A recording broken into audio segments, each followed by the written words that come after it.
is your All right. job, Thomas. This is my. I got one job. Here it goes. All right. God damn it. 3, 2, 1.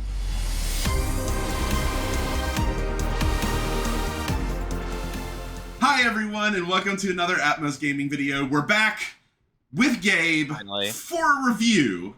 We missed at least Final it's Fantasy, really right? happening. It's really actually happening. It's really a video that is happened. It has happened, yeah. And everyone watches these. At least they watch the Rares and Mythics. Yes. Not so much these. Naturally. Yeah, because we don't know what we're talking about. Pointing this way is the key. I'm not going to flip it this time. Oh, we never published that video, so they don't even get that reference. All right, so we're going to do the set review, Edge of Eternities. It's a pretty hype set. We might have some controversial hot takes that we're going to get to shortly because we're going to do the mechanics first, and we'll immediately have a hot take about one of the core mechanics. What do you think about the set, Gabe?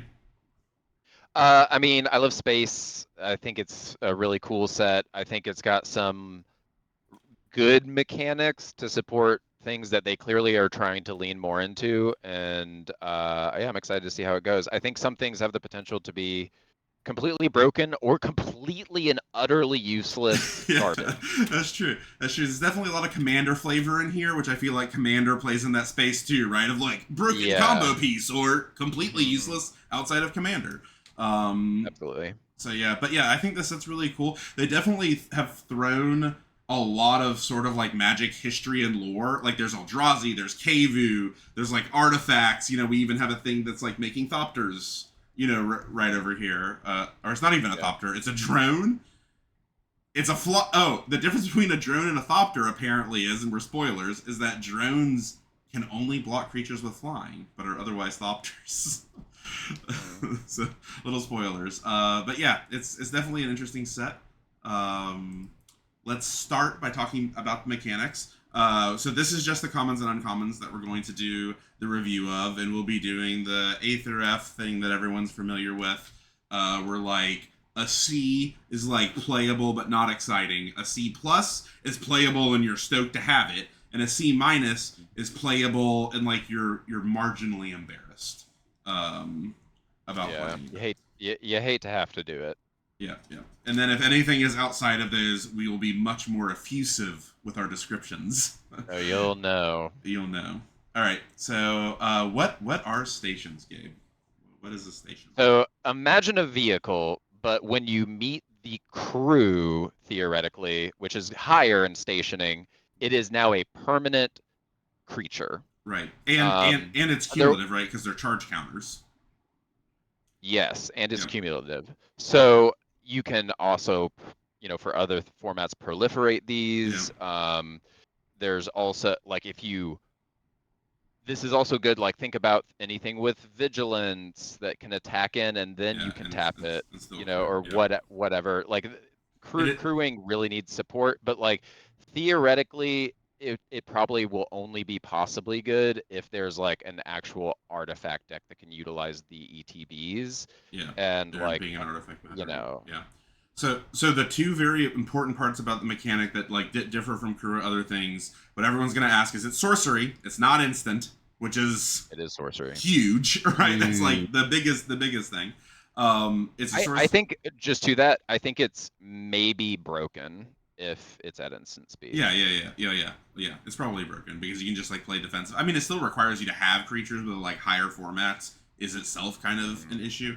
But yeah, it would definitely be a lot stronger. And then the other one is that you can, of course, tap creatures that you have just played, right? Because they don't need haste because they are not themselves tapping it. This is this station here is tapping it. So sorcery speed and creatures that you just play can supply it. And those are like the two most, I guess, important balancing factors, as well as the fact that it just constantly accumulates these charge counters. So here's the example. It's a 2/2 artifact spacecraft for 2, but it's not really a 2/2. So it's just an artifact for 2, and when it enters, you surveil 2. So that's all it does initially. And then once you cumulatively crank power, I guess we should also say that it uses power like crew. Once you tap 4 power in this cumulatively, it's like 2 on one turn, 2 on another turn, then this becomes a 2/2 permanently, as Gabe said, with flying. And it has 4 charge counters on it as well. And those charge counters can be otherwise distributed. And I guess this also is like a constant state-based check. So like if you were to somehow remove a counter from it, like at instant speed, it would presumably immediately stop being your creature, which is interesting. Yeah, it's interesting. And then again, like Gabe Yeah, mentioned, because the counters technically stay on it. the counters stay on it, right? And as Gabe mentioned, like this could be better in older formats. So yeah, this we're gonna be a little controversial about this mechanic, and we're already spending way too much time. Yeah. Because I personally think this mechanic is like kind of bad, or they were like very careful, and you'll hear us probably talk about that ad nauseum. But that's because in older formats, like proliferating at instant speed completely changes like contextually how these cards can function. Yep. So yeah, it's interesting because like this one at surface, right? So it's a 2/2 that surveils you for 2. I'm not excited about doing that on turn 2 unless I really want artifact procs, right? And then like what? I play my 3-drop and then immediately tap my 3-drop to still not have any creatures. And then next turn I play 2/2 drops and tap one of them to make this a 2/2 flyer. Yeah, I mean, I think Like, I is think that they're good? gonna be I don't know. I don't know. completely dependent on the value. Like Like this the one. Is reason I this think good? this is Is this good? What's this grade? Like this this is a comment. Like we have to be able to judge what grade is this. I mean, I think if you are in a this is only a C if you are in a crazy artifact deck that also might care about things being in the graveyard.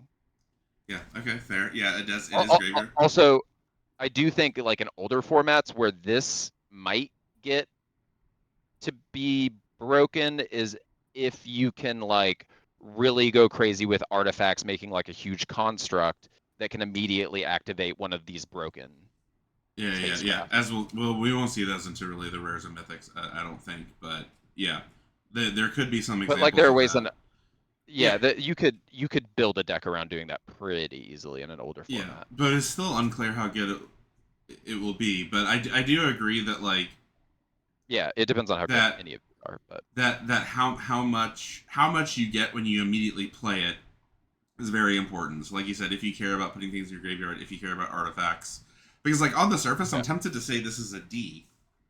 I don't so But we'll think about see. this. If you've got something We'll see. like we're in a world of power creep where like you have 3 drops that have four power, realistically.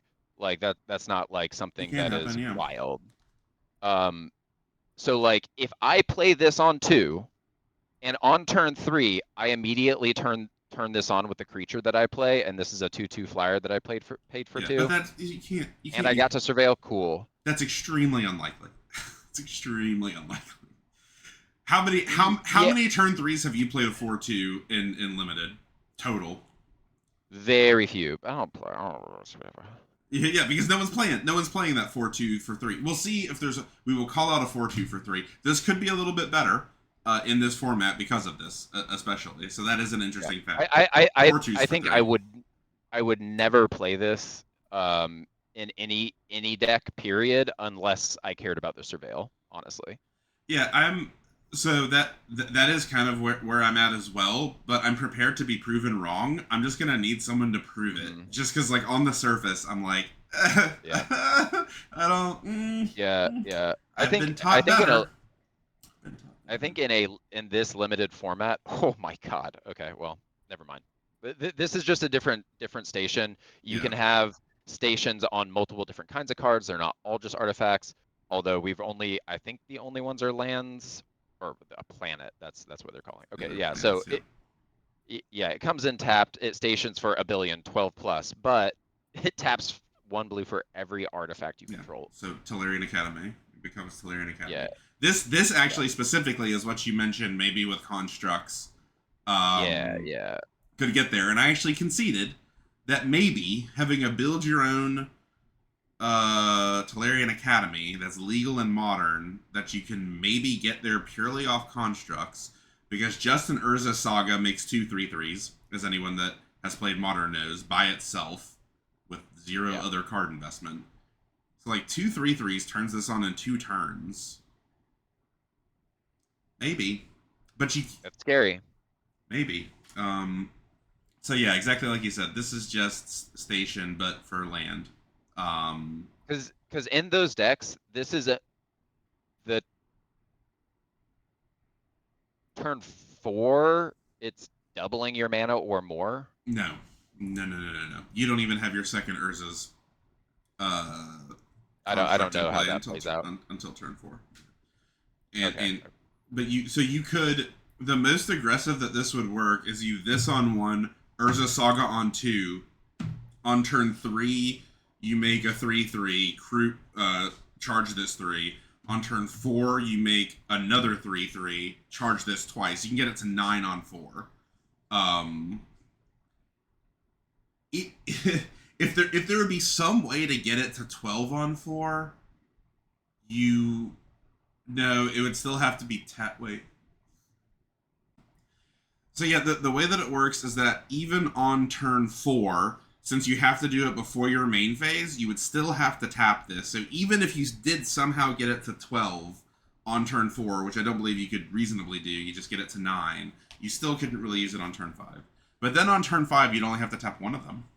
And you would have a turn 5 Tolarian Academy.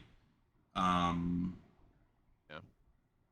So yeah, I don't know. People are probably gonna destroy your constructs too to keep you from doing this with like, some one cost removal, fatal push, whatever. Um, but yeah, seems is definitely interesting.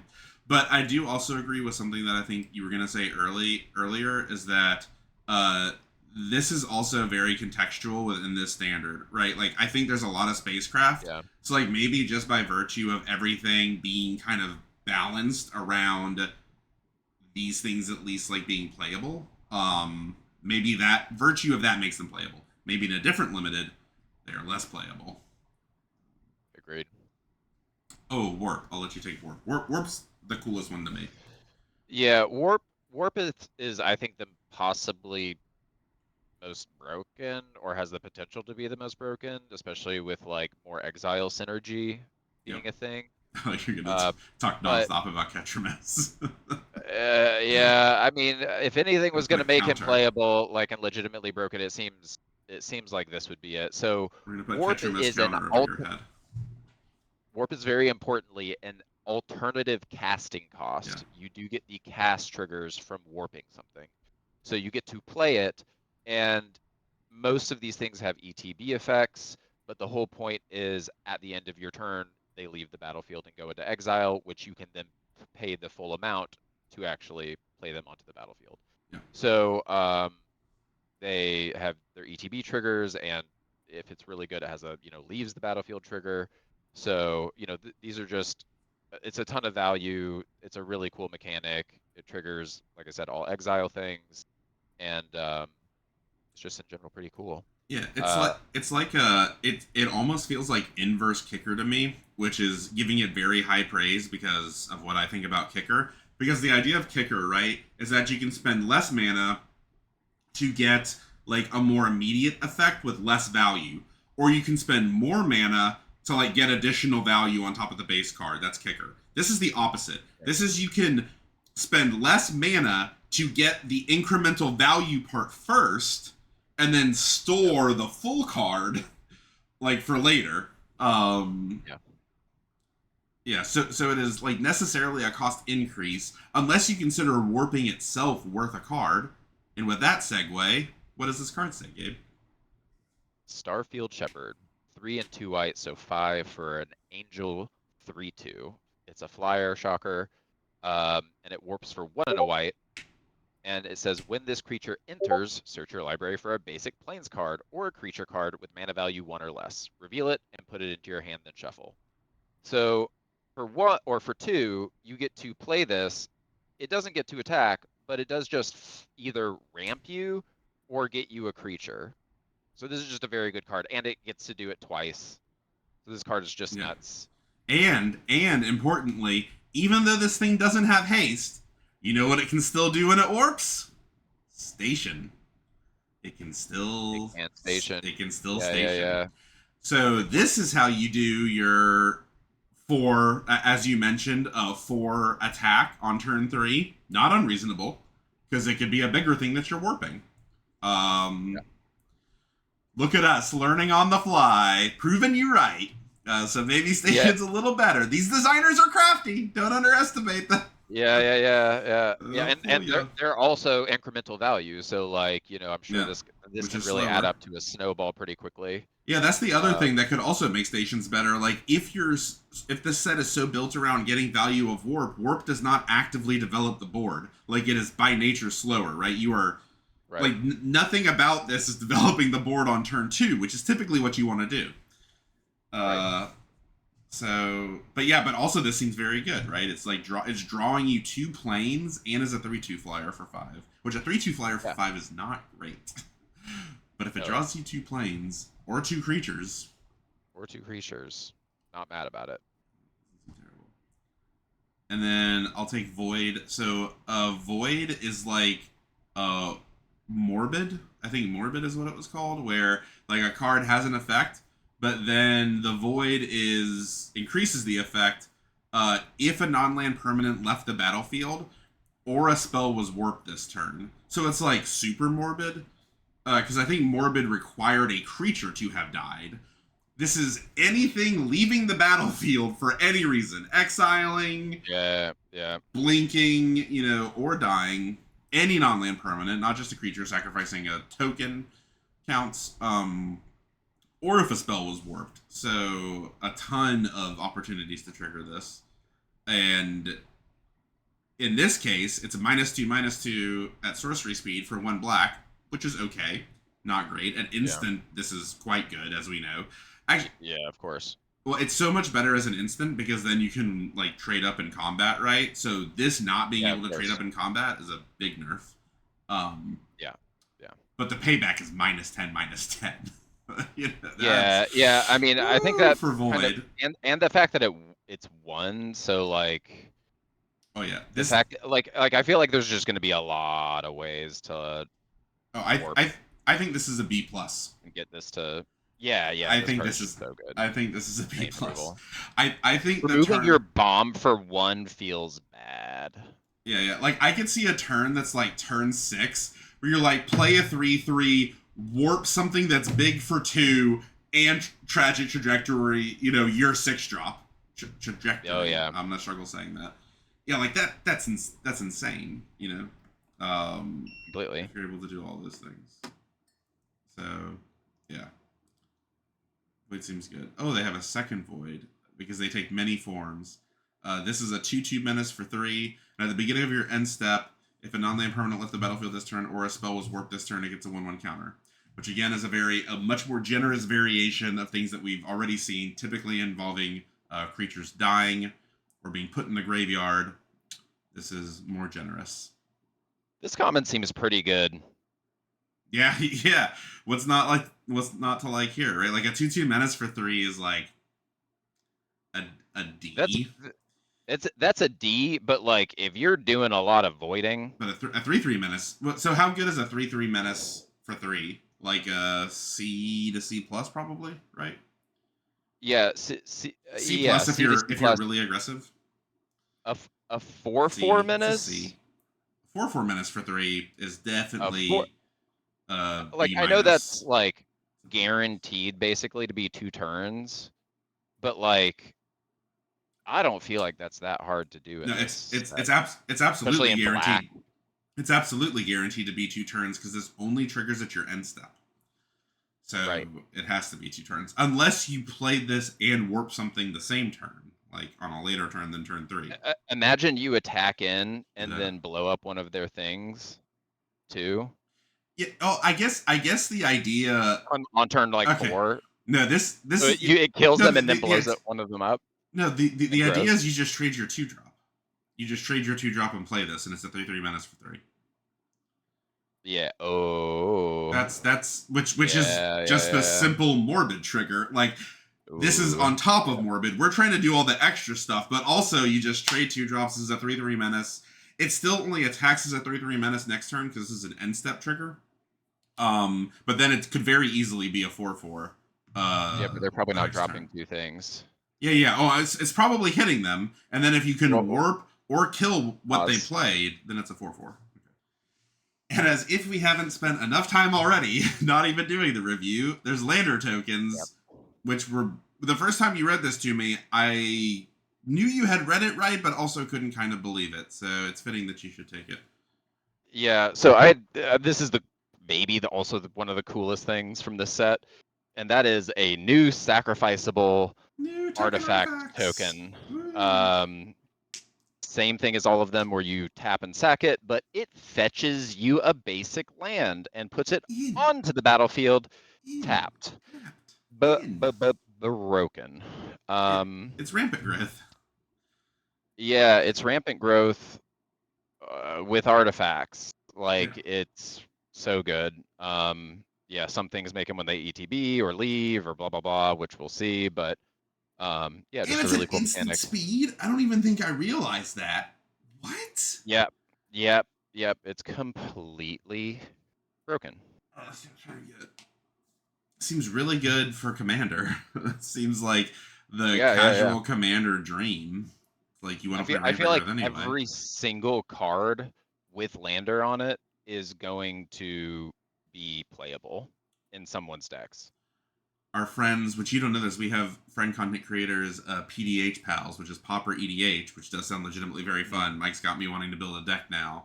They have a channel. This is like Popper EDH the dream. For just sure. just For rampant sure. growth stapled onto stuff. Just amazing. I think there's a couple of those in this set. So what we have here is just straight up a 3/3 for 3 that just makes a lander token, and of course this one's green because it's just printing a land on a 3/3 for 3. Yep. So this has got to be like a C plus, right? Yeah. Yeah. I Like think it's as yeah. its floor. I would think this is a Of C plus course. as its floor. If you care about artifacts, like because you can sack this other ways, presumably, right? I'm sure we'll see other ways to utilize these landers than just getting Yep. lands, but that is good Or enough. even just like artifacts leaving the battlefield Yeah, or or coming into the battlefield. Yeah. So, yep, that's it. So now, after all of that, with no further ado, let's actually do the review. the actual set. And for that, I have my shirt, Practice Magic Read, because all we're going to do is read for 8 hours. Always better with baby penguins. All right, take us away, Gabe. Station monitor. All right, we've got our first Azorius, white and a blue, for a Lizard Artificer 2/2. And whenever you cast your second spell each turn, create a 1/1 colorless drone artifact creature token with flying. This token can block only creatures with flying. Yep. So, So, I mean, obviously that's a downside, but like not a lot else to yeah, be mad about. It's making artifacts. yeah. It's just giving you value. It's giving you flyers that you can be hitting in with. So yeah, just a really good card. Yep. It is an Um, artificer uh, itself, which probably doesn't matter, but could. yeah, I mean it's what like B minus, Uh, maybe even a B. yeah, it's It is probably second. It's maybe it's probably a B. second spell. It's probably a B. It's probably I a B always because I'm going to take assume that take these pause colors with the care. second spell. Yeah, it's interesting because these are like the artifact colors typically, white and blue or red and blue. So Uh, second spell matters. So these are the signposts, right? What wait. This is going to be much better in this set because warping. warp? Because warping is casting, right? As you said, the Yeah, fact that it yeah. is a cast, not an ability, is important for Yep. stuff like this. Yeah, so that is true. Because even like warp actually kind of does it in two ways. Because warp It's the being initial less cast and then casting it a second yes, time. Yeah. and then always having gas with which to fulfill this, so it helps you Yep. fulfill this early and late. It is specifically good as well because it works with station because you're cranking out more power, which is going to let you station more aggressively. These things can immediately station because they're not great blockers against things on the ground anyway. Yep. And yeah, you should just be able to supply these all the time. Always getting two things, and that's also helping you develop your board more aggressively than your opponent because they're probably being slower. So yeah, maybe I've even Yep. talked this into a B plus. It's just, I mean, so this is the Yeah. No, signpost, I right? wasn't thinking about the warp, but yeah. I'm thinking at least B. Yeah, Always a it seems B like a B. in this deck. Yeah. So yeah, and all the multicolors are signposts. So second spells matters appears to be white blue. I feel like normally that's red blue spellcastery, but also potentially artifacts as well. So Probably both. yeah, be cool to see that support. All right, I'll take of course something I can't say immediately. Alfariel. Alfariel, Dreaming Acolyte. 1 and a Dimir, black blue for a 2/3. Human Cleric, legendary. Was the other one legendary? No. No. That's actually important. 2 of those slap. Oh boy. Yeah, that goes crazy. Dude, imagine you go one of those on turn 1, and then on turn 2, you're like the second one and warp something. Oh boy. 2 1/1s? Yeah, Right. you concede. You find That'd the be rough. concede All button. right. All right. Anyway, back to this guy. 3 legendary human cleric. When he enters, you draw 2. Then you discard 2 unless you discard an artifact card. I'm not gonna remember the name of that. The card that does that costs 3 mana. During your turn. Oh no, it's draw 3, discard 2 unless you discard an artifact for 3. Thirst for knowledge. During your turn, Alfariel has Death Touch, but only attacking Death Touch, not defending Death Touch. Okay. So it fills your graveyard potentially, which again is typically more Golgari than Dimir, but it can be Dimir, certainly. So that could be good.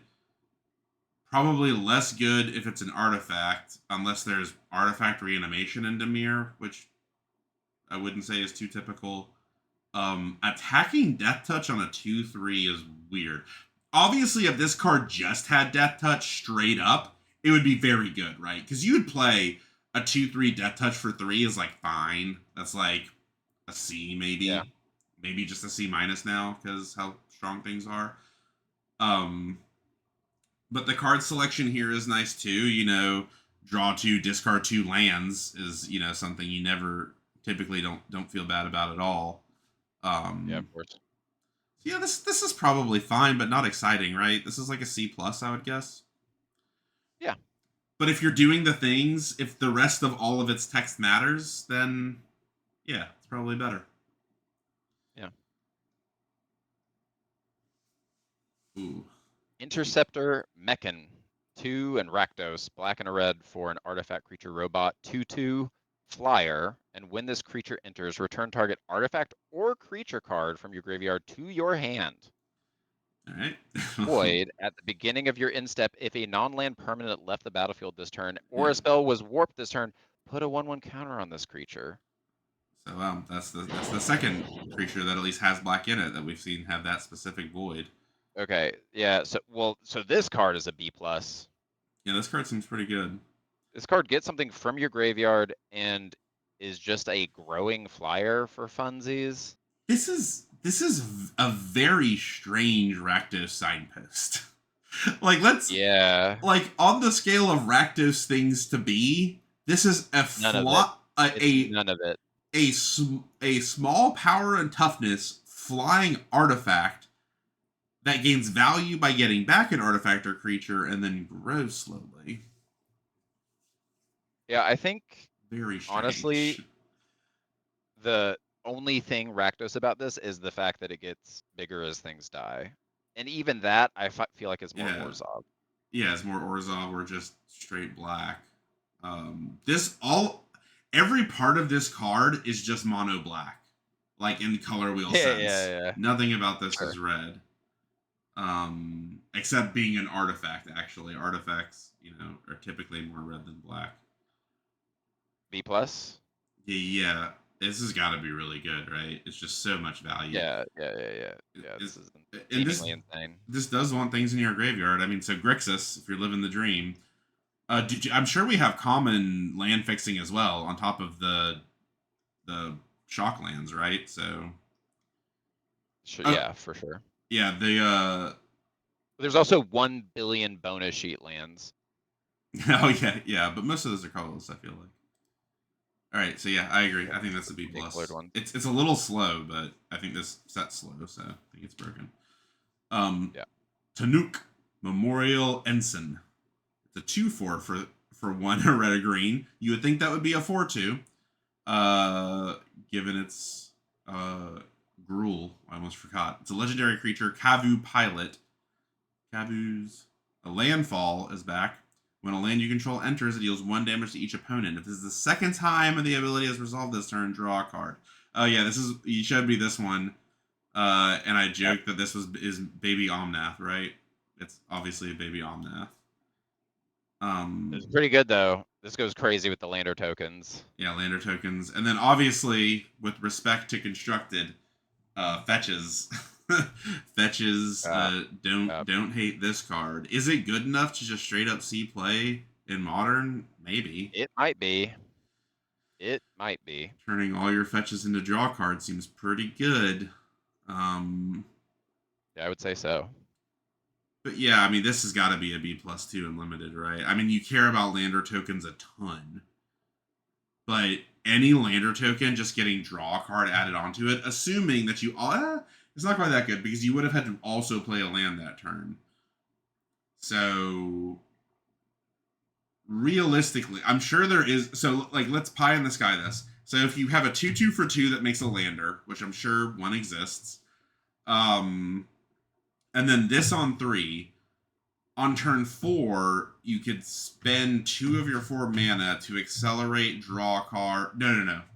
You'd have to play a land. Yeah. Play a land on 4, accelerate, draw a card, and then play another 2-drop. That's the best case scenario. Seems good. I think this is good all the time. But maybe a little less exciting. Yeah, I think it's good. Yeah, I mean, I think it's like just probably a B. Yeah, I think it's probably yeah. I'm happy with the B. Because otherwise, this is just a 2/4 for 3 that like pings them for 1 probably 4 times in your average game. So that's fine. That would be like yeah.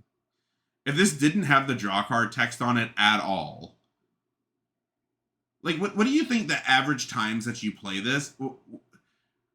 What are the average cards that are drawn per time this hits the battlefield? 0.9? You think I don't think it's greater than 1. Yeah, I think it's probably 0.9.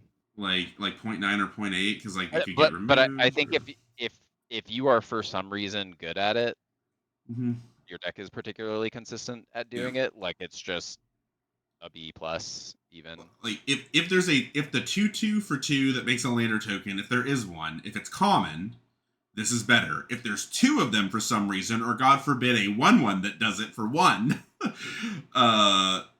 then this card is really good. Bunkers. All right, this is Halia Ascendant Cadet. Whoa, 2 green and 2 white, so 5 for a legendary creature human soldier 3/3. Better be good. Whenever it enters or attacks, put a 1/1 counter on target creature you control. That's pretty good. Okay. So 4/4/5. Yeah, whenever one or more creatures you control with a 1/1 counter on them deal combat damage to a player, draw a card, and that is static. So, I mean, I still think this card's just okay. Counters good. matter. I mean, this is very. I mean, there's a ton. Yeah, this is definitely good, and there is I mean, from what I've seen, there's a ton of counters matter in this set. So, like, I think this for sure could be broken in the right deck, but also I feel like I top deck this and play this, and it's a 4/4 for 4. This is a 4/4/5 or 5. That if it hits them, it draws a card. Yeah, but like likelihood is if you're in that situation, it feels terrible and is bad. But you could so I guess the way that this is like kind of oppressive. Again, if we strong man it, you 4/4 for 4, and then you play this on 5 and make your 4/4 or 5/5 and swing with it. Because then you go up a curve and they basically have to block it. Or you draw. Yeah, for sure. So like if it had trample or something, and obviously as you said as well, if you have 1/1 counters already going on. So this is very build aroundy. Like we kind of were saying, this other one is very build aroundy for landers. Like how many landers you can get early really depends how good this is. Yeah. Also, don't get me wrong. Like, I think that this card is, if you are in a deck, like, I mean, I already know there is a rare in this set where when you add a counter on something, you draw a card. So, like, if you have that in your deck, Yeah, yeah. We don't this build is around this is rares. an A. Like, yeah, Yeah. that's what I'm saying. It's like, so this is, I think, a B minus. Yeah, I think it's probably a B minus as well.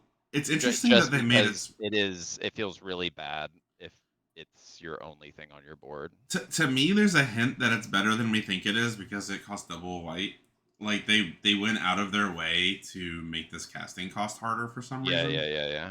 Yeah. Um, so it's probably pretty strong. Yeah, I'll say it's like a B minus to a B, but like if you really get the, if there's creatures that just do like the, oh man, if that creature would be crazy in that this set. I don't remember what it was, but it's like a 1/1 for one and a green, and when it ETBs you pick one of the three, and like one is put a 1/1 counter on target creature, another one is proliferate, and the third one, Alligators.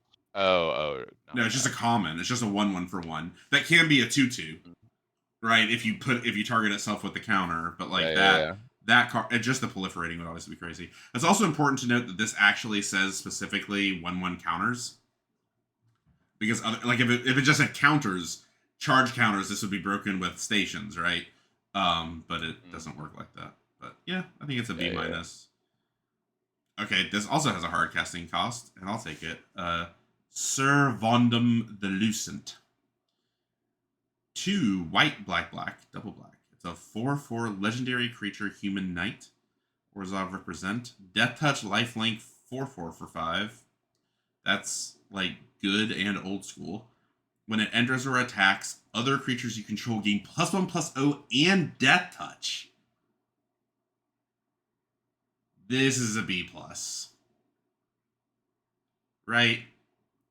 +1/+0 and death touch to the whole team. It has to attack though. No, it's when it enters or attacks. Yeah, you think the entering part makes it? Oh, I think that makes it crazy because like they can't Yeah, really block then, because how are they killing this thing? They certainly can't block profitably. Like nothing's really blocking yeah, profitably. You know, you're yeah. obviously This trade. seems like, it's It has weird because lifelink. I feel like Orzhov generally is not like a super aggressive thing, but this is telling me to be aggressive. This is like turn 5, I'm swinging in with everything after this Oh, comes for into the battlefield, and sure. the next turn I'm playing, attacking in with everything else This again with right. this and ending the game. This is why I think this card is like really good. It's just take a game that's gone as chalk as possible. You both go Yeah, 2 drops, you don't feel like trading. 3 drops, we don't feel like trading. 4 drops, you don't feel like trading. Then your opponent on the play turn 5 is like, this thing yeah, attack with yeah. What do everything you I do? played, and you're like, like You're best like, case scenario, I get out of this alive. You know, like right. Yeah, that's best case scenario, that's you trade off your entire your board board, and they're yeah. left with this broken thing. And they're left with a 4/4 death touch lifelink. With then again, best case scenario, you trade it off the board. So Yikes. yeah, I think this is like a B to B plus. I mean, you obviously have to be heavy or I think it, Zov. I think it's a B. I think it's a B, but I think it is a Yeah, very good B. but God, if you have creatures that die into more creatures, oh boy, like the 1/1s that die into like a 1/1 flyer, which white will sometimes get. Yeah. Whew, that's where this goes nuts. Also legendary, once again, and another legendary. Yeah. Most of these have been legendary, all Uh, except the Azorius one, I think. Memnon, Uthros Exile, Did 1 very and is well. it blue and a red for legendary creature Jellyfish Advisor, 1/3 flyer. Whenever an artifact you control enters, put a 1/1 counter on target creature. Whoa. Okay, well, Landers. so, so yeah, this just, well, any manner of Yeah. things in this set. Yeah. Um, Treasure but yeah, clues. this is extremely good. So this if you were in Jeskai with that Azorius 2-drop from the very beginning, that just pumps out Yeah, the those are artifacts. It just those. pumps out 2/2s. Oh yeah, yeah, yeah. It's pumping out. Well, not just that. It, it can make it. It's making itself bigger too, possibly. I would not make itself bigger. Well, it's a target, obviously, but I'm Because saying they worst want case to kill it scenario. anyway. They're already trying to kill it, so ideally I'm pumping something else to get the accumulated value of its ability, even after they kill it. Let, But yes, let's you say could you pump have it. they kill your 2-drop, you play this, and then you play a station turn 4. Certainly not upset to have a 2/4 flyer or more. Yeah, yeah, Yeah, this card is just very yeah, good. yeah. Is this a B plus? B to B plus Yeah, I mean, also? but it's super build around. Like, I'm not sure what else is it You is have to doing, be an or artifacts. yeah, or if it can do anything else. But like, you better have a Yeah, lot of ways to crank out some artifacts. And then this is it's broken. But I mean, for sure. we were painting the Jeskai dream. I don't know how supported 3 colors are. I'm hoping very supported. I also really like this art. I feel like this is a just The one art's solid cool. brain. I can't really tell exactly what's going on here. It's just an exposed brain and like VR goggles. I really have no idea what's going on there. Can you tell? Like, do you have a better picture of it? Like, what is this art of? Is it like a It brain with VR is. goggles? I don't know what's going on. Yeah, it's unclear what he's got on his hand. And I'm he's like, assuming it's some sort of he's carrying device that shoots things. a really big almond. This art, What this just crime did you commit that makes your best? That makes me your best option. Oh, it's Tezzeret. Tezzeret. Yeah. Lol. Yeah, I don't. Are these like things that are hunting it? I have so many Well, questions these about this guys, these art. these guys They're like, in the yeah, they're shooting station them, behind them is shooting at shooting this these things. clearly I think they're shooting the little whatever these things jellyfish. are. Yeah, shooting jellyfish at them. Oh, I thought that So was it's, clear. Sorry.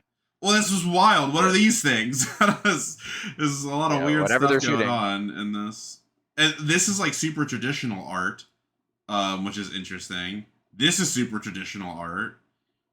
This is That makes old those school colors. invasion art. Yeah, yeah. Uh, I'm a big fan of this yeah, I art so love the far. art direction for the set.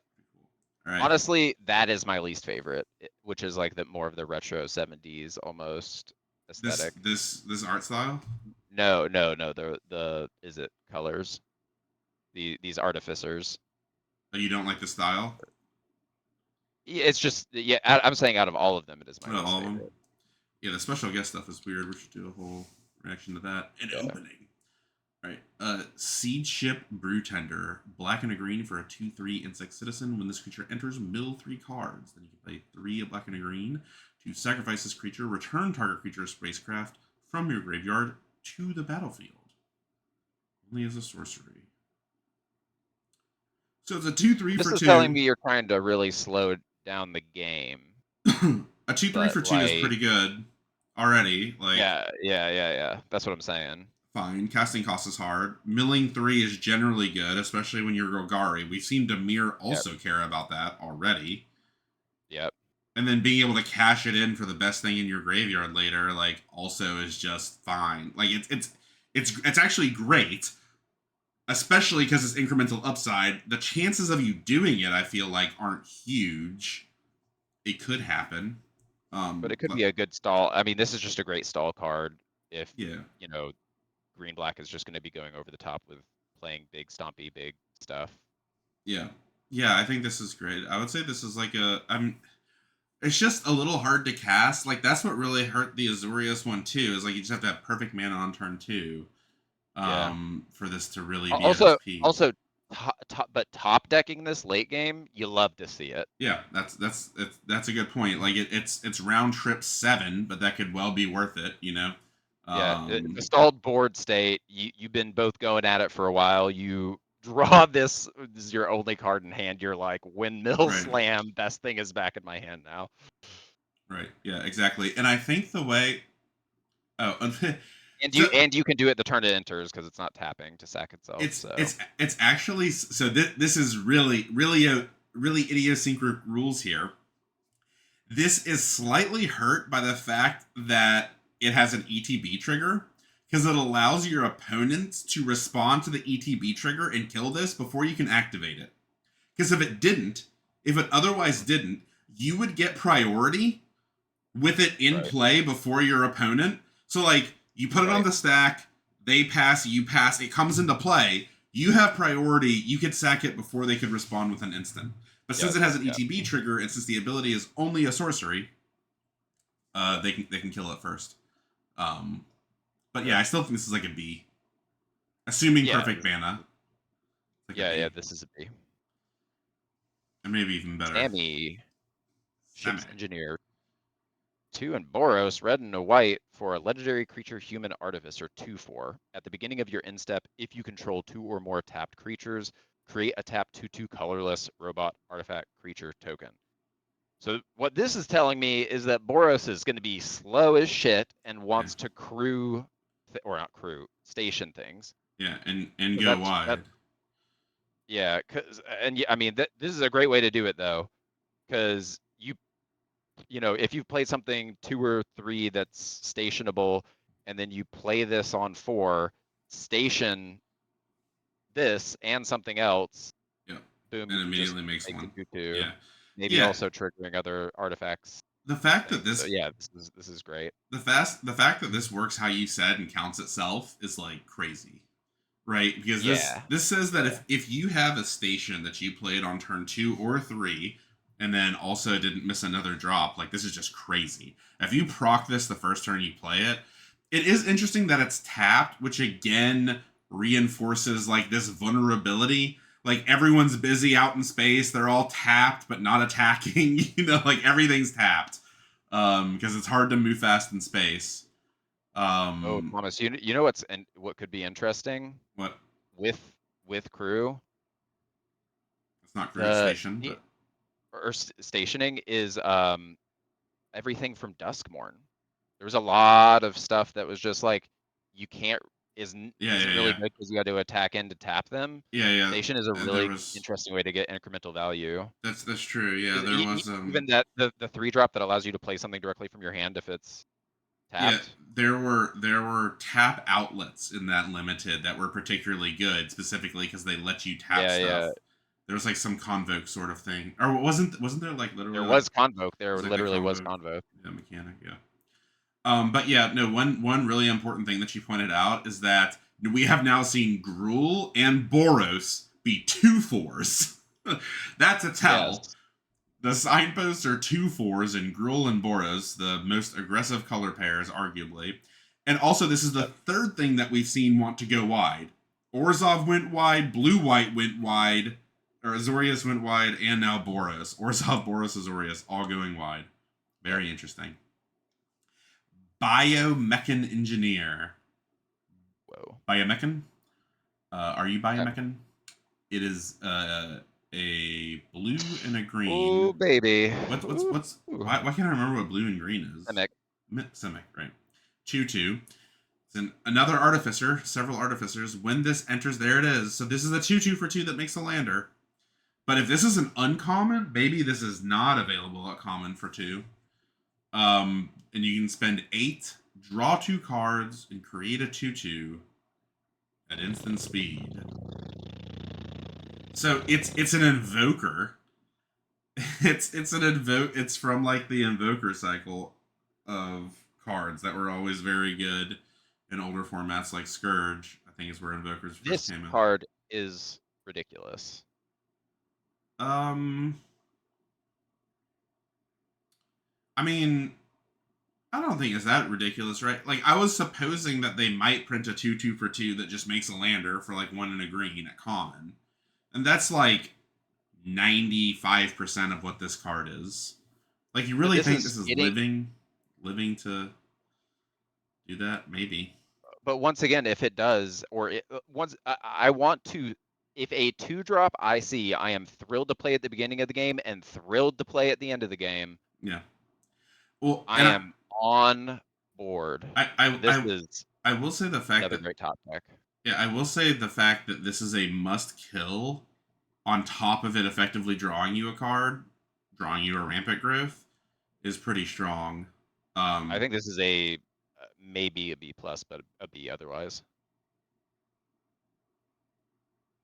Yeah, I don't know. It depends on, I guess, how much you care about landers. I could see it being a B plus. And all these things wanting to be slow that we've seen, yeah, or like not super fast. Like this is Yeah, So good. because that would And be if the it's other good, it's still counterpoint. drawing you a card and That ramping you. Like, yeah, it's slow. That's the thing. Like if this set looked any sort of fast, I would be more critical of this card. But we've not seen it be any sort of fast because that's how you really punish this. It's like, oh, you're really gonna sink 2 mana into ramp. Your 2/2 certainly is not living to actually do the second ability if you're playing against real aggro. Like there's no shot. This thing has to block. and there's also once again a chance that you're warping something from one on turn 3, so you get a maybe value from warping something and the lander. Like, yeah, maybe we have. I don't know how much warp for we'll one see. there is. My guess would be not a ton. All right, we did it. That was the last one. Yeah, I agree. I think this is probably like a B. But again, it's a 2/2 with the colors, so like you have to have perfect mana to do it. We're on to white. All right, we made it to white after only taking God knows how long. And just take it away, Gabe. Kick us off. All right. Focus Fire. 1 white for an instant. Focus Fire deals X damage to target attacking or blocking creature, where X is 2 plus the number of creatures and or spacecraft you control. So this is a pretty good removal spell. It's guaranteed 2 for 1, so shock at instant minimum. But it's And attacking a blocking otherwise, like, creature. You can't just kill things that are sitting there. sure, You can't stop them from it's not, and stationing you with can't it. shock face. Yeah, like, but still, it's still. I think it's pretty good. It's interesting C+. though. So that's where I was headed, but now thinking that this can't remove anything that's actually just chilling and stationing, which we've been saying is what you're doing in this set. Like it doesn't do anything. They have to actually attack. I disagree because like even if you're not, But then you have a battle let's say cruiser.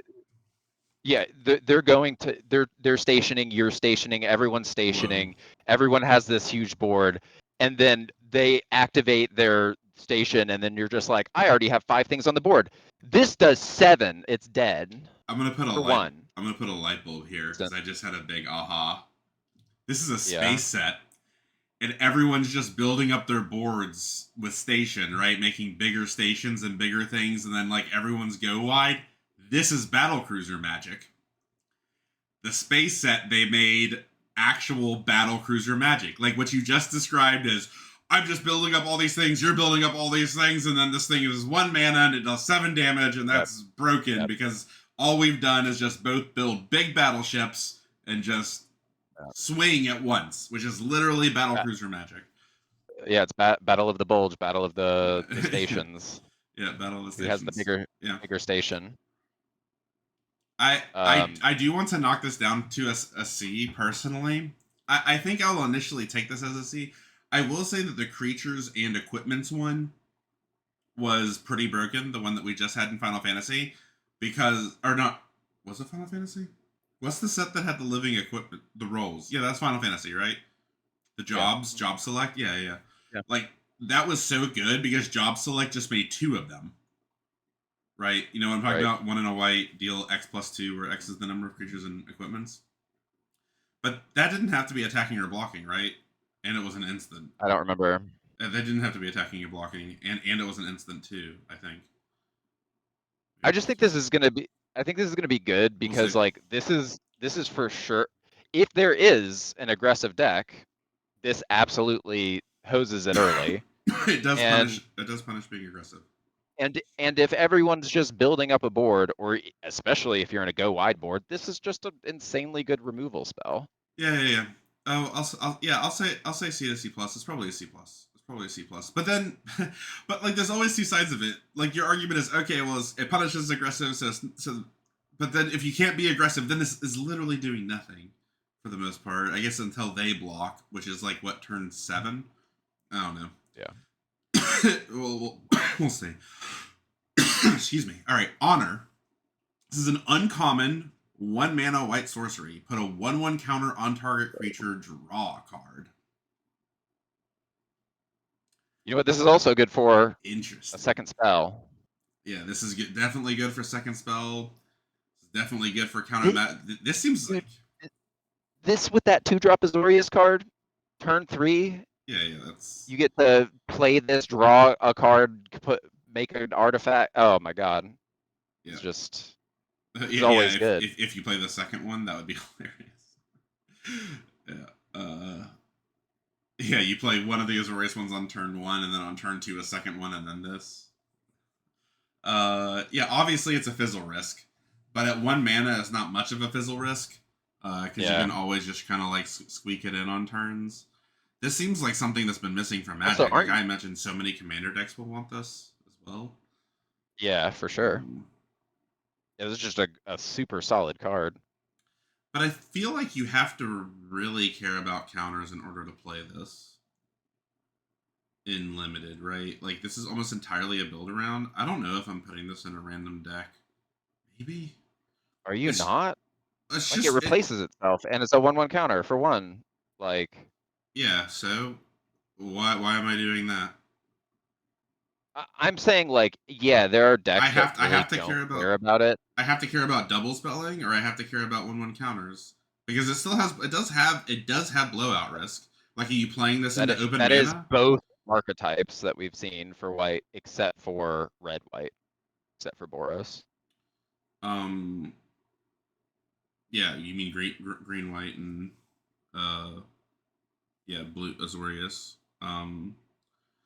Yeah, I mean we'll see. I'm just saying, don't discount the blowout effect. This isn't free. Like if you don't care No, about certainly not. if you don't care about 1/1 counters and you don't care about two spelling, I probably wouldn't play this. But if white's really doing that thing, then yeah, this is quite good. Yeah, but yeah, even in a deck that I don't necessarily care about those in limited, I feel like I'm playing this at a C. No, I wouldn't play it at all. Fair, I don't. I fair. don't. I don't. I don't just on the risk of being blown out because like you're risking just losing a card for the chance to get a 1/1 counter because that's to use a mana to get a 1/1 counter because that's all it's doing. Yeah, So fair. like what is that worth exactly? I don't think much. Um, but I do think the card's neat, and like I said, in Commander and stuff, it's cool. You're good.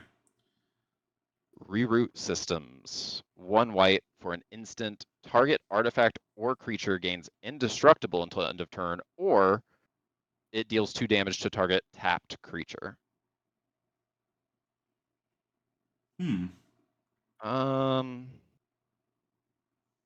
This one stops you from stationing. it stops you from stationing. So tapped is typically just better than attacking, right? With the rare case of vigilance. Doesn't help blocking, or you can't target blockers with it, obviously. But then if you're attacking, you just give your creature Yeah, you just give it indestructible. indestructible. Yeah. I think this is probably pretty Yeah, good. yeah, I think this is good. I don't think it's insane, but I think it's good, it's modal. It's 1 white instant. Yeah, I would say this is probably a C to a C plus. It might just be Sure. a C plus.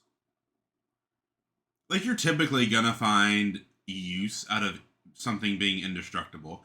I almost For feel sure. For sure. I almost feel like the main mode is indestructible that you'll just get some amount of value of at some point, very likely. And then if I you can will shoot say, something for two, from what I've seen, black is the one that's really doing it, but this is gonna this is gonna feel a little bit worse in this set because of things getting exiled. Assuming there's more exiling removal, yeah, sure. because then you're like, well, Yeah, we'll see how wait, much wait, there wait, go is. up, go up, go up. Is it? No, it is just indestructible. Okay, it's not It's hexproof and not hexproof. indestructible. I don't think white really Okay, does that. All right, Starport Security, a 1/1 artifact creature, robot soldier for 1 white. Oh yeah, and you pay 3 and a white, extortion, to tap it and tap another target creature. This ability costs 2 less to activate if you control a creature with a 1/1 counter on it. So white by itself cares about 1/1 counters quite a bit. So if you're paying 4 on a 1/1 to tap a creature, is that good? No. If you're paying 2 on a 1/1 to tap a creature, is that good? Probably. It also can prevent stationing because you can tap him down during his upkeep because stationing is an instant or a sorcery. Yeah, it's also an artifact, It's an obviously. artifact. Yeah, I would not. It's fine. I would not play this if I was not confident that it would cost 2 consistently. If this costs 2, I Yeah, think this is like a C. yeah. I think it's a C if Yeah, it I'm not costs excited 2. about this. I think it's a C sometimes. Or if you Most really of the care time, I'm about not trying to play this. artifacts Yeah. If you and just and yeah, can do 1/1 want counters. every creature, yeah, exactly. All right, you're good. Dual Sun Technique. 1 and a white for an instant. Target creature you control gains double strike until end of turn. If it has a 1/1 counter on it, draw a card. Ooh, baby. That Hmm. gets crazy pretty fast. It's interesting that it says you control. I feel like normally they would let you also target their creature just so you could cash it out if you wanted to. Yeah. At like the end of their turn, if they have a 1/1 counter, you're like, bang, If draw a you're in card. white, it seems pretty straightforward. You're wanting to do that. Have 1/1 counters on things. Would you play this? If I really care about 1/1 counters, absolutely. Absolutely. Because I don't like cards if like this. I don't like cards like this, but because it draws a card, like obviously once again Yeah. it you know this fizzles and it really sucks. Yeah, Um, it's literally the definition of high risk, high reward. Like the spike yeah, potential of this is crazy, right? Like you're in green white, which we know is the counters. Like you yep, have like let's say there's a 4/4 that's really a 3/3 plus a 1/1 counter for 4. And it has trample. Like this is very reasonable. I haven't seen green. But let's just say there's a green 3/3 for 3 that ETBs and can puts a counter on something and itself has trample. It just makes itself a 4/4 trample. And then on turn 5 you're like my 4/4 trample has double strike and I'm drawing a card. Like, and if they can't interact with it, that's just yeah, ridiculous. it's just over. Yeah, it's just game winning. And then on the other side, you're playing against black, and you just can never resolve this card without just losing. Um, Yeah. I mean, and we have yet to see the rest of the removal, but like I think if you're playing this card, you obviously have to be just you cannot play it unless you know it's going to resolve, basically. yeah. Um, So yeah, I'll so not I think not it's playing it a out of 10. yeah. I think it is randomly going to be a C to C plus in a deck that cares all about counters, but that's about it, it. it's going to beat my ass, but I'm not going to play it. I might play it in Yeah. sealed. I can see myself playing it in sealed. Like if Mhm. I already opened the counters deck in sealed, and I'm looking Yeah. down at this card, I'm just like, God damn it! Yeah. I'm gonna play God, this thing. God fully damn it. I'm Yeah. gonna lose because of it. All right. Now this is some. Oh, but the art on this is absolutely amazing. No, Yeah. just bathe me in the light of this art. Um, this art is also amazing. Old school Magic feel. Yeah, this is Really, excellent. really love this. Honored Knight Captain, 1 and a white, another uncommon for a human advisor knight creature, 1/1. When it enters, you get a 1/1 human white soldier creature token. That's pretty nice. You can pay Yep. 6, another invoker sort of deal, 4 and 2 white, and you sack it to search your library for an equipment card and put it on the battlefield. So tutor and equipment for 6. I don't know if there's relevant equipment in this set. Um, The brace I don't know that about. Oh, the the thing, the Mind mind Slaver. control. Yeah, the Mind So Slaver. yeah, yeah. That's pretty funny. That thing's actually cheap though, so it's not like you're really getting a deal on it. It's Yeah. just the You're just abilities sketching it. forever. Yeah. So I have no idea if that ability is, and it is instant speed, which is kind of neat. Um, I think just straight up, since we've said 3 different color combinations, all involving white, care about going wide. That this is Yeah. probably good just from that. Yeah. I mean, I think this is for sure good. I don't think it's I think this is just a C plus. This is just a solid Yeah, card I agree. all the time, basically. I agree. If there's like some broken 4 and 5 cost equipments, I could see this being a little better, but There's yeah, also like C I know plus. there's some sort of station that like gives 1/1 to everything. Like that goes Sure. crazy Yeah, with this. I think it's good going away. You're good. Pulsar Squadron Ace, 1 and a white for a human pilot.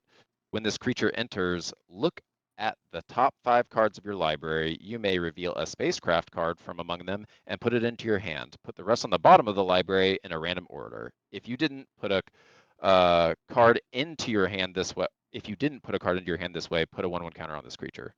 So I mean, this is a 2/3 for 2 if it doesn't hit, which is fine.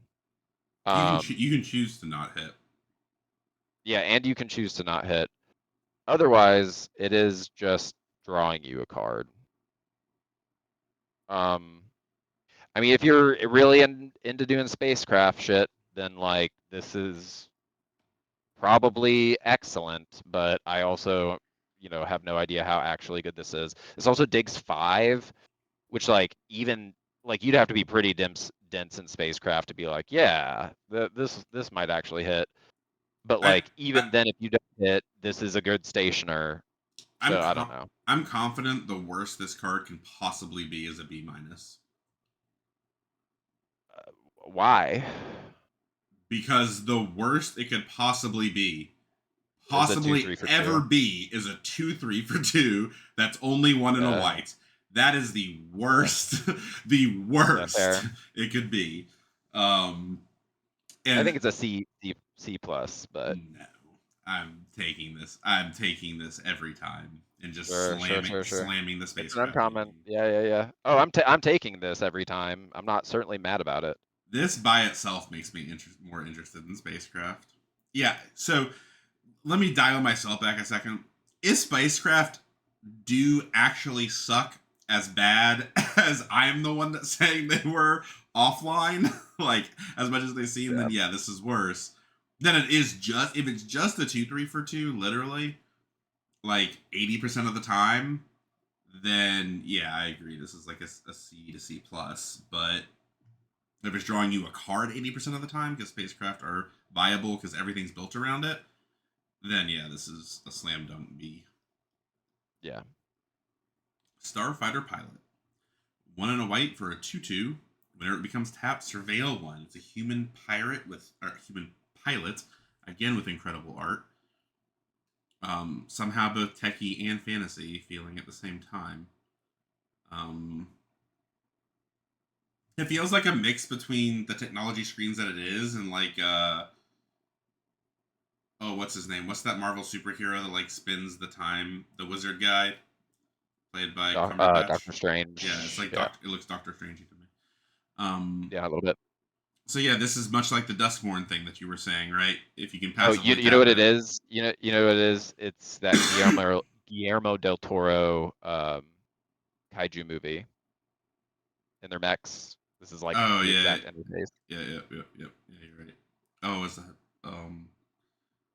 not Pacific Rim. Pacific Rim? Very good. I was gonna say Titanfall, which is a video game I haven't thought of in like a decade. Same vibe though. Yeah, yeah, it is. It is similar as well. So yeah, so this is a 2/2 for 2 that is going to surveil you probably at least once, and maybe 3 times if you're doing like a lot of stationing. They need to do an errata to all the previous pilots that crew higher than their power, so that they also station higher than their power. Ooh, that would make them better.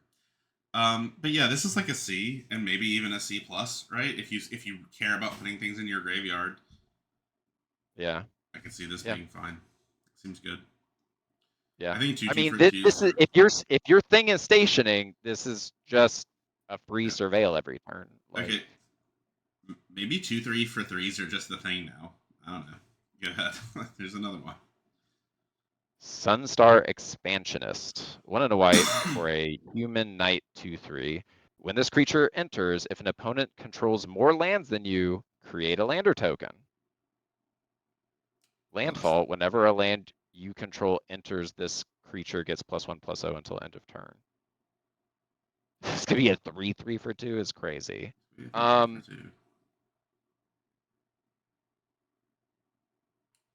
there's like a joke here, right? Because it is heavily incentivizing you for playing this off tempo. Yeah. You're playing it on turn 3 before your land drop. Like that's the way that it goes typically. Yeah, for sure. And then it's trying to pay you back for that by being like, all right, so you played me on turn 3, but on turn 4, you could make me a 4/3 and ramp yourself and still play a 2-drop. That's like that's the proposition it's giving you. I'm an attacking 4/3 on turn 4, assuming you're willing to ramp and play a 2-drop on this turn. Also stationing for 4. Also stationing for 4. Although that's actually not that's not that realistic. Well, okay, so if the 2-drop, if you have a 2-drop station, it has to specifically play be this that. turn. Yeah. Yes. Yeah, it has to specifically be the 2-drop station that crews for 4. It could be, if you play it on 2, it could be crew for 6, right? If there's a 2-drop that crews for 6, it could do that as well.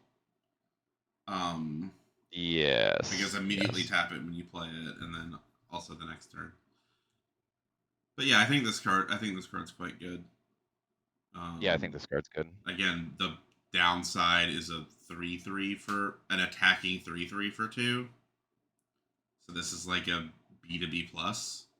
Yeah. I mean, this card's very good. Seems great. Actual factual. Let's see, right? Yeah, Banish My Light. Yeah, Banishing Light, 2 and a white. You know it, you love it. It's an enchantment. When it B-? ETBs, you exile. Yeah, a permanent. Yeah, B-. It's always a B-. It's an exile. Very good. Great. Oh wait, do I have another one? Emergency eject or eject. Yeah. 2 and a white, instant. Destroy target non-land permanent. Its controller creates a lander token. Oh, it's a generous gift. It's a generous gift of a planet. Yeah. This card is very literal. They're literally taking the lander. Like that's like on the lander token is one of these pods. It's very literal. And ejecting it to the other person. Yeah. Oh, nice ship. Take your lander. No, that's what killed them. That you threw the lander at their creature. No, you throw this card at the spacecraft, and then you. Oh man, I want to do that in person at the pre-release. I want to have this card, play it, and like make the token come from the spaceship that I'm destroying with the card. Yeah, my opponent would appreciate that. Interesting about this lander token. When it comes into the battlefield, it enters tapped, so they can't immediately ramp with it if they have mana. It does not enter untapped. What? Yes, it does. Put it onto the battlefield tapped, then shuffle. The land. Oh. I'm an idiot. The land. Oops. This is your captain speaking. Our eternity drive has ruptured. Light be with you all. Yeah, he said, "Be blessed. Good luck, idiot." be blessed. As the ship's blowing up. But how good is this? This has got to be like also a B-? Yeah, it might be a B because it's hitting everything. It's permanence. It's just destroying permanence. So like, B-. Like the fact is this like slaps a big station or something. I think makes it better for sure. It depends a lot. I feel like again what you're playing is, I don't know, man. Like this set is slow and people don't run out of gas.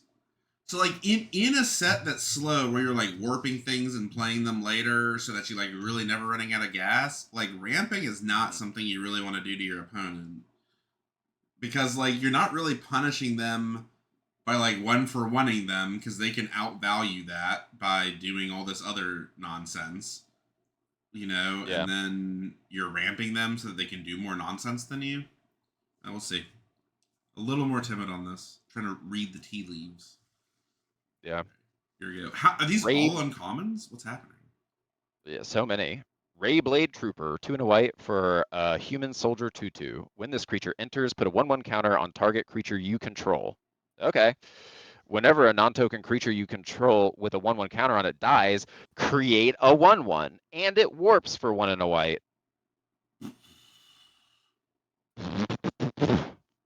What is this So, push? So it's a 3/3. Its downside is a 3/3 for 3 that dies into a 1/1. That's the worst. It's the worst it can be. yeah. Assuming they don't And kill it as instant speed when its ability is on the stack. That's the worst. if this, also, if you have a 1-drop with any, like, any 1-drop, and you just warp this on 2, put a 1/1 counter on it, and attack in, you're like, trade. I dare you.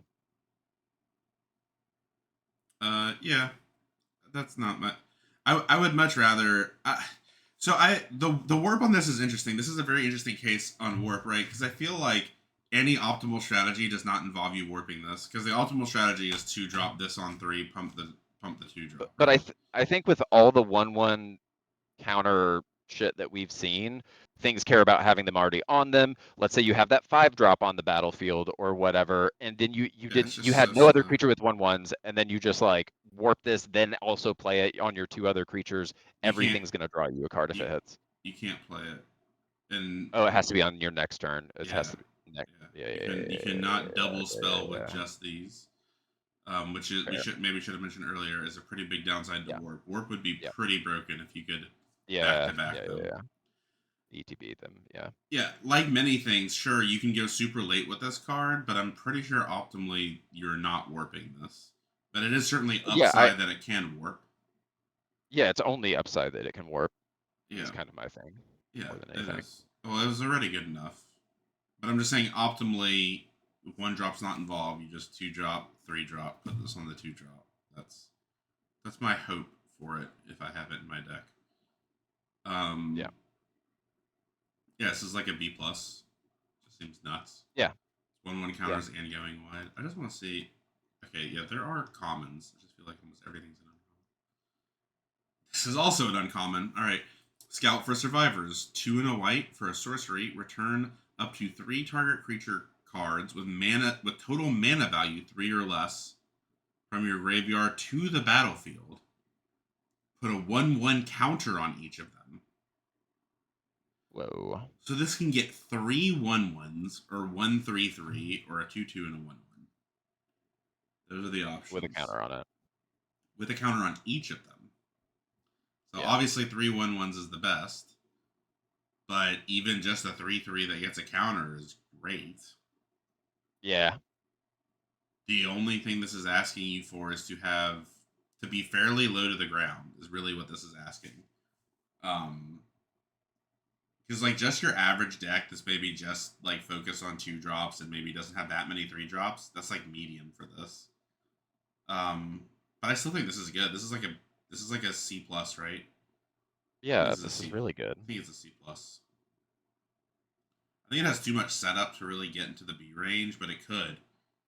It could get there. So yeah, I think this is like a C plus probably. It's fine. Need a bunch of Yep. 1/1s.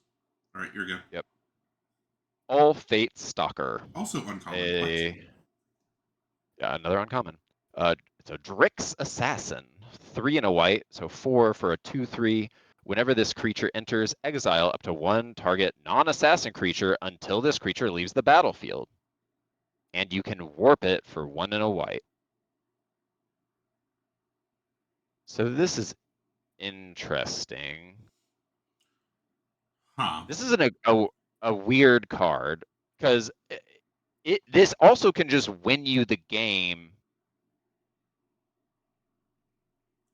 by warping it randomly. Like it's a weirdly aggressive card in a set that so far has not seemed aggressive whatsoever. Well, the warp is just straight up a blink. It's just a slide, Yeah, yeah, yeah, which can proc ETBs of things yeah. you Your own control, ETBs. which is very prevalent because of warp creatures. It also triggers the entering and leaving triggers, which we've seen. The void triggers, which is an entire mechanic, gets triggered by this. Yeah. by the warp of this. And like you said, you can remove blockers. And then when you actually play it, it's just straight up a creature Oblivion Ring, which is worse than Yep. Oblivion Ring, but it's still good. Still an Oblivion Ring. Yeah. Yeah. Yeah, I'd say this is like a B probably. Yeah. Yeah. B to B Also, like, minus. if you're having this station battle between other people, even if this can be removed, you're slowing down, them, Yeah. their stationing, so you can get to yours faster, while also this is the perfect stationer because you're never attacking with it. Yeah. Also, an important thing to note is that if they do, and this is one of the main reasons I do not like station, because once the station finally becomes a creature, that just makes it vulnerable. So if they station something so that it's a creature and you target it with this, even when they remove this, it comes back with no charge counters. So Yeah, they have to yeah, do it that's again. really fucking brutal. Yeah, holy Yeah. shit. Yep. These stations, eh. All right. Lux Yep. Knight Breacher. 3 and a white for a 2/2 common. So all the commons are just going to be expensive. This art is amazing. The Human Yeah. Knight, 2/2 for 4, and it enters with a 1/1 counter on it for each other creature and or artifact you control. Whoa. So that 3/3 that makes the lander token's pretty good with this, and the green white counters matters. You go Yeah, two holy drop, shit. 2 drop, 3 drop, and then on 4, this is a 5/5. Um, Not mad about that. yeah, I mean its downside is obviously a 2/2 for 4, which is pretty bad. I think this is just a C. I think this is a C minus. Yeah, yeah, yeah. I'm not excited to play this. If I am in a really go wide deck, I'm not upset about playing this. I Maybe, think I think there's a world where this is a C. That's what I'm gonna yeah, say. yeah, yeah. If you really care about counters, yeah, could get up to C. And it can do some silly things sometimes. All right, you're good, I think. Radiant Strike, 3 and a white for an instant. Destroy target artifact or tapped creature. You gain 3 life.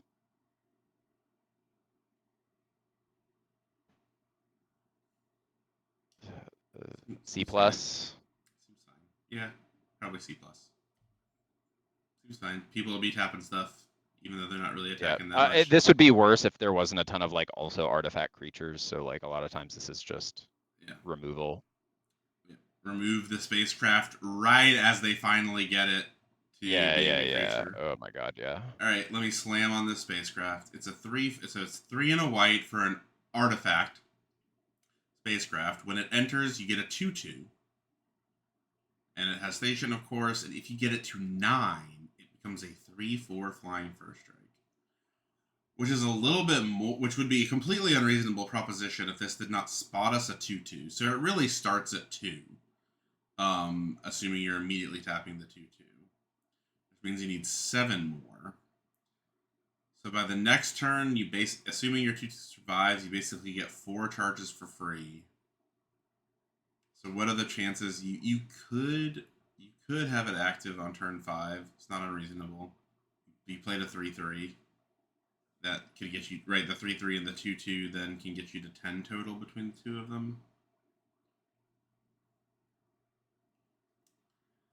Um, this one I feel like isn't as terrible as the other ones, just because it does make a 2/2, and this thing isn't uncommon.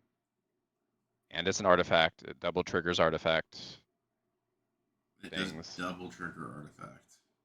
I still just want to say this is like a C. I really don't I know.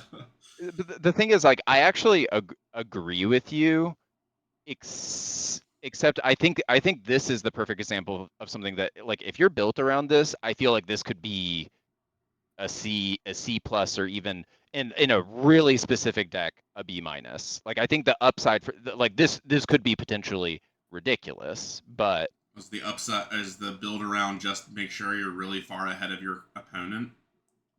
no, I'm saying, like, for instance, with the Azorius thing, you play this with the Azorius thing on 4, and you're making 2 Thopters and 2/2 You're that then not. are You're not, because that was a double. That was a 2 spell trigger. There's nothing to do Oh, with this. which one was art? One of them was on It was artifacts. no. That's it's the one you were thinking of, but it makes a 1/1 whenever you play your second spell on a turn. Oh, it's That's second when spell. that's when it makes the 1/1. Yeah. It's Surely not there is typical on something that's artifacts. gonna fucking love 2 artifacts coming in on Yeah, yeah. 4. Maybe if there is, then this is definitely better. Yeah, Um, I'm saying we haven't seen the whole set. There's potential this could be we'll really good see. because you It love could to see a be. flying first strike. I just really have to see how this is all going to play out, which is I'm an expert reviewer. I need to play with the cards. This is just something like conventionally this seems bad, but I'm going to believe there is more to it, and we've already talked about it a lot as to how that could be the case. Uh, Yeah. but we've already gone over this one. Also, I'm sorry. I have one more thing to say about this other card, the Yeah. Wedgelight Rammer. These gay cruises have gotten out of hand. It looks awesome. A Wedgelight Rammer? Are you kidding me? Yeah, yeah. Oh, it's gonna In wedge this it environment? in this environment. The year of our Lord 2025. Yeah. Oh, this is okay. So this is what I mean by there feels like there's more into it. This is really good with blinking. You blink this, you get another 2/2. You do lose your first charge counters. Uh, Also, just generally warping, as we said, warping naturally energizes with station, so you can still tap it. So like, yeah, there's maybe something that so you like play this, you don't actually station it at all, and then the next turn you blink it, but then it still just comes back at the end of turn, so then you still can't even crew it. I don't know. We'll see. All right, we went over this in mechanics, so you can do this one fast. Okay. Starfield Shepherd, 3 and 2 white for a creature angel, 3/2, an uncommon. It's a flyer shocker. When this creature enters, search your library for a basic plains card or a creature with mana value 1 or less, reveal it and put it into your hand, then shuffle.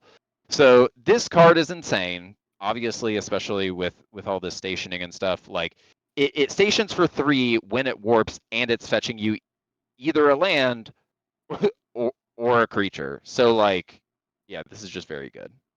Yeah, it definitely seems good. I mean, a 3/2 Yeah, flyer for 5 is bad, but that, getting you 2 cards is good. yeah, ramping you twice, and like once again, I think It doesn't in ramp this you. world where stationing can actually work, like this stationing on whenever you play it for 3, and then an additional 3 when it comes in the second time It's just is so slow. It's just hard to wrap your head around it's like so slow. Yeah, it's how so slow and bad that seems. yeah, You're yeah. basically I saying I agree. have the opportunity to not develop my board until turn 4. Like in conventional limited, that sounds like I lose. Yeah, Um, I agree with you. I agree with you. um, but this does not ramp you, by the way, either. It just puts it in your hand. Sorry. Which is Yeah, also it's not great. ramping you, but Yeah. it is drawing you a It card. still does seem good. I agree with you as well. It seems like a B minus probably, maybe even a B if it's like really slow. Yeah. If you have crazy 1 drops that are rares, if Mother of Runes is printed in the set, it's an A. Right. It's crazy that there is only one creature 1 drop in white. Yeah, that was weird. I really thought there might be like a 1/1 that died into a 1/1, which would have been really good. All right, Yeah, it would have been so OP. rescue skiff. Oh, the heart of the cards knew I wanted to rip on some spacecraft. 5 and a white Yep. for a artifact spacecraft at uncommon. Everything's uncommon. When the spacecraft enters, return target creature enchantment card from your graveyard to the battlefield. Okay. Yes. And then it is a 5/6 flying for the low cost of 10 plus crew, crewing, cumulative stationing.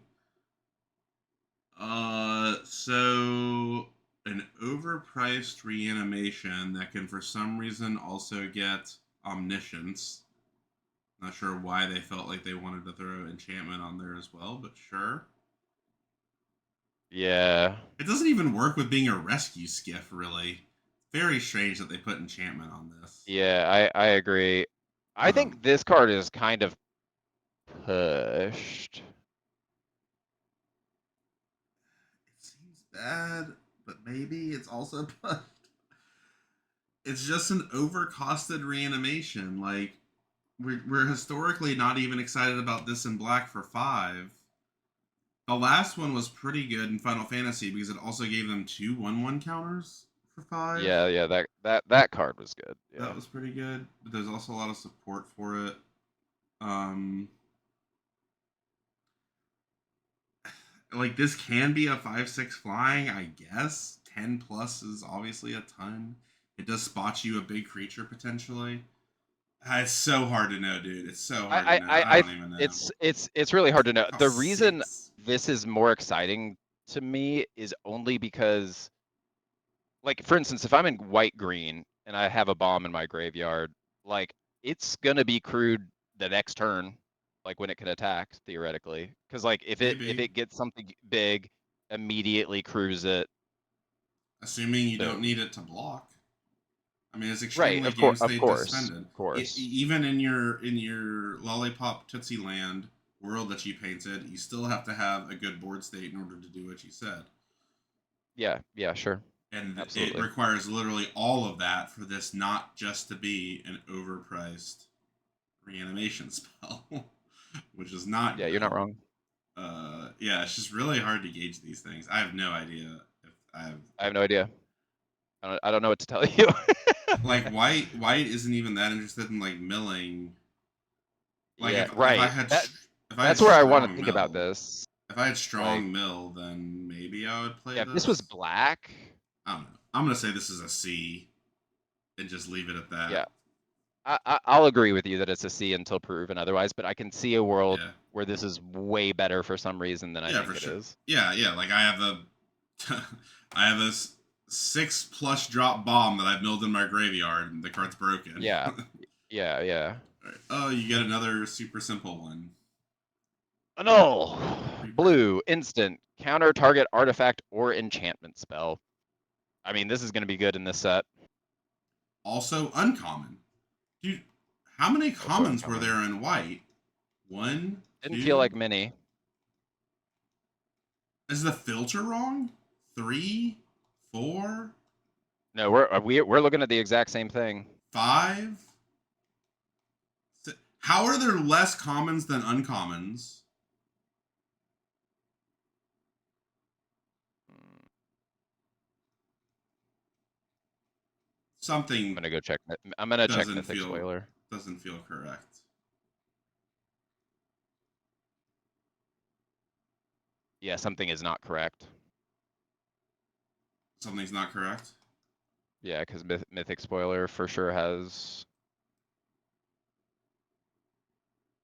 many more. Not many more, but like more certainly. Yeah, yeah. No, I mean a relevant amount more. Hi everyone, we're back. It's another day, but if I don't know exactly how I'm going to cut up the previous day, but at the end we were like, this doesn't seem like enough white cards. They were like all uncommon, which is very strange. And there was actually an issue with the Scryfall filters. It turns out the whole set was revealed, but like not using the Not advanced filtering. uploaded Yeah, properly. yeah. Yeah. Something was weird in their database. Anyway, we got it fixed. We're back in a new day, and I'm going to kick us off with Seam Rip because we were talking about standard before the bans, and we were like, I was like, man, portable hole would be pretty good to deal with Corey Steelcutter. Obviously, it was banned, and then I even alluded to like maybe they'd actually print something like that in the next set, and lo and behold, this is just straight up the enchantment version of it. So it's 1 white. When it enters, you can get any non-land permanent, so a little bit better. I'm pretty sure portable hole is just artifacts or creatures. That's like almost all non-land permanents. Other small enchantments, I guess, with mana value 2 or less until it leaves. So like another banishing light. But as we've said, you know, we think this format's probably going to be on the faster side, or sorry, on the slower side. Um, and like this is really good with like dealing with aggro. So I'd probably say this is just like a C to a C plus. Like drawing this in the late game could be a real brick, right? Like your opponent's all bigger things like stations or what have you. I mean, Yeah. I Yeah. guess stations can be undercosted, right? Like Not too. Like not two. we've seen very Yeah, we've very seen little. three, Oh, I mean, we're 3 and early on, 4. but like, Yeah, but yeah, yeah. yeah. There's that 1/2/2 flying for 2 that I we've seen. We'll see. Maybe Yeah, there's some yeah, higher rarity ones, like maybe there's like a right. one and a blue one that's like a 4/4 flyer or something. Broken. Yeah, who Probably. knows? So yeah, it could be maybe a little better because of that, but we'll have to see. I would start this at like a C, maybe to a C plus if that station really starts mattering. Yep. And you can always get tokens. So if you're really desperate, you can get a lander token with it, or any other Yes, you token. can. Squire's Lightblade, 1 white for an artifact equipment, has flash, and when this enters, attach it to target creature you control. That creature gains first strike until end of turn, and +1/+0, and it equips for 3. So this is an artifact, and it's a fine combat trick. Yeah, +1/+0 and It's first it's strike. it's it it is a combat trick that I am never playing by itself, but the fact that this is an artifact that sticks around, I don't hate. It's 3, and it's only +1/+0. Oh yeah, yeah. Like, No, are you ever I am. re-equipping this? In what world are you like 3 mana for +1/+0? I guess when you have Oh, literally nothing else to do. or sack fodder. It could be sack Sack, fodder. I like it more as sack fodder.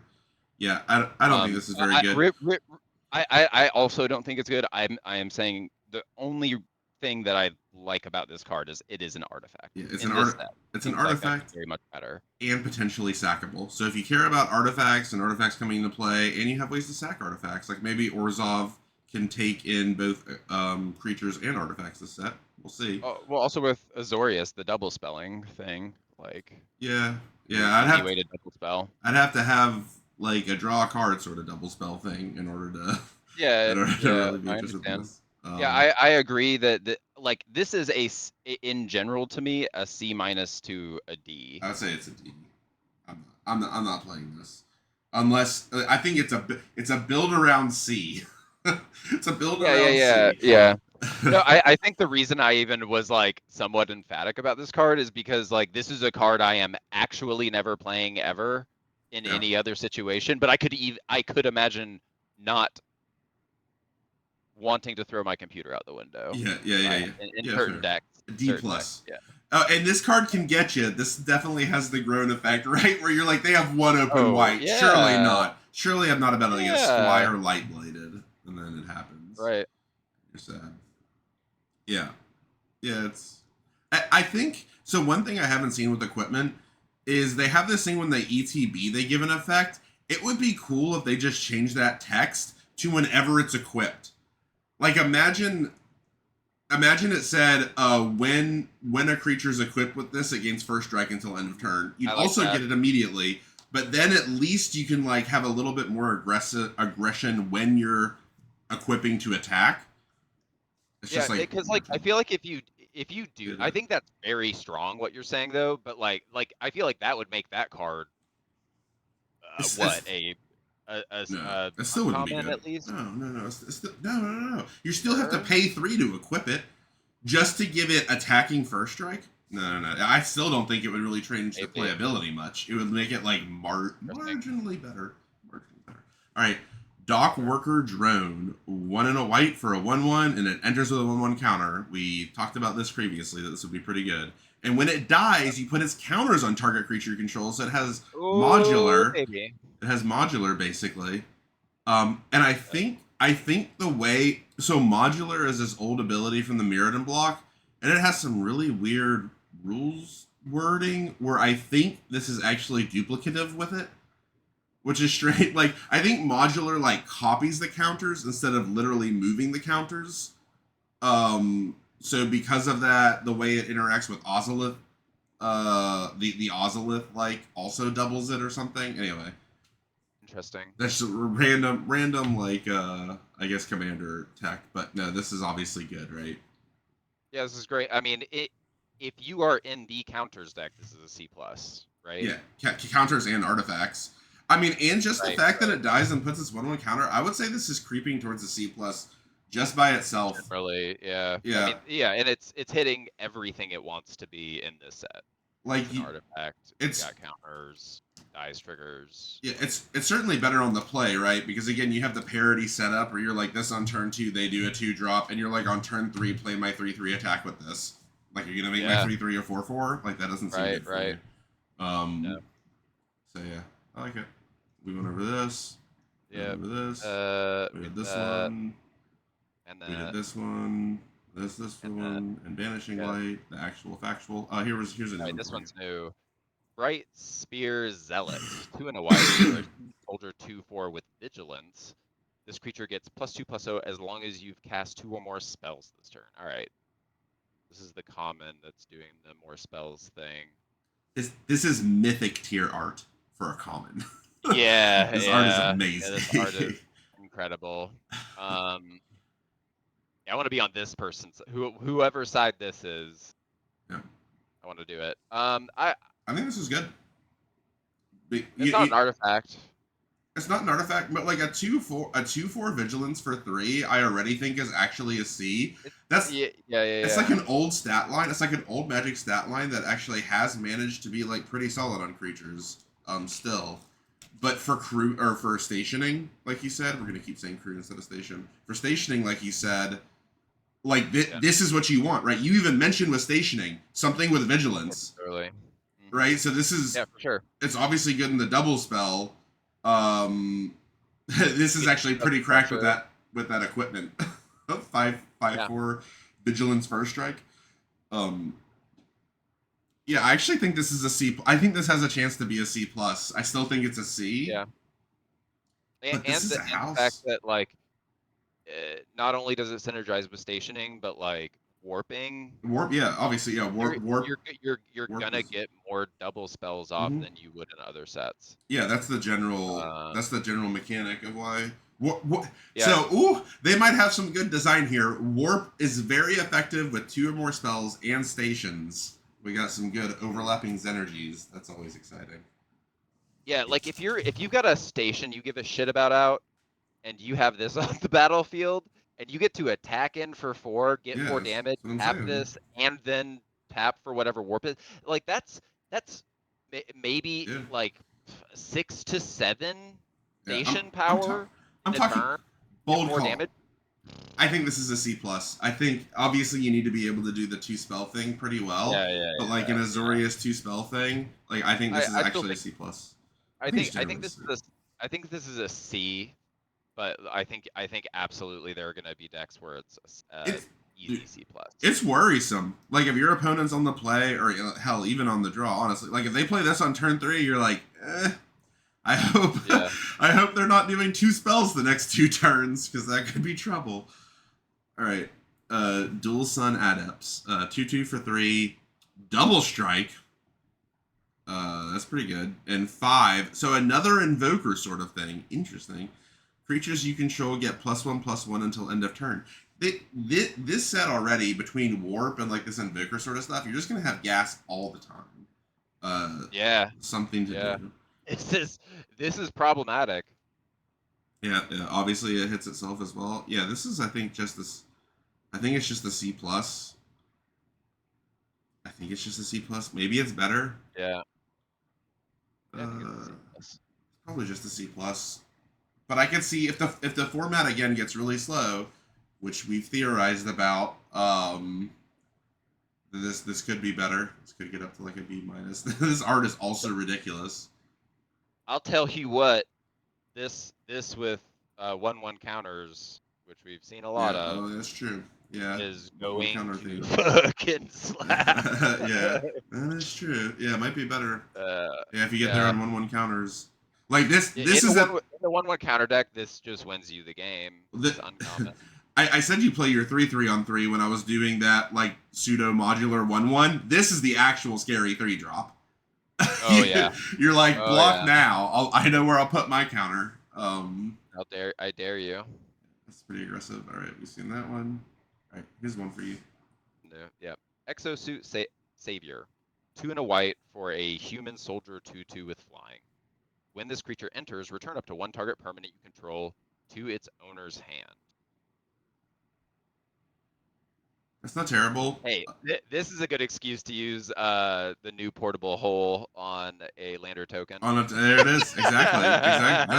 No, I think that's super relevant. I think this also does. I think this enables multi-spell strategies in 2 different ways. Because the obviously it allows you to recur something to your hand, which will allow you to play it later. So that's very much on the surface.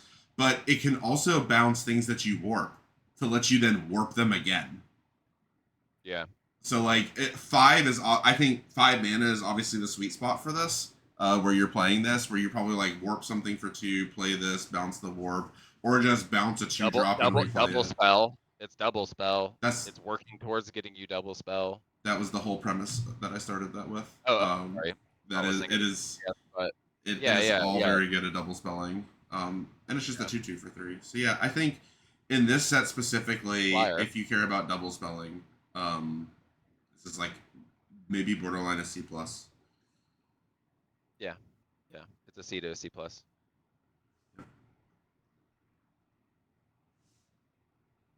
Flight deck coordinator. This is me, right? Yep.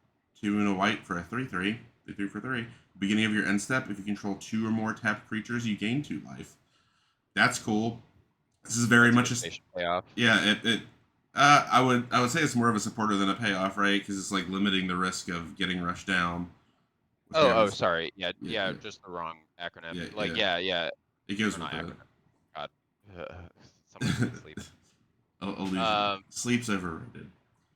Yeah. I was up till 4 painting last night. Oh, nice. I mean, it also counts itself, so like you can very easily tap.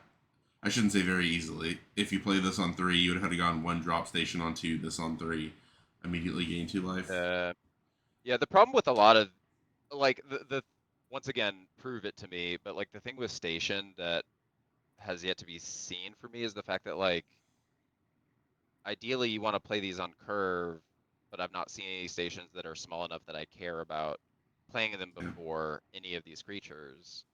yeah. Maybe they're higher rarity. Yeah, But yeah, maybe they are.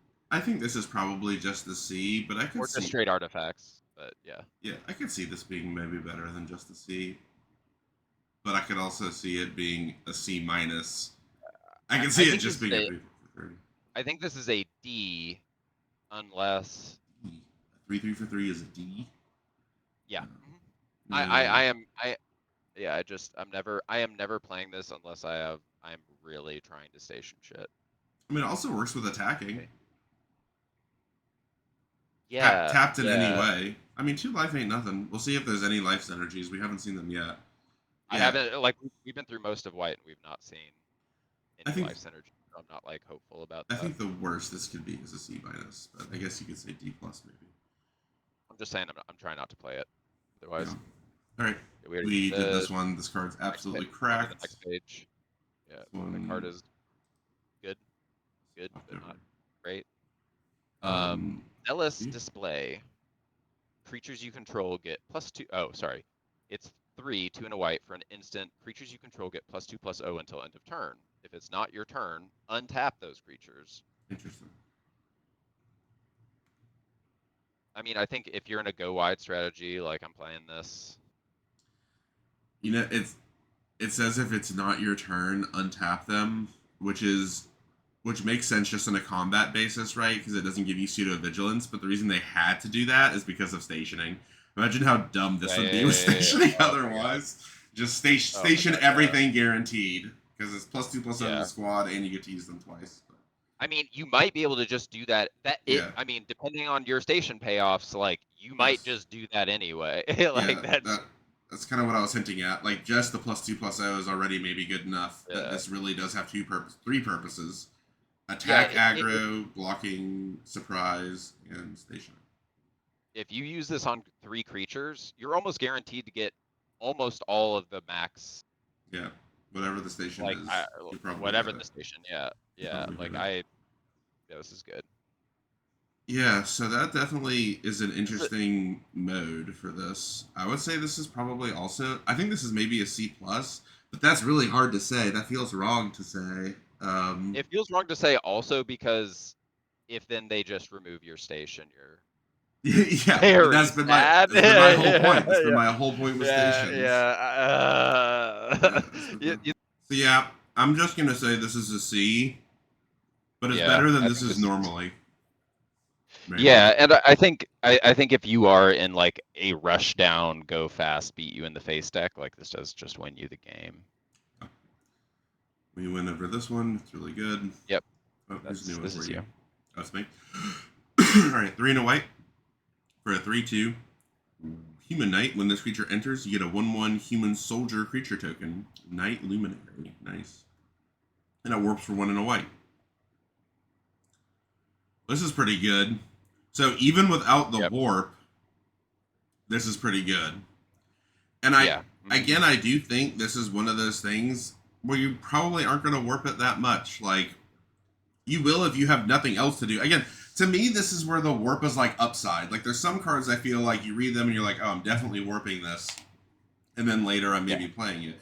This one's like, if I have a better 2-drop, I'm probably just playing that. Unless I'm like super concerned with double spelling. Right. With double spelling, I could see you maybe get in this situation where like you actually have this in 2/2 drops, right? And you're like 1/2 drop on 2, and then you still warp this on 4 just to get like a double spell proc, and then you still play this late. Maybe you play this on 6 with another 2-drop, or warping another one of these to get another double spell proc. Yeah. So the warp is definitely more appreciable upside, I think, just because of double spelling. Because like if double spell wasn't like a thing I'm focused on, I think this is almost always a 4-drop. Like Yeah, certainly. But yeah, I think this is a solid C plus. That's what I would think. Yeah, I think I agree. It also helps the go wide theme that we've seen. That card just kind of does it all. We've done this one. Yeah, we've done that one. We've done Radiant Strike. Oh, here's a new one for you. Not done this one. Yeah, Sunstar Lightsmith, 3 and a white for whenever you cast your second spell each turn, put a 1/1 counter on this creature and draw a card. Okay. And it starts at a 3/3. This is what I said I needed to play the artifact. Yeah. Ooh, this is kill on sight. This crazy. this is the grown test for white. This card is pretty wacky. This is the single best thing we've seen in white. Yeah, I think this is the best card we've seen. Period, probably. Period. Yeah. Holy fuck. The question is, do you even? I mean, it depends what you're playing into. Like, if I'm playing into red or black, I'm not even sure I'm playing this on 4, just because getting at least the first proc of it is so powerful. Just trying to. Oh, if I have a different 4-drop that I'm hoping they're gonna remove, I'm playing that. Yeah, but if or anything, or even a 3-drop to on turn 4, like this, because as soon as you get one proc off of this is it's done it. Crazy. It's done the thing. Yeah, it's a 4/4 for 4 that drew you a card. Yeah, so this does it all. This is 1/1 counters. We've seen a lot of cross energies. Like, we talk about how different mechanics have been supporting each other. We've seen how things are like both artifacts and 1/1 counters. This is doing 2 spells and 1/1 counter. So yeah, and also B plus. WotC is good about not making, like, usually different mechanics together, but they're not antithesis. But I feel like a lot of the times, like, you really are in one lane or the other, and I would say especially in like the green-white archetypes, I feel that oftentimes green-white does not pair up well with the other white and green mechanics that are going on. And in this set, I feel like that's very much not true. Yeah. So I think this could be very strong, like in general, like like all of this shit. We don't really know what the other green one is. I mean, so green is like the landfall thing, which we haven't seen in white yet, and it's 1/1 counters. Yeah. So far. But white is definitely artifacts, second spells, and 1/1 counters, which is a lot of mechanics. And stations, I guess, maybe too. But warps in all of those colors, like warps in everything. Although, I think. All right, so this is me. Yeah, this is me. But yeah, you would agree that last card was a B plus, right? Yeah, that card's a B plus. All right, card's a B. Sorry. Auxiliary boosters, 4 and a white for an equipment. When it enters, create a 2/2 colorless robot artifact creature token and attach this equipment to it. And the equipped creature gets +1/+2 and has flying. So it is a 3/4 flying for 5, which is the common that we see in both white and occasionally blue. But this one leaves behind a pretty solid equipment. Like compare it to the one we saw before, where the equip was 3 and it was +1/+0 and nothing else. This is Yeah. equip 3 +1/+2 and flying, which is And is a double artifact proc. it is also a double artifact proc. This is true, and it like creates 2 sack fodder if you care about that, or like allows you to sack the Yeah. 2/2.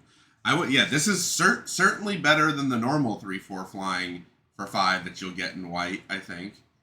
Yeah, I mean, This is a I think C. this card is a C, but is going to be a C plus in Yeah, you could a get deck there. that really cares about artifacts. And with boards, And once again, like I like this a lot, kind of like the card before, where it is a bad card that I would never otherwise play that has potential in the right deck now. yeah, I Is think this this is is a more little better playable than than the other normal, one, but especially yeah. if we're considering that things are going to be kind of board staller battle cruisers. Like that makes evasion even more of a premium. And a But lot of the it's cool. landers do have Uh, flying, so like I feel like a lot more colors are going to have access to more flying in general. this one's you. Yeah, Dawn Strike Vanguard, 5 and a white for a human knight 4/5 with lifelink. At the beginning of your end step, if you control 2 or more tapped creatures, put a 1/1 counter on each creature you control other than this creature. Other than this creature. Oh, you hate to see this on 6 after they've been, you know, pumping up their battle cruiser and getting it ready. I don't know if this is good. Really? It's a 4/5 for 6 that I then have to tap myself down to grow things that are tapped, and this doesn't grow. I just think with the stationing, it's This set has to be really slow for this to be good. Yeah, but it's turn 6, so like, I mean, it itself is an effective blocker. Like that's why it doesn't give the +1/+1 counter to itself, because it would just be kind of that would be crazy broken. for it Yeah, to be a 5/6 blocker with lifelink. yeah. Um, But this yeah, also maybe this is enables good. your 1/1 counter shit if you're just attacking in. You don't necessarily have to be Well, I'm just saying, stationing. this is a 6 cost card that is then supposing that you will start doing something once you play it. Like typically It's a limited. I know it's a 4/5, but like a 4/5 lifelink by itself is a big card. In typical limited, this is hilariously terrible. Like this is joke bad. I think in normal limited, like you're playing 7/7 tramples on turn 6, in like that's like a common in green, and this is a 4/5 Yeah. lifelink for 6. It because you've rushed down, but now we're just in this mode where we're basically assuming that nothing has happened by turn 6. And at turn 6, you're now happy to start commencing to build your board further. Because that's what this does. This is like, you've not stationed your stuff yet. It's turn 6. You've not really developed your creatures into threats yet. Let's put some 1/1 counters on it. Because, like, normally we get this at 5, right? Like, white has something in 5 that's an uncommon that puts 1/1 counters on stuff. Like, all of them at the end of turn. Wasn't that just a card? Wasn't there like a 3/5 Yeah. lifelink for 5 that said at the end of your turn put a 1/1 counter on everything? And that was Yeah. just that ended up being mid, right? Like, was that even really that strong in the end? No, no, I know what you're saying, but I think that it doesn't like I think this would be good if once again some of these lander or not landers, some of these stations are a higher cost to drop. So if you've got like a 1, 2, or 3 drop play, you play your station on 4, you station everything on 5, play something else maybe, or maybe you're attacking in and trading off shit, and then you get to play this on 6 But and station immediately to get the proc off on everything. Then you're huge. I'm not saying this card isn't powerful. It's like obviously powerful. It's just the way this card is tuned is suggesting that this set has to be so slow, which is I'm just like building evidence for this, right? Like I'm not Yeah. disagreeing and saying that this is actually a bad card. I'm saying normally I would like if I knew nothing about this set and you were just telling me who's played standard a lot, look at this card, I would be like, why? Why? Like if I didn't even know stations existed or anything, I would just be like, this seems really bad. I have to tap my creatures after turn 6 to grow them, but not this. But perhaps in this limited format, like you said, this could be really good. So I'm gonna say I think it's a C plus. I'm gonna say a build around B minus, and the build around is extremely slow limited. I think it's generically a C plus. A C plus. Okay. This is me. Yep. Too long on all these cards. All right. Weft Blade Enhancer. 5 and a white for a 3/4. When it enters, put a 1/1 counter on each of up to 2 target creatures, and it can counter itself. And it warps for 3, or it can target itself. So for 6, this is a 4/5 and a 1/1 counter on something else and procs 1/1's energies. 4/5 for 6 is not great. No. Warping for 3. I mean, this is just like a build around like C, right? This is like a build around C. If you really care about 1/1 counters. Yeah, I think once again gonna spoil a card. I know there's a rare that doubles all counters you put on things and it warps for 1. So like if you like turn 4 warp for 1, warp this for 3, put 4 counters on something, like I think this card becomes It'd have to be. insane. It'd have to be 2 counters on 2 creatures. You have to have. You still have to have 2 targets for it. Yeah, but this is a turn 4 play. You probably have 2 things on the board. It could happen, yeah. So if you specifically draft a rare and you specifically play a creature on 2 and 3, not a station, there's a ton of other 1/1 counters. counters. You're pigeon. I'm saying I think this does get better, but like I think it's I don't think I'm playing this in anything other than those 1/1 counter Yeah, decks. so you is what agree. I'm saying. It's like a build around C. Yeah, And otherwise it's unplayable. yeah. That's what I said. Yeah. Sure. No. We did it. We made it to blue. Blue. Really for actual. Did we actually? Yeah, I think we might have even done a null, but I'm sure I'm gonna cut that. So, We did a null. Yeah, we did a couple of them. I take a null. We should just redo them. I'll take a null. Yep. Maybe as good. We've seen a lot of artifacts and even some enchantments. If you're playing best of 3, like obviously this is very strong in the sideboard. Would I actually play this? I'd have to see the format, but my guess is I'd probably play one of these. We've seen. I mean, we know white is an artifact color from the signpost, so maybe there's less total artifacts. But this is probably just like a C plus in the main deck. Maybe. What do you think? There's enough artifacts? I know you've seen more of the set than me. Yeah, I Every do. color has it. I think. Yeah, every color has it. You would play this? Yeah, I'd play this all the time. You'd play 2 of play, these? I think I might play 2 of them. I don't think there's any shot in playing 2 of them. I would sideboard in an extra one in best of 3. Sure. Oh, for sure. There's no doubt about that.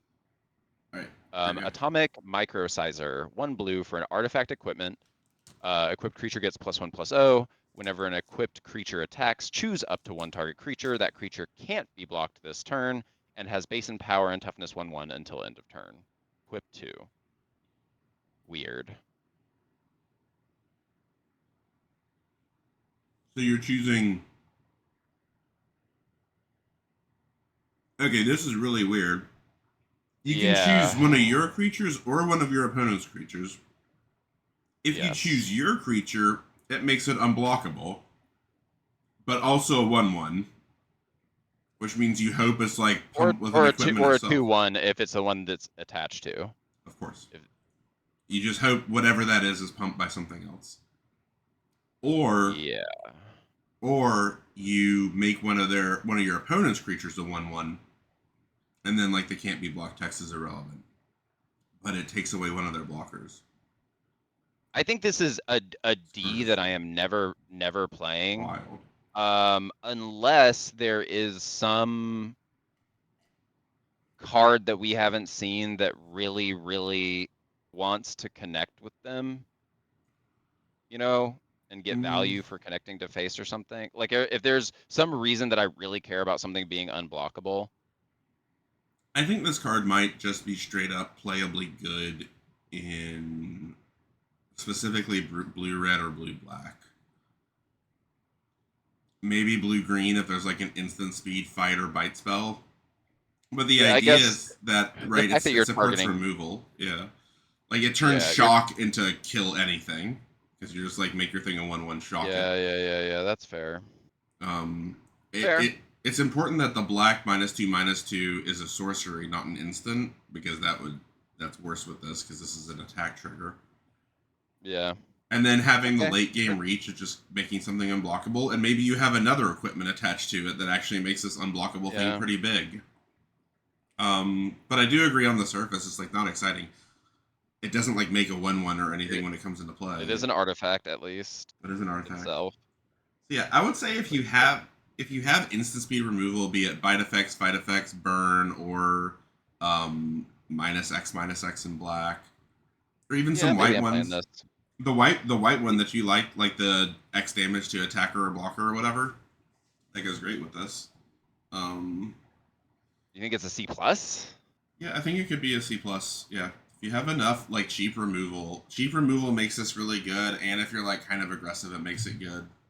I would say it's Right. probably a C plus, but I agree with you. I'm wary of it. It's a very interesting Yeah. card. I want to give a pat on the back to whoever designed that.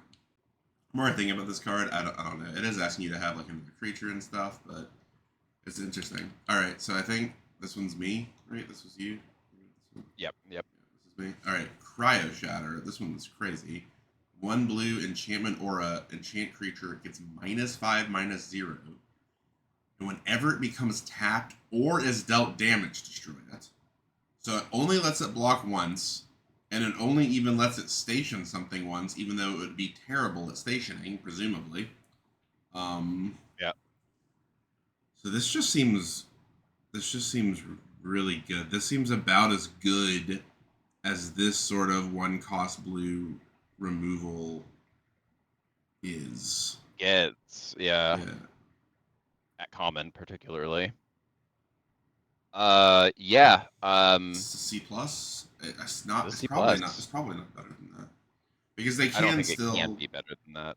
they still can bounce their own thing. They can still, play the artifact portable or the enchantment portable hole to get rid of this. So like it's not as good as removal, but Yeah. pretty close. Yeah, but Okay. I'm pretty happy for them to do that, depending on how broken the thing is.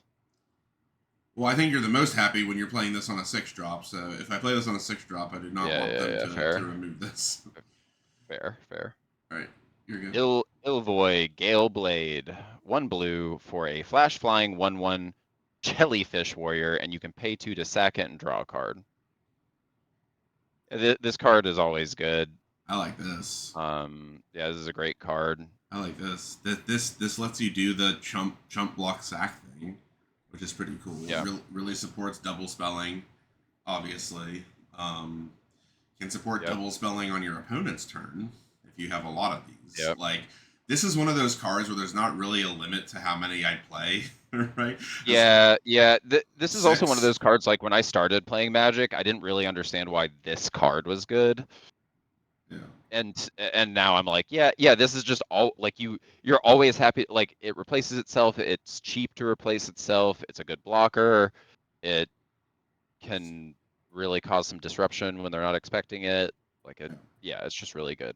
Yeah, It's just could really good. provide that blocker. Like they do the math right and they swing out for the win, and you're like, nope.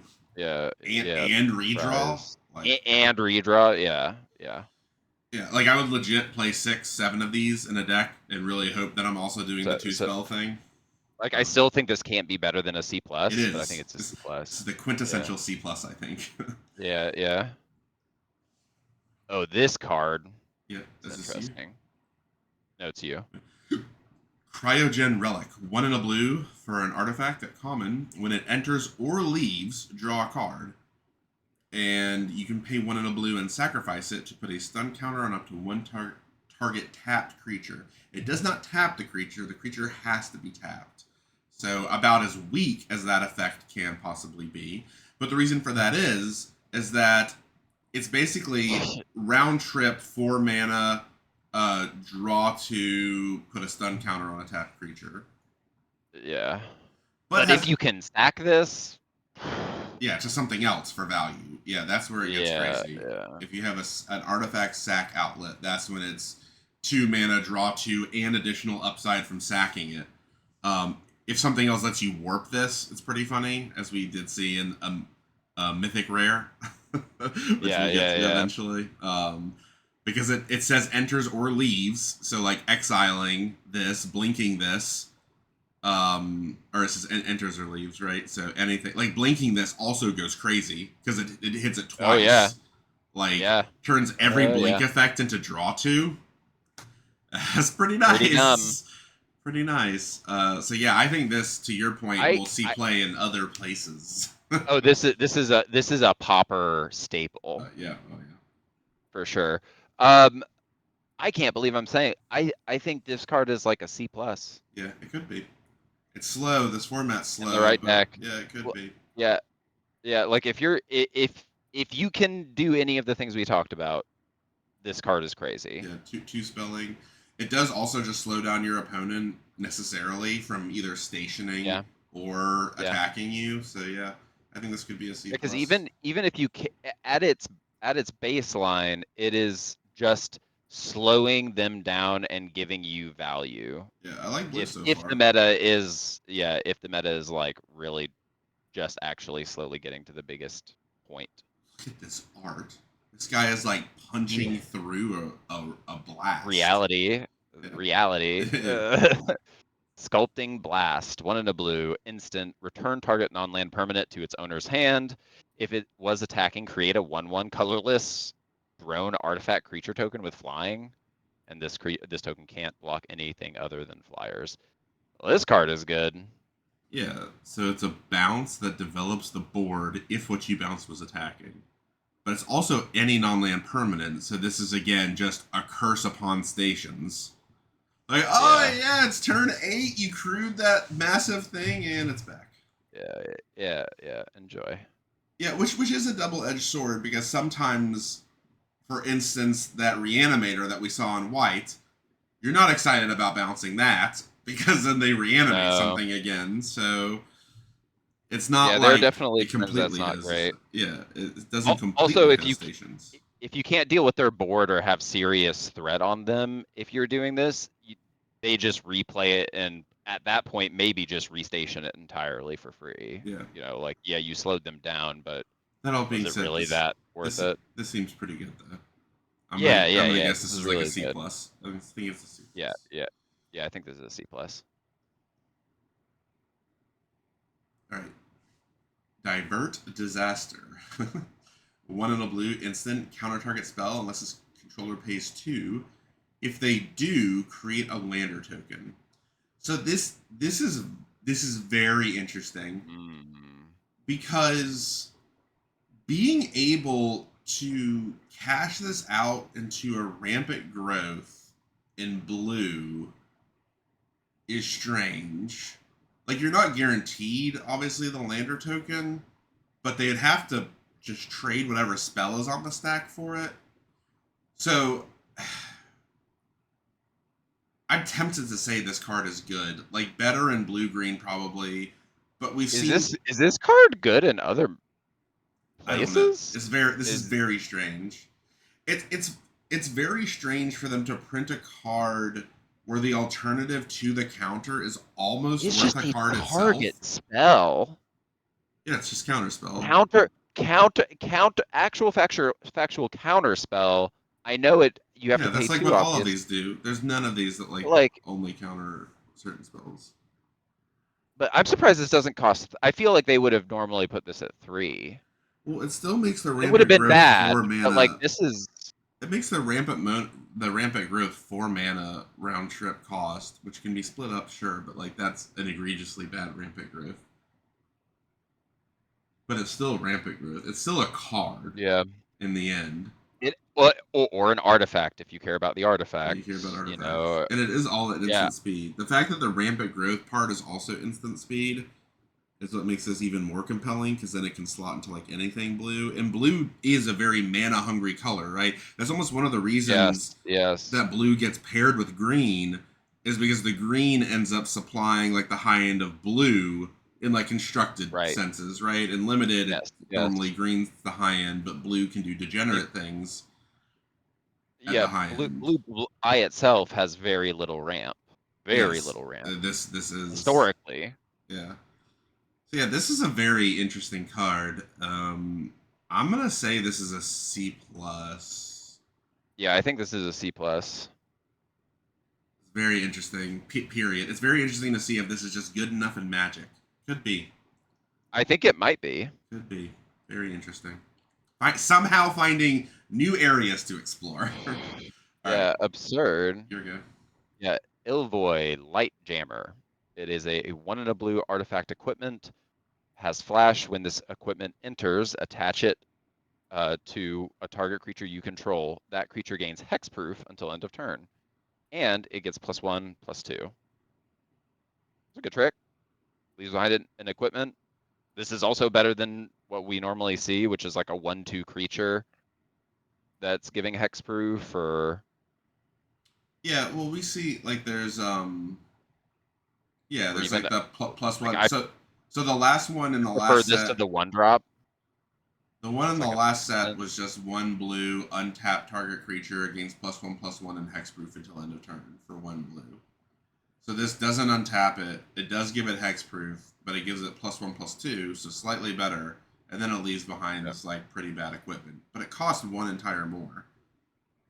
So I actually don't think this is that great, because the difference between one and two, when you're talking about a spell like this, is massive. Yeah, of course, of course. You don't really want to hold up 2 mana to give something hexproof. So I think this is actually like a C minus, maybe even a D. Okay, fair. That's just my guess. Holding up 2 for hexproof just typically ain't it.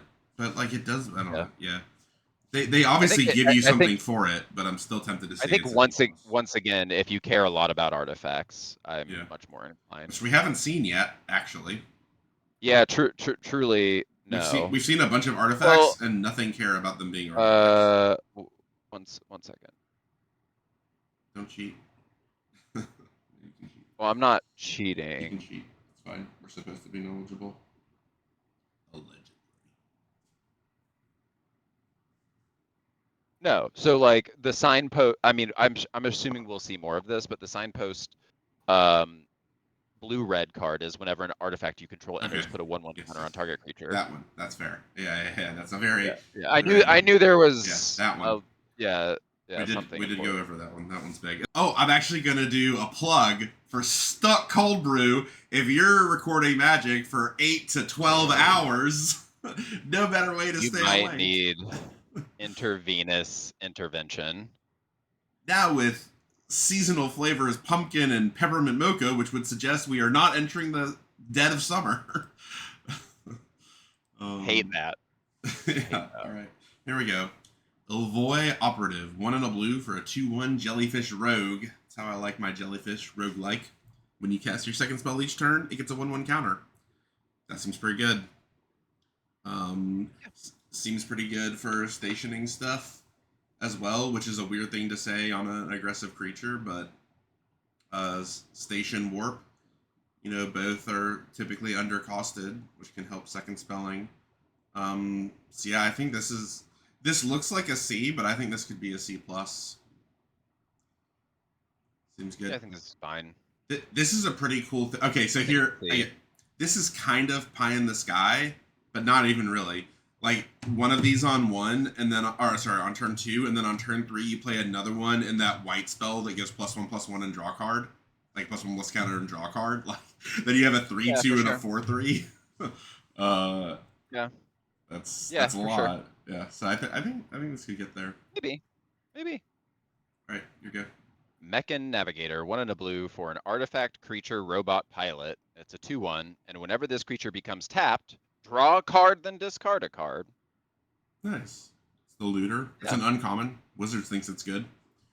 yeah, Um, yeah. I mean, we'll once again see what we're stationing, but yeah, this is a nice thing to have. Yeah. I mean, Seems also good. like we talked about, like in a blue black deck, maybe if there's like discard synergies in Yeah. black, which we've not seen any of that yet, but like We, maybe. we've seen it in white. That one reanimator in white, like this definitely pairs well with that. Like if you know you have that in your hand, you're like, just Yeah. push this The other the huge fact this huge thing. the fact that this is a 2/1 and at uncommon, I think this is probably better Yeah, I still than. just think it's a C plus probably though, right? Yeah, it's a, oh yeah. Once again don't think it could be better than a C plus. Not Yeah. like going positive or anything. I haven't seen that many Bs to be honest. Oh, I'm not in the right thing. This is better. Oh, Much better. that was. We're still not professionals yet. All right, Mechan Nope. Shieldmate, 1 and a blue for a 3/2 robot soldier artifact creature defender. There's a lot of artifacts. And so this is our typically a 3/3 for 2 defender in blue. But as long as an artifact entered the battlefield under you control this turn, it can attack as though it didn't have defender, which is both a very easy way to activate that, but also probably less relevant than it has been in other sets because you can still just station with this all the time, right? Yeah. Defender doesn't keep this from stationing. It's probably just stationing. I wonder if that's why they made it a 3/2. They thought maybe a 3/3 for 2 was just too good, considering that it can also just station. Um, I mean, this is a C, right? I think this is a C. Yeah. This is a C. This is a C. Which is good for it. Better than it usually Yep. is. Yeah. You're Yeah. good. Usually that's a C minus or worse. Mental Modulation. 1 and a blue for an instant. This spell costs 1 less to cast during your turn. Tap target artifact or creature, draw a card. That seems good, right? Yeah.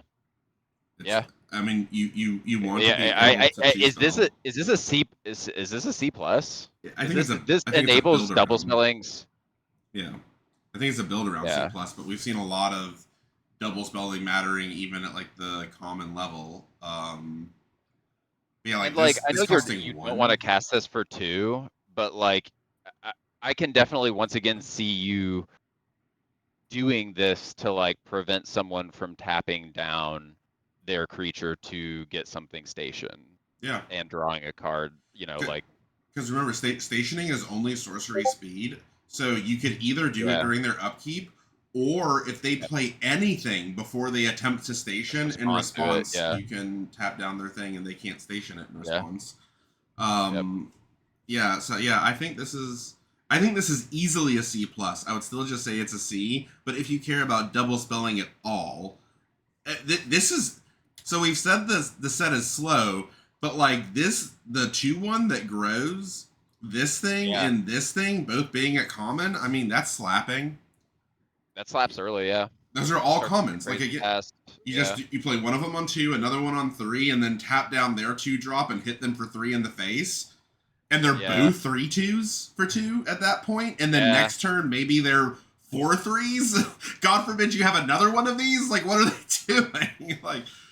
like that's Yeah. all. Yeah, That's no, they get all out of hand. reasonable commons. That's all Yeah. completely just blue commons. So yeah, this could play like a C plus in a hurry. I think. Interesting. All right. Ooh. Steel Swarm Operator. 1 and a blue for a 1/1 artifact creature robot soldier with flying.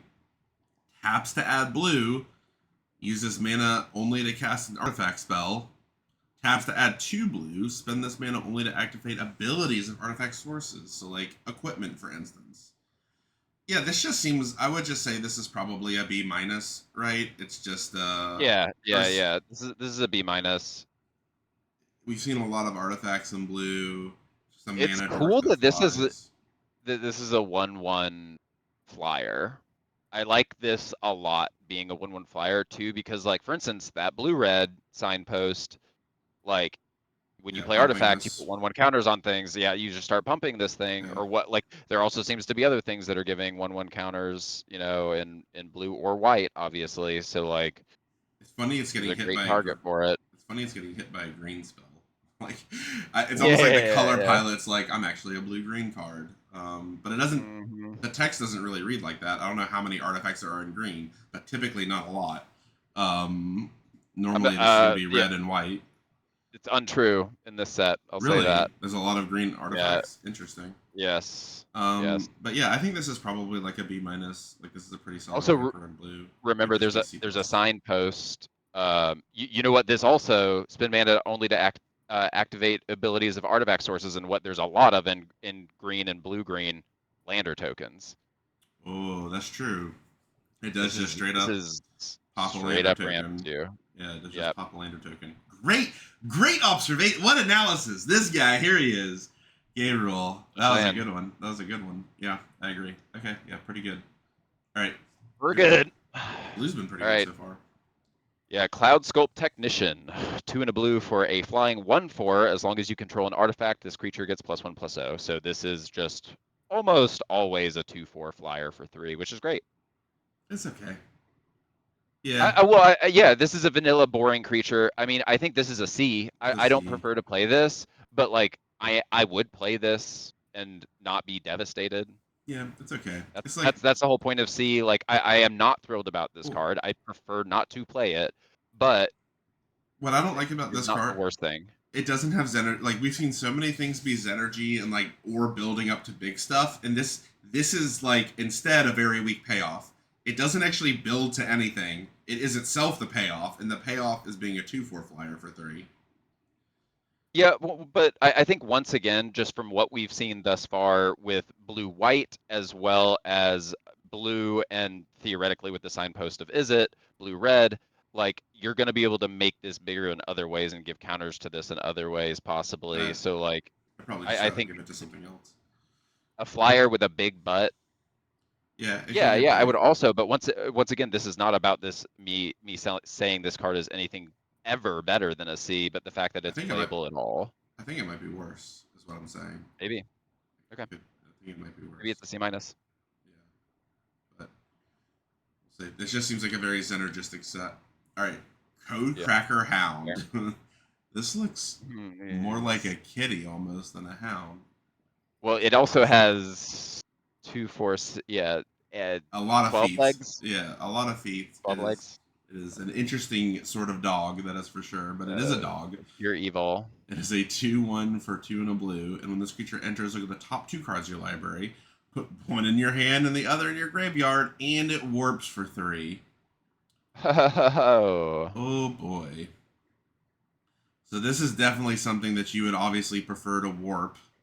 Because that's like the whole card is its warp.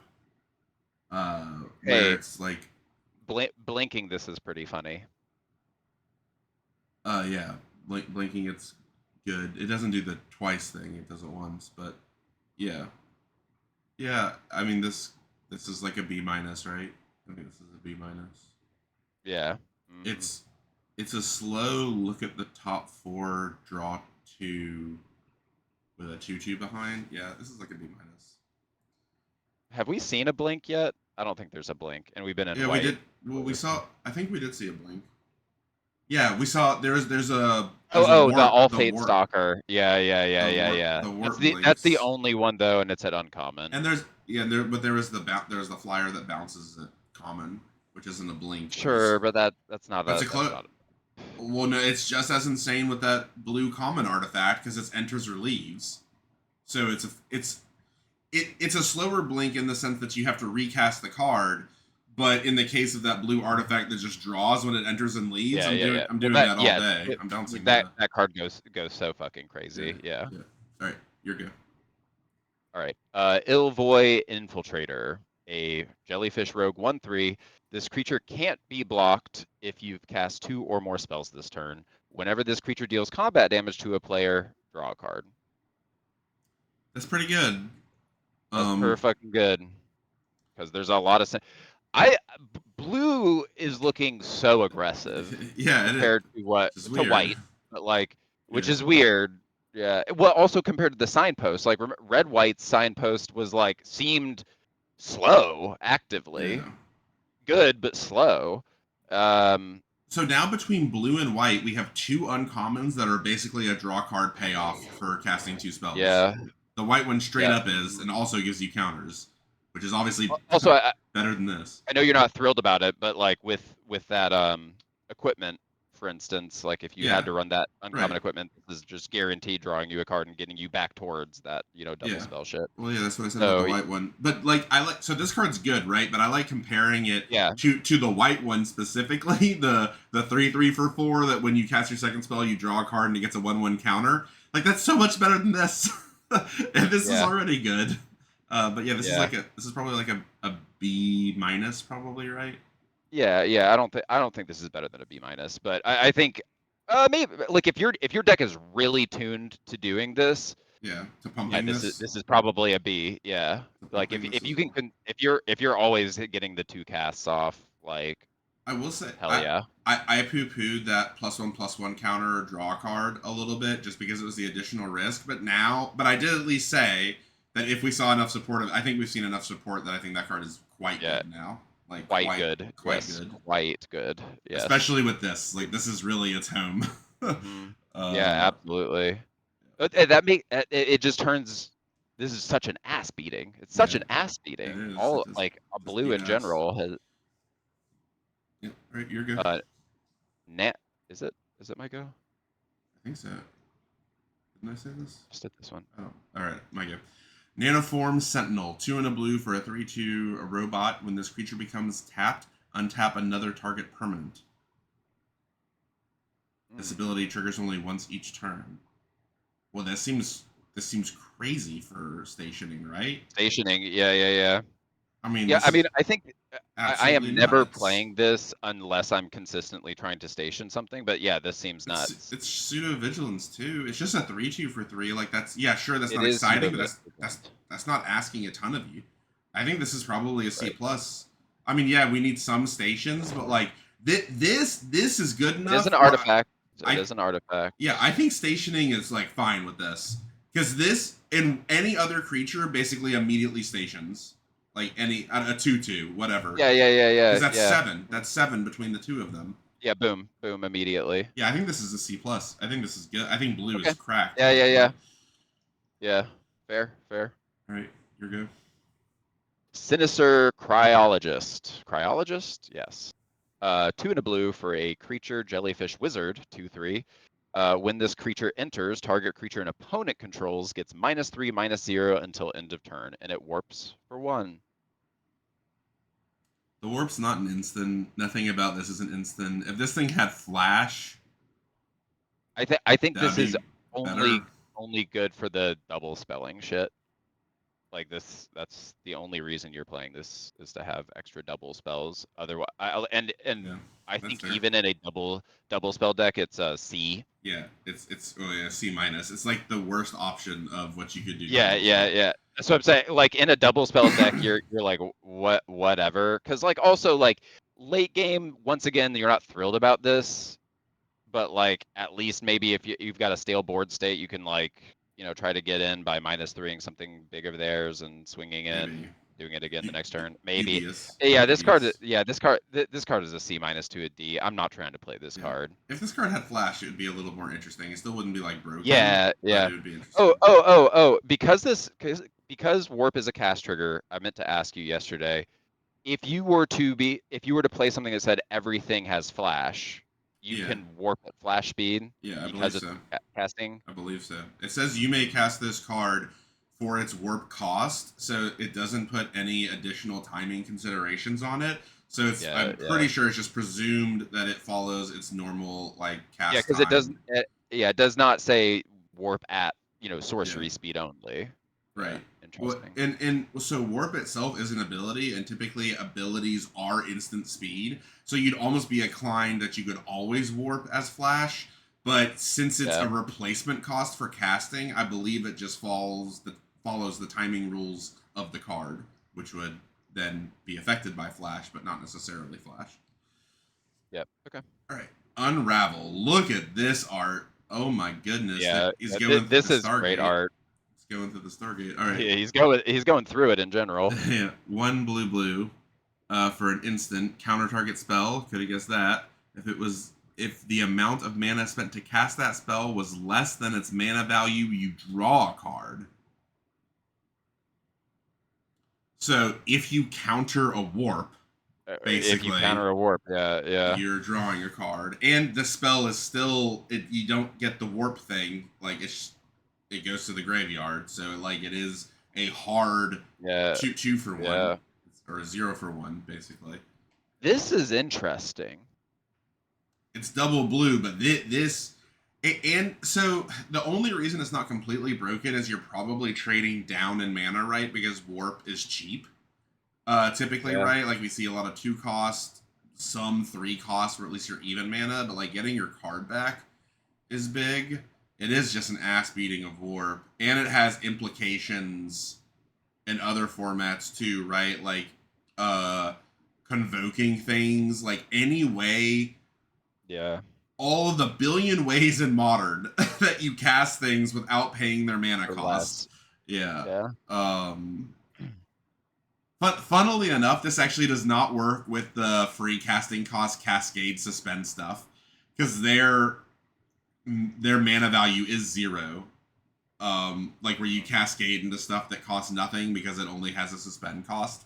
This doesn't work to counter that, but it does work for convoking or other ways to cheat stuff in. Reducing, yeah. Yeah, reducing costs. Yeah, reducing costs, exactly. Like convoking anything, this would draw. So this is an interesting card, just obviously period magic. For sure sideboarding this in against warp, but I would for sure play one of these. I would say the first one of these is probably a C plus. Yeah, once again, warp maybe is in better. Every color, so I think this might be better. It might even be a B minus. I mean, it's because double blue. It basically does not matter what you hit. No matter, like, if you are hitting a warp spell with this, it's always excellent. Otherwise, Yeah. you're hopefully counterspelling something good regardless, which is never bad, even though you don't prefer to do that at 3, and especially 2 blue. But and this even has a chance. This has a chance to be a staple in Magic. Like, I'm not saying it's a home run, but like this might just be. I could see it. I could see certainly it in a specific meta or against certain matchups, just being a sideboard card. Yeah, for sure. Because like Cryptic Command isn't good enough anymore, but it used to be, and it has 1 more blue mana than this, and it was always counterspell draw card, right? It was one of its like options. But 1 more blue mana is a big difference. So yeah, it has a chance. And also Cryptic Command is not good enough anymore. So all right, this is you. Uthros Scientist. Psionicist? I don't know. No, it is Psionicist. 2 and a blue for a Jellyfish Scientist 2/4. The second spell you cast each turn costs 2 less to cast. That's a lot less. That's a lot less. Woo, baby. That's wild. Because again, that works with warp because all the warp triggers are cast triggers. Is this too good? It's definitely a C plus. I mean, it's an uncommon for a reason. It's probably better. It's probably a B. It's probably a B minus. I think maybe it's even a B. Might be a B. It might be a B. It's a 2/4. As aggressive as we have seen. Blue's crazy. Blue is crazy. Blue's crazy. Blue white looks like some sort of terrorism. So far, I mean, maybe the set is just really strong and limited. Which is weird because we're also saying it's slow. This is going to be a crazy set. I don't know what's going on. yeah. Slow, but really strong. Blue is not looking slow so far. No. It's looking like gas only. Yeah, this is at least a B. That's a good one. Yeah, ridiculous. All right, my go. Lost in Space. 3 and a blue for an instant. This art. Top. Yeah, the art's. Oh, and that thing flying out of the window earlier was like, is that a big brain? I think it was a jellyfish. Now that we've seen more of these big brain jellies. So this is the thing that puts something on the top or bottom of their library, right? Yeah. It's an artifact or creature. We've seen a lot of it. Yeah, surveil. And you surveil one. So this is actually really, really good at 3.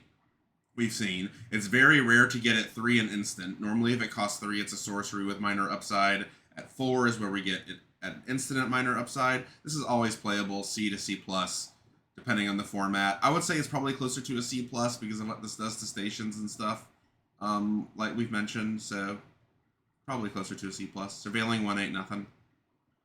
Yep. Scour for scrap. 3 and a blue for an instant. Choose one or both.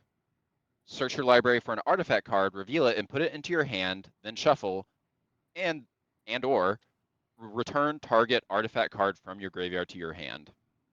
So very rarely do we get a modal spell where you get one or both. That is particularly weird. But the fact that this is theoretically double tutoring you is nuts. Yeah, this is a pretty Like big payoff for if all the you are, surveil we've seen. yes, if you are doing both, this card is a B. This is very strong. I think draw 2 for 4 at instant speed, where one of them is a tutor. I mean, it's just how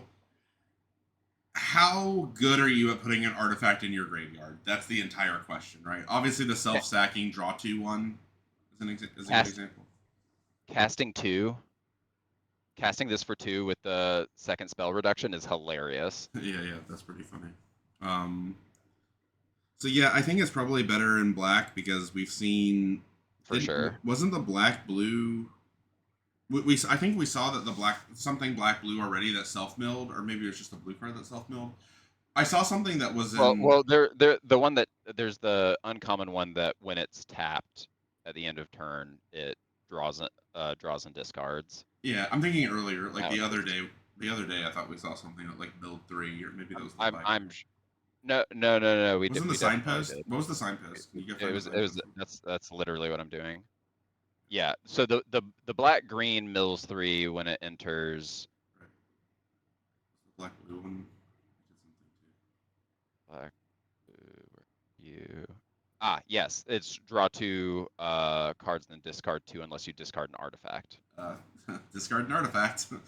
Yeah. Works here. So, yeah, I think this is. Sure. This could be as strong as a B. It's so dependent on so many things, right?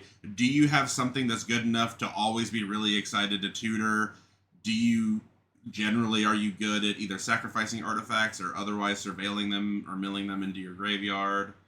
Or enough looter effects to regularly discard one?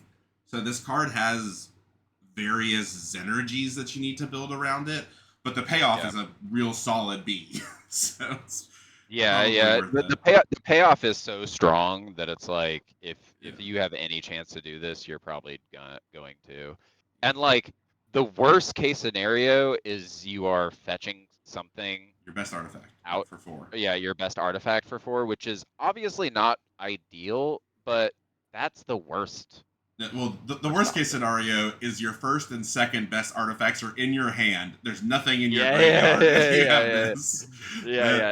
that case, yes. In that case, well, it's an F.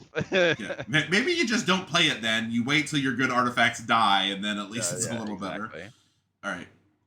Self-craft Mechan. I want to call these Meechins every time I see we out here Meechin.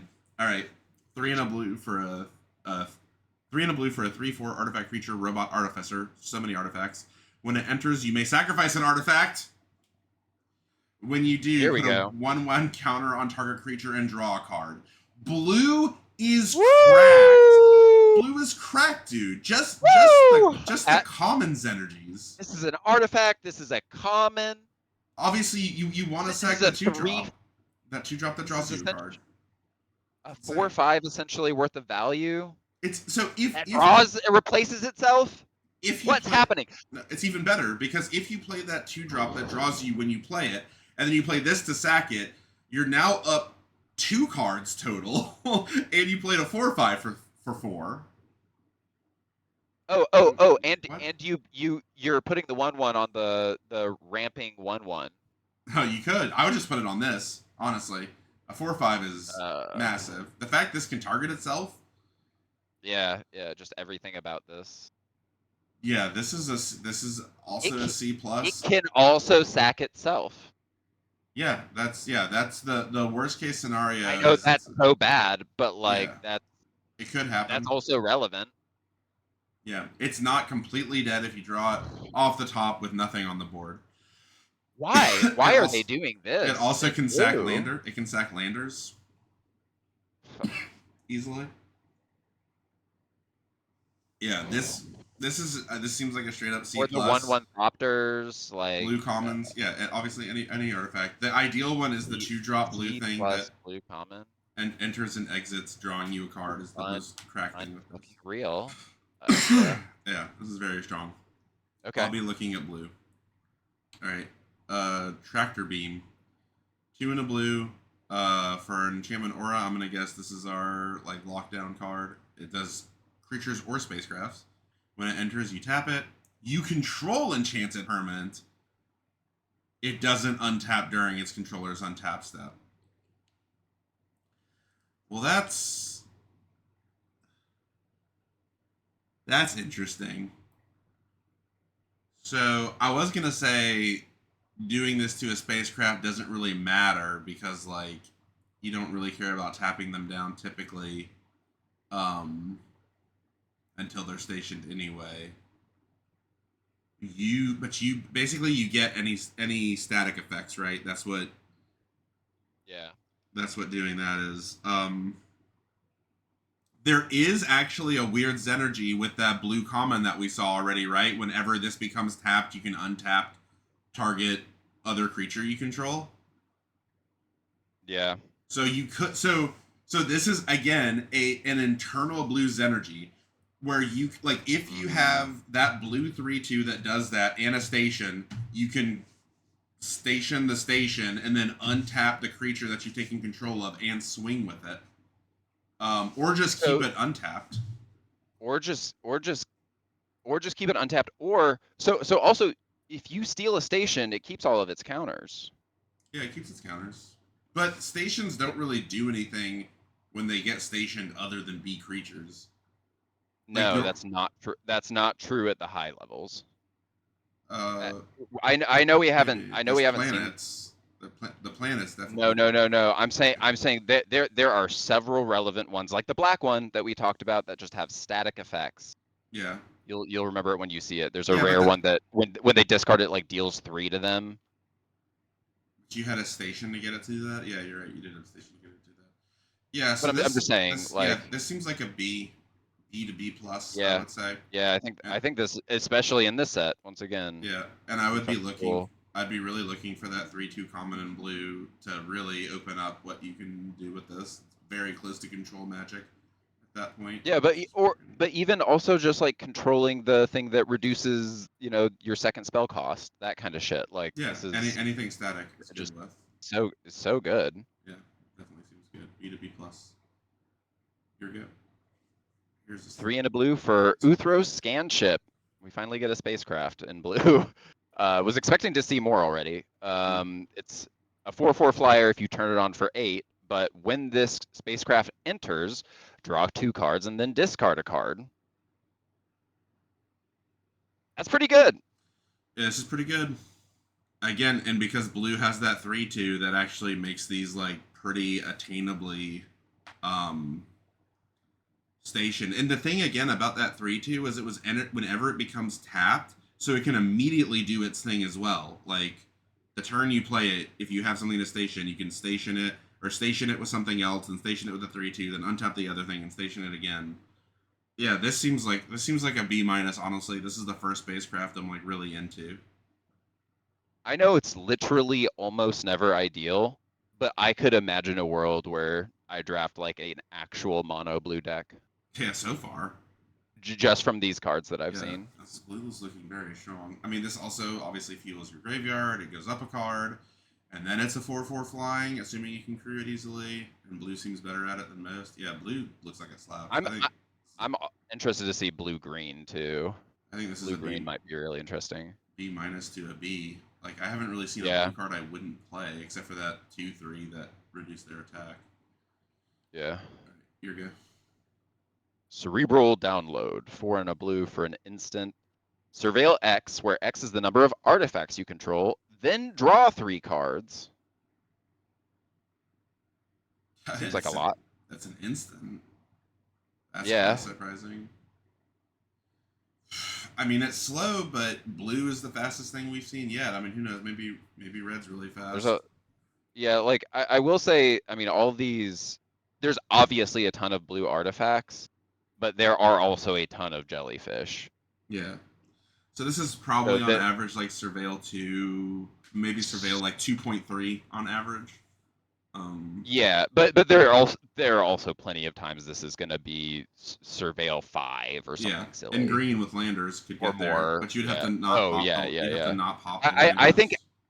I think the average might actually be higher in this set Maybe. just with the because of the tokens, because like there's the But shit you're that tempted to just pop the makes additional landers. artifacts. You're tempted to pop the landers by this point in the game, typically. Sure. Oh, yeah, yeah, yeah, yes, absolutely, but there's a chance not Um, if you know you have this in your deck. yeah, I think this is probably like a C plus to B minus. Seems Yeah, I could was even gonna be go C better. plus to B minus, but yeah, we'll Could see. even be better if you're.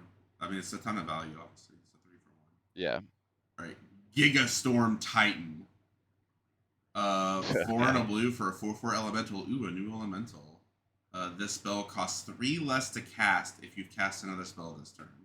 So it's a 4/4 What? for 2. This is B. crazy. Is this a B? It's probably just a This is a B. B. It's probably just a B. It's not a B plus because it is just a 4/4, If but it's you a have 4/4 for 2. it, we have seen plenty of spells that you can cast for 1. Yeah, it's a 4/4 for Like, 2. Like it's I would say this is you're always paying 2 for this. Only if you oh, rip it off the of top. course. If you rip it off the top and have nothing else, obviously then it's 5. But Yeah. yeah, but how good is a 4/4 for 2? It's actually not that good. As crazy as that sounds, like it's good, but even B might Um, be generous because it does nothing else. It does nothing else. It's not an artifact. It has no other energies. It's just a 4/4 for 2. It stations well. it It's a stations 4/4 well. for I 2. also think I think with just the synergy in blue we've seen with double spell, the value of when you do hit double spell, like Yeah, this for it helps instance, double spell. this with that one white, 1/1 counter draw a card. Yeah, Like yeah, this goes so crazy. Like you are in trouble. You play a turn 2/2. the It's a 2/1. 3/3, and now you have a 4/4, Yeah, the 2/2 that gets and you bigger, draw a or card. the 2/1 that gets bigger at that. No, I was But making it's a a four just three. generic statement. That Like is a even at, generic at one. the That's a worst, I've common. been That's a common. yeah. But I'm saying no additional value, just a 2/2. Yeah, but I mean, but then Like you have to have the other. That other white card is also an uncommon. sure. But yeah, I Yeah, mean, this I know is these yeah, are two uncommons, but it's very good with draw 2. Or cast 2 spells, which is why it's a B. yeah, It's a yeah. B though, because it is just a 4/4. All right, here we go. Mechan Assembler, 4 and a blue for an artifact creature, Robot Artificer, 4/4. Whenever another artifact you control enters, create a 2/2 colorless robot artifact creature token. This only What triggers are we once doing? each turn. What are we doing in It blue? be- What is going it on? be- if blue is not the strongest color, this set is Yeah, going this to is be crazy, crazy. and it's just It's not entering. white. Yeah, it's just an artifact entering. So like any artifact that warps is gonna like hit this twice by itself. Yes. Yes. Yeah, I think this What, is a B blue, plus. blue blue is doing the most. Yeah, this is basic. This is as close as you can get to being a 2/2 every turn, really. It's not even tapped. It's not even Yeah, it's tapped. just untapped. Why Yeah, isn't this tapped? it is only once per turn, but yeah, this is a B plus. I think seems very difficult to beat this. It supports going wide. It supports stationing stuff. Yeah, Also, it is itself an artifact, which is funny because yes. it would if it didn't have the only once per turn, it goes infinite by itself because it's another artifact. It doesn't say non-token or anything, right? So it would see its own 2/2 that it makes and just But into this, infinity. but this with the hexproof 1+1+2 flash equipment, like it makes that insane. Like Nah. those two things together, making this hexproof Yeah. and making a 2/2. This with divert disaster where it makes a lander and makes a 2/2. I'm saying Okay, no, like at instant speed. actually, you're right because Skull, yeah, it skull, has flash. Because it has flash, that is actually pretty good. That's why Yeah, I'm saying, I would because put it. you can do this on other people's turns. Sculpting Blast, return something to their hand if it's attacking and make a 1/1 Make drone it 1/1. and a Yeah, and a it would and a also 2/2. proc this. That's a good point. Like Yeah, things that make artifacts at instant speed are definitely pretty juiced by this, only and one because of this those was is uncommons. and because it's untapped too. Like specifically with that bounce. Oh my god, it is really gross. I mean, those are both uncommons, but with that bounce spell, it's really gross because it's untapped, which means it's a blocker. Because they have to be Only one attacking, of those right? is uncommons. The Divert bounce is Disaster is a common. the Yeah. bounce is an uncommon. Yeah, Yes, the the bounce is the lander uncommon, the lander token one. Yeah, that's common. It's good with that, and the hexproof is and also the common. artifact. Yeah. Yeah. Okay. Yeah. So this is a high B plus, I'd say, because Yeah, blue yeah. does This have a lot of ways to make instant speed by artifact itself. systems. Yes. Wacky, Wacky. wacky blue stuff. All right. Let's see if this is also somehow good. Star Breach Whale. 4 and a blue for a 3/5 flyer. When it enters, surveil 2, and you can warp it for 2. 1 and a blue. And it's just obviously surveil 2, but also potentially station something for 3 and have your draw or your cast 2 trigger. I think this is actually pretty good. I think this is legit pretty good. I think it's just a C, but like this is a pretty good 5-drop. Like a 3/5 flying for 5 isn't terrible. Yeah, I think this is I think there's a world where this is better than a C. C plus. Like But I would say once again blue's and like a already too heavy. good though. Because it's Yeah, also fair, fair, fair, it's fair. a There are it's much better. relative. Yeah, yeah, It's yeah. It's relative. relative. It's relative. Yeah, you're But right. yeah, You're right. It's this also is a not an fine card. artifact. Yeah, it's not an artifact. It's a fine card though. I'm Yep. not upset to play one. Yep. All right. Mechanizoa. 4 and 2 blue for artifact creature robot jellyfish. It's a 5/5, and when this creature enters, tap target artifact or creature an opponent controls and put a stun counter on it. And it warps for 2 and a blue. Now 5/5 stationing while I'm warping and delaying my opponent. That also seems good. That's an artifact. And it's an It's an artifact. artifact. Yeah, it's an artifact. Which is good for red, blue, and this one other uncommon that we've seen. There's still not that many artifact payoffs, but we're getting there. We're approaching it. This card just seems good. Yeah. It's not quite a is C plus, is it? I don't think it's quite a it's C plus. I don't think. To your point about the last card, like, I don't. I think the Star Breach Rail I'm obviously more high on just because it's on 3 you can be doing the double spell thing since it warps for 2, but like this is still just so good at delaying and stationing and blah blah blah blah blah Yeah, blah blah. Like if I have good 2-cost stations, I'm higher on this, right? If I can just go station on 2, and then warp this on 3, maybe straight up. a stun counter, I have found in the limited environment playing for long enough now that it's obviously not a card's worth of value, but it goes a long way. Yeah, well, and it's also better in multiple, strangely. Because, like, one stun counter is Sure. fine, like, it delays, but, like, if you can just consistently have things that stun counter, and then you're going over the top with, like, lander tokens or whatever silly artifact stuff you're doing, which includes double artifact triggering, just playing play this later. again. Yeah, just play this again. Yeah. Which then also slows them down. So yeah, this is. I mean, blue's just cracked, and this is also good. Yep. All right, specimen freighter. All right, 5 and a blue for an artifact station spacecraft. Or just artifact spacecraft. When it enters, return up to 2 target non-spacecraft creatures to their owner's hands. So it's a double bounce for 6, but not stations or not spacecrafts. And it stations, and if you have to get it to 9, it's a 4/7 flyer. But whenever it attacks, they mill 4 cards. We've seen so much ETB value. I'm tempted to say this just isn't good. Well, maybe. Hold up. I agree that this card is. We've seen so much aggressive shit in blue.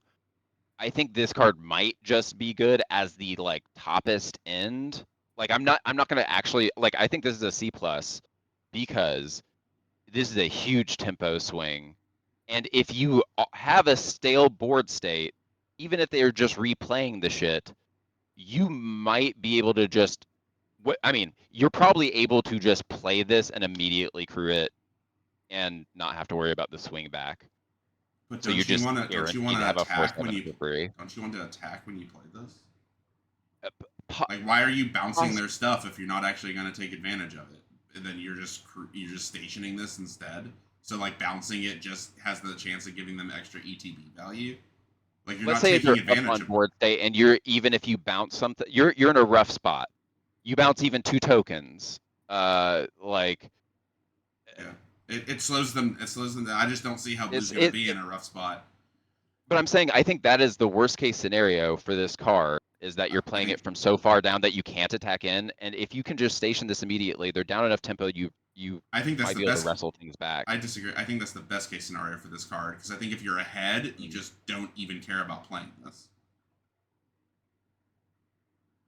With so many tokens and shit though, like I feel like this is always going to be just nice to have. Like I'm Yeah, not mad about it's seeing strong. this, even if it's And a 4/7 flyer is huge, but like you're just gonna crew this and then they're gonna kill it, yeah. or something, and then you will have literally done nothing, except maybe give them more ETBs.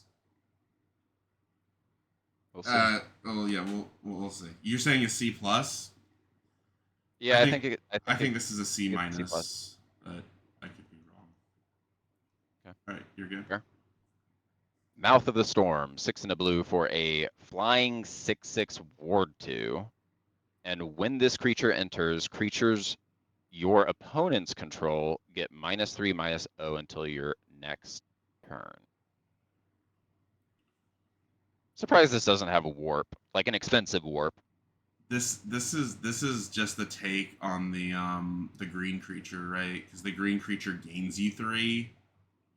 Or it's like the 6/6 for 6 that when it ETBs it gains you 3, and this is like saying I don't gain you 3, but I do potentially remove a lot of damage from the swing back. The idea is that it stabilizes the board. I think this is Yeah, I think for this is sure. I think this is fine. I think this is a C plus. Yeah, I Like think this this is isn't a C plus. yeah, this is a 6/6 flyer ward 2. That ain't nothing. Yeah. And even I will say the stations so far that we've seen, they're not they have big butts and like not a ton of power. Like this Yeah. kills a lot of the stations that we've seen or This spacecraft. this also does enable you to basically have a turn off to crew all your stations, or like to make them all creatures, right? Because you're like, I'm not really Yeah. much of a threat of dying next turn when you play this. So not only Right. does it stabilize the board in that way, you can be like, I really haven't had an opportunity to station all my stuff, but now I can when I play this, and then really be a massive threat next turn. Yeah, I Right. agree. This is probably a C plus. Yeah. We made it to black. Let's see if we can speed it up. We are going kind of slow. So I'll start us off. Embrace Oblivion. It's a 1 black sorcery. It's Bone Shards. As an additional cost to cast this spell, sacrifice an artifact or creature and destroy target creature or spacecraft. That seems like it works pretty well with both blue and white as the other color. Again, that 2-drop blue artifact that draws you a card coming and going works amazingly well with this. So just make sure that you can support this because you're in either blue or white and you have things to sacrifice. Or I guess even green too, right? With lander tokens or like a solid out for this. So this is better. I think this is better than it ever has been in this set that I have played in. Well, it's not an exile. Like sometimes it's exiles. Oh yeah, well that was in Duskmourn, but that was enchantment. Yeah. Well, I'm just saying generally this 1-cost spell can exile stuff, but yeah, I would still say this is like a C plus to a B minus, probably closer to a B minus. Yeah. Good. All right, your go. Hull Carver, 1 black for an artifact creature robot assassin. A death touch 1/1 artifact creature. I do solid. I have to give them props for the flavor design on this. Like this is a perfect example of how a 1/1 can death touch your whole big spacecraft. Like just cut into the hull, baby. Yeah. Carve And up that hole. it's an artifact. Yeah, it's a C+. It's Um, always a C+. Yeah, yeah. All right. Hilderblade. 1 Yeah. mana equipment. +3/+1 on a 1 mana equipment. Its equip is 4. But what do we have? Void. At the beginning of your end step, if a non-land permanent left the battlefield this turn, or if a spell was warped this turn, attach the equipment to target creature you control. So this is very good for the cast 2 triggers that we've seen in both blue and white because it is cheap. And it's very good with warping stuff, which also helps your cast 2 triggers as well. Equipping 4 for +3/+1 is not disgusting. Like, I'd feel okay with myself doing that. Like, that's an absolute lot of stats. Shit ton of stats. It's not ideal, but like this thing equipping for free is just crazy, and it will do that a decent bit of time. Any removal, any warping, equips this thing for free. Not in a sense that you can attack. Like the main downside is that when you get the free equip, it's at the end of your turn, which is decidedly non-aggressive and cannot be used to station that turn either. I still think this is like a C+. I think this is a B minus. It's a B minus. I think this is a B minus. Yeah, I think it's a B minus. Yeah, I think in the right. Yeah, I think in the right deck, this is definitely a build minus, a B minus. Like you're able to go wide and do cast 2 triggers. So maybe the most with white. You know what? I will correct myself. This is a B minus in the right deck. Yeah, that was my addition. I just had to it. Yeah. I'm just making erotic myself. This. What? What in the world? All right, I guess this is me. Monoist Sentry. It's a 1 black mana artifact creature robot defender 4/1 at uncommon. A 4/1 for 1 mana that has defender. Wild. I mean, obviously stationing. Like this is the stationer. The stationer. Yeah. Monoists fight a war of attrition, knowing that victory is inevitable, so as long as they stay true to the faith. So they're a very religious zealotry is involved in their sentry duty. Yeah, I think this is excellent. But how good is this? Is this a C plus? Is this just a C plus? I think this is better than a C plus. I don't think it can be because it can attack. I still think it's better than a C plus.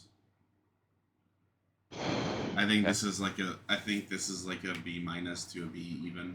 1 mana for a 4/1 is just, it's so much dumb tempo, yet you're never even blocking their 2/2, but we have not been expressing a lot of issues with being rushed down, and this just crews everything in a ham sandwich or stations them. Like, this makes the 2/2 flyer for 2 station just like really good, the one that like surveils 2 or whatever, and then a 2 flyer, like this just does it because its station was 4. Those two things together is hilarious. This and again that blue the blue 3/2 common together literally crews anything. That's crew 11 or station 11. Yeah. Just those 2 cards in 1 turn is station 11. I mean, yeah, I think this is like a B minus to a B. Like I would play every one of these I think, and just figure out. I think that's super. I think that's super dependent on specifically if you care about stationing. Like if you do not give a that's insane. I understand that's insane. 1 mana. What do you want for 1 mana? Sure. Yeah, you're right. This is just excellent, and it's an artifact. Great. So I guess the real comparison. Yeah, maybe it's a B minus. The real comparison is how much better is this than the 1/1 Death Touch for 1, right? That's maybe the most, because the 1/1 Death Touch for 1 blocks a 7/7, and kills it.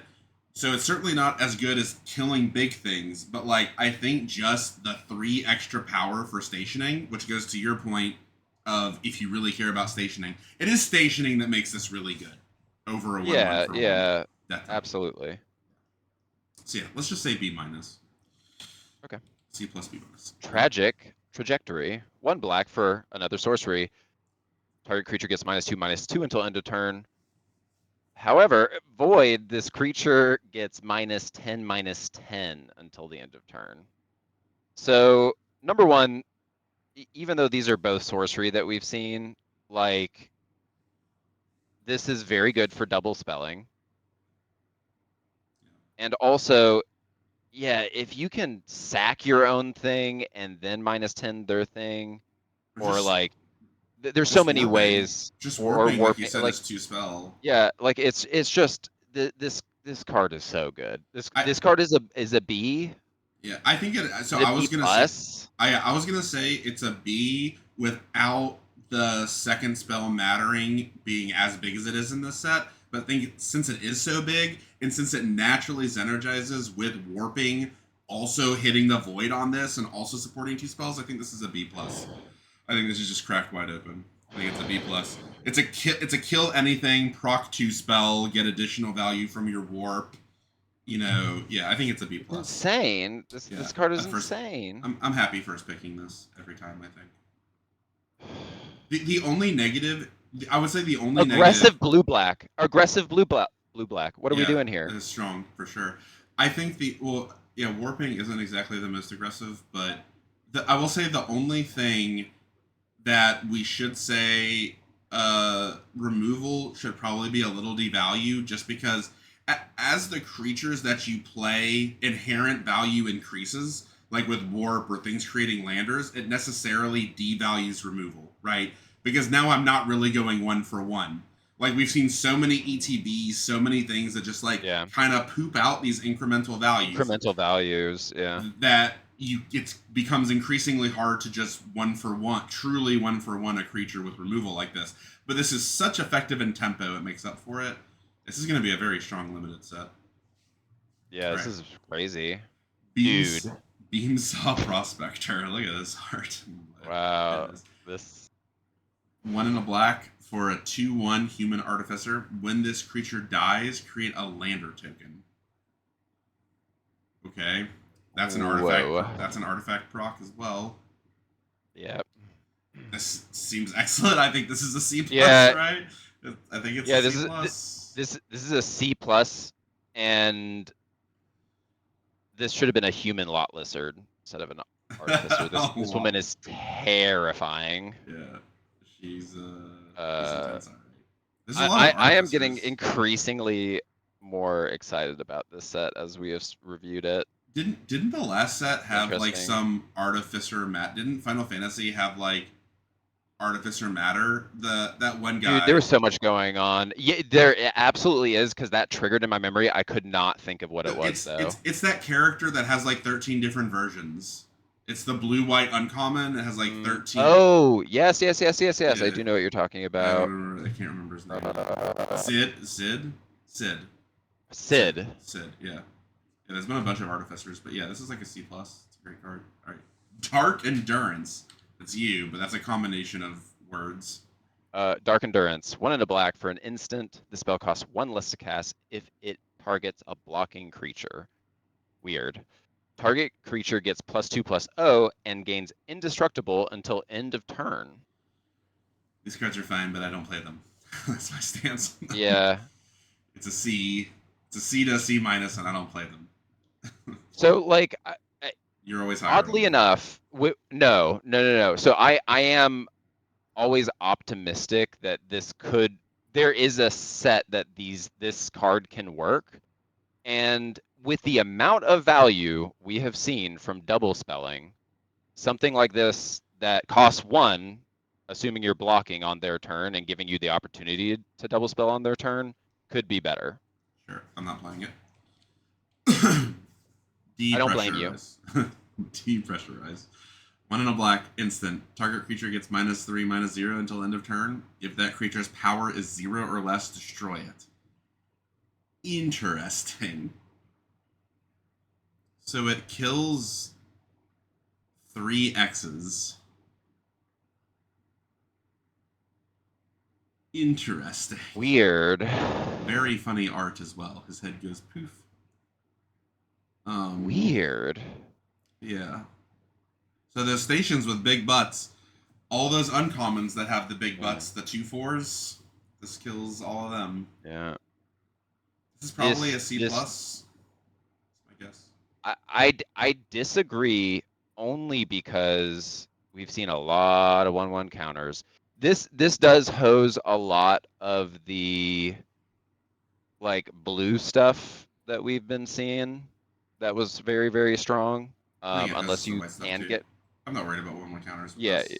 I'm gonna blow up the thing once they put the 1/1 counter on it and really spike them. yeah, okay, yeah. That then it really is feels bad. So yeah, It's it's a C innocent. plus. I think it's a You C. are Yeah. correct. You're Might even be correct. a little better. That's interesting Also, though. it just kills basically every single 2-drop, and there's plenty of very, very good ones. So Not the 4/4.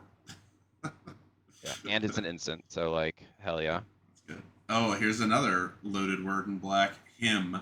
Hymn of the Faller. 1 in a black for a sorcery. Surveil 1, then you draw 1 card and lose 1 life. Alright. Void. If a non land permanent left the battlefield or a spell was worked this turn, draw another card. Um, Hmm. so this is kind of like a. So this is a 2 spell procking all star, but it has to be the second one, obviously. But like, if you have something else that's giving you a payoff for procking 2 spells, this card is just absolutely crazy, right? Because it's 2 mana, surveil 1, lose 1, draw 2 for 2. Yeah, Assuming you removal, but void does this have is diminishing returns a little bit because it's hard to have 2 thing like the 1 cost removal spell, right? If you just had this and the 1 cost removal spell, you obviously wouldn't have the void of the 1 cost removal spell. You'd have to use the removal spell to proc the void on this card.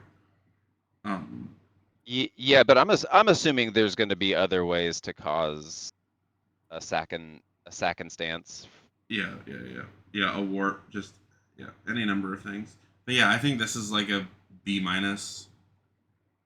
Yeah, I think this is the best version of this card I've ever seen in a limited format. Yeah, it's different enough that I Um, wouldn't really say it has another version, except for like the generic well, like draw, lose life, surveil black card. even with the last card, like depressurize, like turn 4 depressurize, and this on your turn, Mm-hmm. Yeah, yeah, it's like good. It's cool that you that's a don't lose pretty it. good turn 4. It's cool that you Like don't lose a second life either. You just get the other draw for free. yeah, you just get another draw. Yeah, I think this I'm is down. like I'm down.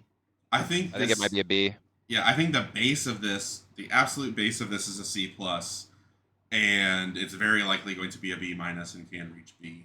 Yeah, and we've seen enough warp ones that like this on 3. Have we? I feel like we've only seen 2 warp ones, and one of them was bad. Uh, One of them was the Maybe we'll -3, see. -0. We'll see. We'll All right, evaluate later. you're good. You're good. Lightless Evangel, not an Evangel. 1 in a black for a vampire cleric. That's a new one. It's a 2/2. When you sacrifice another creature or artifact, put a 1/1 counter on this creature. Seen this before. Yeah, Seems good. You're sacking lander tokens. I mean, you're sacking stuff. it's weird that this doesn't have Certainly. lifelink. I feel like maybe it did have lifelink, and they were like too strong. Um, so I they think that would removed have it. been too strong. So they removed That's it. like, yeah, I think that would be extremely strong. I mean, this doesn't seem like that crazy, honestly. I no, no. It's like a C This is plus, a. another I C think this is plus. a. I think this is a C plus, but I think in like if you're making a ton of landers and this is your turn 2 play, and turn like 3 and 4, you're just popping landers like Yeah, yeah, it's pretty and good. playing other stuff. Like that's pretty good. It's a C plus, but built around sack outlet B fire. minus, yeah. Right, timeline color. Oh, we've seen this guy. Whoa. This is one of the early leaks. Black for a Yeah. 2/2 haste. You may cast this card from your graveyard using its warp ability. And the warp is 1 black, pay 2 life. So this is a warp 1, so good for 2 spelling. And it has haste, which means you can immediately hit them. But then where this card is prevented from being actually broken is because the way that warp is worded, you cannot cast it that turn again, which means it's 2 turns from you being able to actually permanently put this back into play once it's in your graveyard. It does full loop though. It does full loop, but also the thing I was gonna say that I think makes this card insane is it warps 1 for double spelling, which is always fucking sick from what we've seen, especially in blue black. But also, like, the fact that you can at least get this back in to get 2 crew on something before it comes back to your like the exile to cast it the next turn, like that's a still relevant value. Like the fact that you still do get some value on it coming back in. You're having to pay 2 life, and it takes forever. It takes 2 turns. Also the opportunity to like wait. So can you react to this leaving the battlefield at the end step? What do you mean? To like when this leaves the battlefield after you warp it at the end step, Sure. can you respond after that to that happening? Yeah. Okay. So you could definitely use that to trigger like the oh no, those are both sorceries. Damn, no. Never mind. Can't do that. Like this is good with like the bone splinter sacrifice thing because it's like free sack fodder, but you're paying 2 life every time. Like the pay 2 life, I think is significant and limited. Like Oh, the pay 2 life is for sure the fact that you're significant. paying There 2 is life and waiting 2 some life turns, link. you're waiting 2 turns to put this into play and paying 2 life. I don't think round tripping this is like very attractive at all, honestly. Like you Yeah, do it once, fair. maybe. Other Fair. than that, it's like kind of hard to cast, but it does really support the double spell theme. So this actually kind of feels like a double spell build around more than anything. Yeah, Um, fair. more than most cards that we've seen. But even then, I still think this is like a C plus probably. Yeah, because I will say to your point, you know, even though this is a lot of life, like you might only need to do this like twice and pay 4 life, and if you have like a value engine on the board, which seems very viable with the double spell payoffs we've seen, and possibly the other triggers, like that goes crazy, and maybe Like you're just like what so far value ahead it doesn't what matter. value engine do you mean? Like between all the value we have seen in double Well, like spelling what? in blue. Well, yeah, like I said, double spelling, sure, but that's it. Like this isn't an artifact. Like it does crew stuff, but it just takes forever. It takes forever. Yeah, we'll see. We'll Like see. you block with it. Yeah, I don't know. It. I think it's fine. Like I think it's a C plus. Like I'm definitely gonna try it, but I Yeah, could see yeah. it. I could see expecting it to do stuff and then it doesn't really. Umbral Right. Caller Zealot, a It's 3/2 one for of mine. 1 and a black. I don't think so. Wasn't that you? This was you, wasn't it? I don't know. You take this. Go ahead. I don't think so. I don't think so. Umbral Collar Zealot. 1 and a black for a creature human cleric 3/2.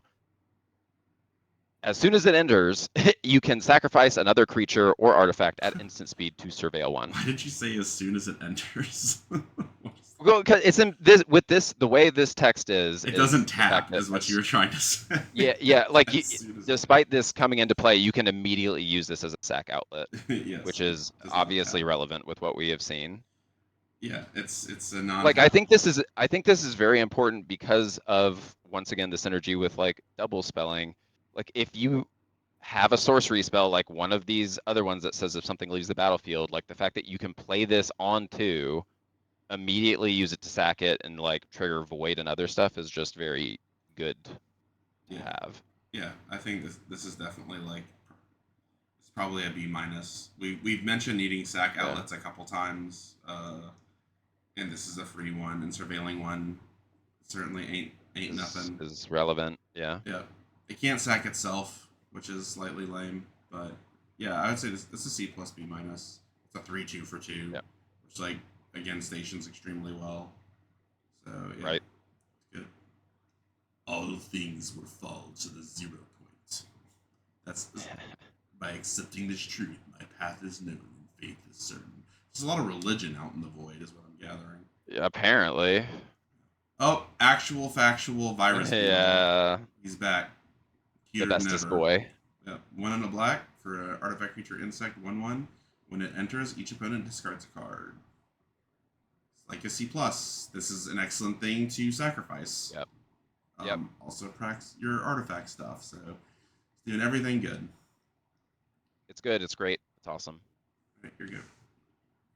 Comet Crawler, 2 and a black for a 2/3 lifelink insect horror. Whenever this creature attacks, you may sacrifice another creature or artifact.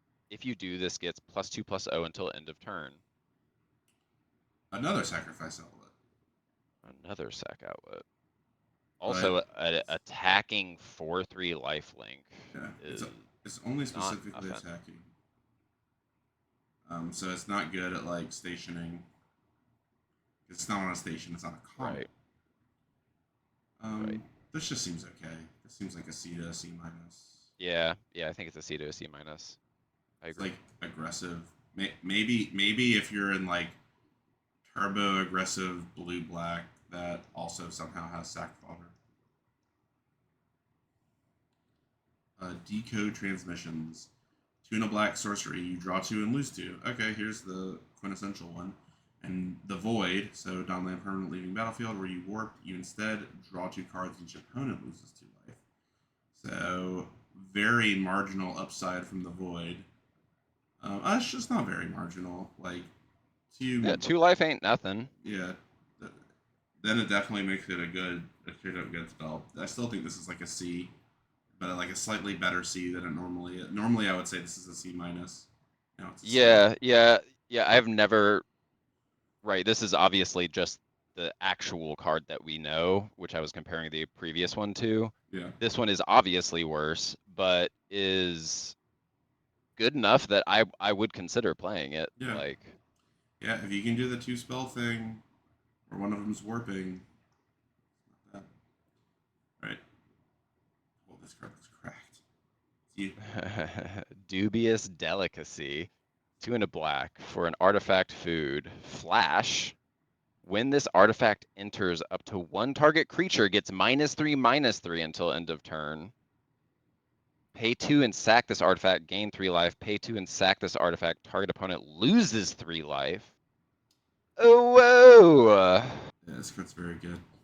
This card with the with that blue uncommon artifact procker that like makes the 2/2 is hilarious. You can blow up a 5/5 Yeah. with it because you get the untapped 2/2 in this. I don't know what to think of this. I think this is a B plus.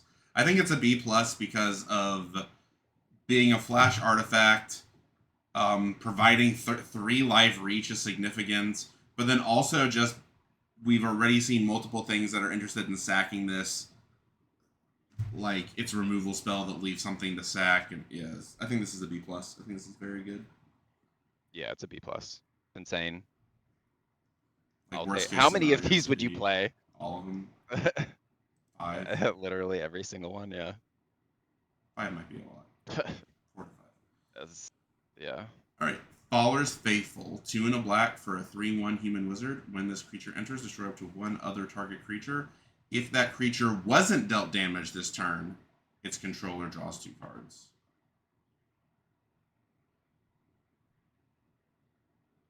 This card's insane. Yeah, this card's insane. You just target You're just your targeting your you creature. just target your own 1/1.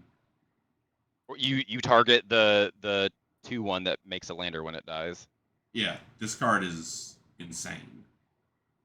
Like this is probably the best of these like assassin, sort like the next best one to this. I think they printed a 3/1 flyer for 3 or 4 that did this as well. One set, and it was really good. Or that just had to destroy an opponent's creature that was dealt damage this turn, and that was good because it provided so much pressure while like tempo killing one of their creatures. It still wasn't like broken, but that was like one of the best versions of this that we've seen. Like this with the heck dies too is hilarious. The what? The 1-drop discard a card. Oh, the virus beetle. The virus beetle. Yeah. This is insane with virus beetle. Yeah, that's the idea, is that you're targeting something of yours that has already gotten value or was produced for free, and you're just drawing 2 cards on a 3/1 for 3, which is crazy. But then the main mode that it's representing is like the assassin sort of text, which is also good.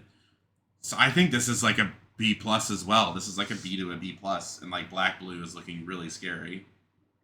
Yeah, Um, yeah, I agree completely. Also, it was literally the virus beetle was Heck Dies in Final Fantasy, the exact same oh card. yeah. That's why I said actual factual virus beetle. This kind of Yeah. reminds me of that one card that they printed. It was like they printed something that was absolutely crazy limited before. It was like a 2 and a black for a 1/2 death touch that when it ETB'd, you could like bargain a creature, and if you did, it got like a 1/1 counter and you drew 2. That's like kind of Yeah. similar to this. Um, that card was cracked. All right. Oh, interesting. Fell Grav Ship. 2 and a black for an artifact spacecraft. 3/2 flying lifelink. Once it's stationed for 8. When this spacecraft enters, mill 3 cards. Then return a creature or spacecraft from your graveyard to your hand. So This one's nuts. importantly, yeah, this is nuts. But also importantly, like obviously later in the game, you can get anything from what you is in your Yeah, graveyard. Like it's it's not not what just the you mill mill. cards. Yeah. Yeah. So yeah, this is the best version of this kind of thing. For yeah, this is just great. Yeah, This is this just great. because this format is slower, like this just getting the best thing that's died in the late game, and then probably also being a flying lifelink without too much difficulty. Again, just that one blue 3/2 common is just such an enabler for spacecraft. I It know that just this is never happening, but turn 1 and turn 2 play the 4/1s. then you have nothing to Turn get back. You have 3. to mill. You have to mill something worth getting back, and then it's good. Yeah, you'd have to spike like the good thing with the three cards that you mill. But yeah, two of those 4/1 defenders would be pretty funny with this. Um, Yeah, but also the fact that it's a, like creature or spacecraft, like I feel like there's a good yeah. chance you hit, even if there's nothing in your graveyard. I will Or say like it's not bad chances. Say I'm that I'm kind of surprised at how few spacecraft we've seen, especially in the colors that we've been in. overall. Yeah. But I guess probably because we also saw a lot of rare. They seem to be a lot at higher rarities, and of dubious Yes, I value think so. even then, compared to Yeah, I something agree. like this, which I think is pretty good.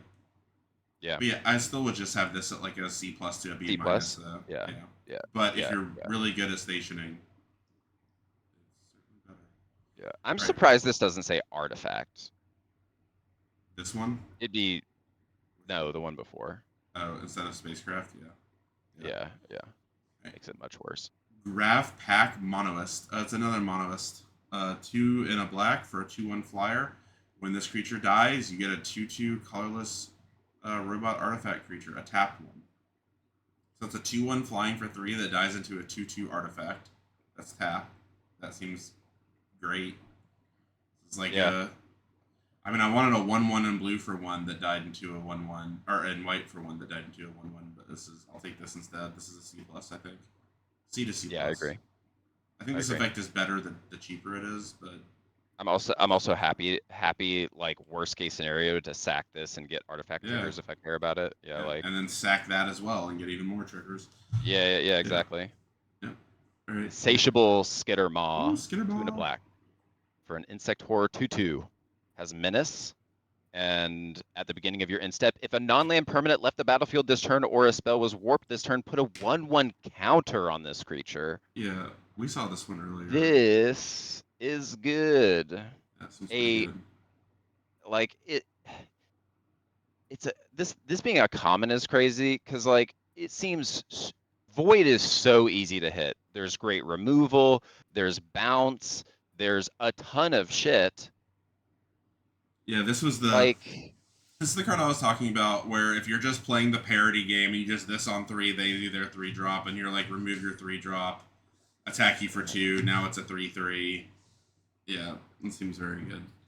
And you can even double spell later, like you mentioned. If you warp something for yeah, 1 or 2, then this is just immediately a 3/3. Or just oh yeah, this is the example. Or maybe this is the example of mechanics Or like you just trade off your 2-drops, right? Because Void is also morbid. You just trade Right. off 2-drops before you even play this, and then you play this, and you're like, it's a 3/3 minutes for 3. Yeah. Yeah, it's probably a C plus. I want to say it's just a C, but it's probably a C plus. I think it's a C plus, which is crazy. Crazy.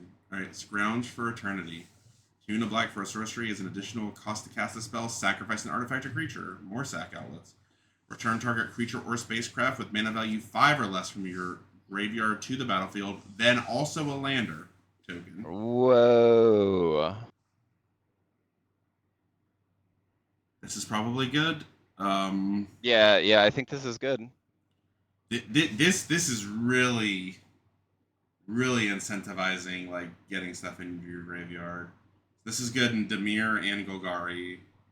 Blue For and sure. green both really like this. And the fact that it can sack a lander and still make a lander, this is almost like Deadly Dispute in a way. Because the implication, because like Deadly Dispute was crazy because you could sack an artifact to draw 2 and then make a treasure, but then that treasure could be sacked to the next Deadly Dispute. So it was just like crazy.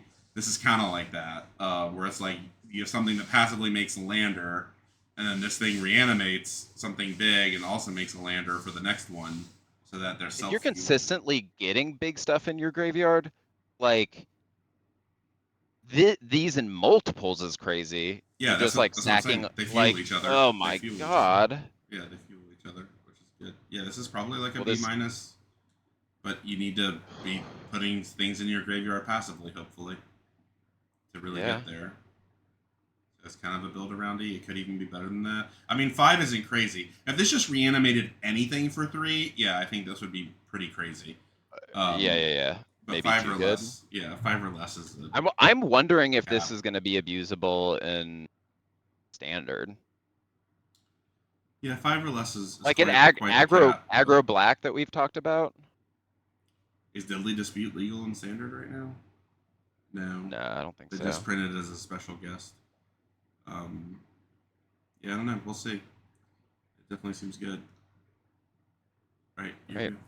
Censurian Voidborn. 2 and a black for a vampire soldier 2/2. When this creature or another creature or artifact you control dies, target opponent loses 1 life and you gain a life. And it warps for 1. It is specifically dying, so the warping doesn't like do anything with this itself. But once again, an excellent Double spell, yeah. double spell. Yeah, any warp ones are really good for double spelling. But also triggering the for instance, the one cost sorcery -10, -10. Yeah. Like that's getting you double spell and void. Like, yeah. Procs double yeah, spelling I and think voiding. Voiding is basically like another double spell. It's like another type of yeah, double spell. it is. That can also be procced off of combat trades. That's why I feel like I'm repeating double spell a lot, but like yeah, it's because void is requiring that. Yeah. So like every single one of these 1 cost voids goes so crazy. Yeah. Yeah. Yeah, this is probably like a B. Like it's just it's just known to be good. This seems good again in blue or Golgari and black white as well. Like Yeah, we've just read off so many cards that are making a ton of value from sacking things and very sackable things that are commons. Yeah. And we know there's a ton in white and other stuff like. There wasn't that much in white that cared about sacking. No, I thought there was going to be more. No, I'm saying white generated a lot of tokens. Well, I thought there would be more. Like it wasn't until we got to black where we found something that died into a token. White didn't have anything that died into a token, did it? I don't know about died into a token, but it was generating them pretty consistently. Black has 2. Black has the flyer that dies into a 2/2 and the thing that dies into a lander. Yes. Which is good. I mean, because this is in black, so you like to have your payoffs paired like that. It's just I don't remember white really being too much into it. But yeah, this is like a build around B, right? B minus downside. Yeah. Well, there was also the for instance, I think in white black, like there was the guy that comes in, he's a 1/1 and he makes a 1/1, and you could also warp him. Oh yeah. So that's like generating three bodies, And then there was also the 3-drop card that brings back up to 3 value worth of, you know, cards and puts 1/1 counters on them. Yeah, but you would have to be those have to be 1/1s in your graveyard. Like that doesn't work with this. It would just get this. The point being, I feel like there's a lot of way to loop low cost things for There is. value I'm and just saying. stack them for a My shit point ton is of that value. there's And not a with lot of white as well. there's not a lot of low cost things. But your other point that 2/1 for the 1/1 for 2 that makes a 1/1 is pretty cracked and goes with that very well, and also goes with that other white card, for sure. Yep. Okay. Right. Temporal Intervention. 2 and a black sorcery. This spell costs 2 less to cast if an unland permanent left the battlefield or a spell was warped. So void. Target opponent reveals a hand. You choose a non-land card from it. They discard it. So it is. Mm-hmm. This does normally cost 3 to do that. I would play this in. How good is this for 1? I'd play this in sealed. I mean, it's like if it's just straight up 1, it would be played in everything ever. Because like Duress is non-land, non-creature card for 1 black, and it still sees its way into sideboards in like older formats. I don't feel like it's like that hard to do this on 2. And in non-limited, it is pretty hard. But in this limited specifically, you have to have the 1 cost warp things, and then it's doable. But like the thing is, though, you have to, so like warping this on 1 as like an example here literally does absolutely nothing than just make this cost effectively 1 less, because you are spending 2 mana on it. Because like warping this for 1 is no other value whatsoever if you warp this for 1 on turn 2, right? You agree? Yeah, Like it can't possibly be any other value. So all you're doing is spending the warp ability of this card to discount the cost of this by 1, because you're still having to pay 2 total to do it. Which, like, right? Why are we doing that? You know. Fair. So, like I said, I would consider playing this in sealed, but probably not draft, unless I was really, if I had a bunch of payoffs for the 2 spell thing and not a lot of ways to do it. This is another way to do it, but I think there's a ton of ways to do it already. Fair. Okay, so the best case scenario, though, I would say is Dimir, and goes back to the 2 cost common, the 2/1 that gets bigger when you double spell. Like that's where this is crazy, right? Because you play one of them on 2, and then on 3 you play another one, and then this. Yeah. And now they're both 3/2s, and you took their good thing out of their hand. So it's like, yeah, it could be good in a rush down sort of thing like that, but yeah, maybe. Still think it's like a C-. All right, you're good. Blade of the Swarm. 3 and a black for a insect assassin. 3/1. When this creature enters, choose 1. Put 2 1/1 counters on this creature, or put a target exiled card with warp on the bottom of its owner's library. Oh, I thought this thing was flying for some reason, because it said swarm and it looks has like wings. It should be. Yeah, I was like, a 5/3 flyer for 4? My god. That was my first thought, but it's just a 5/3 for 4. Or yeah. How good do you think the second thing is? Decent, I think it's right? For sure. I think it's actually pretty decent.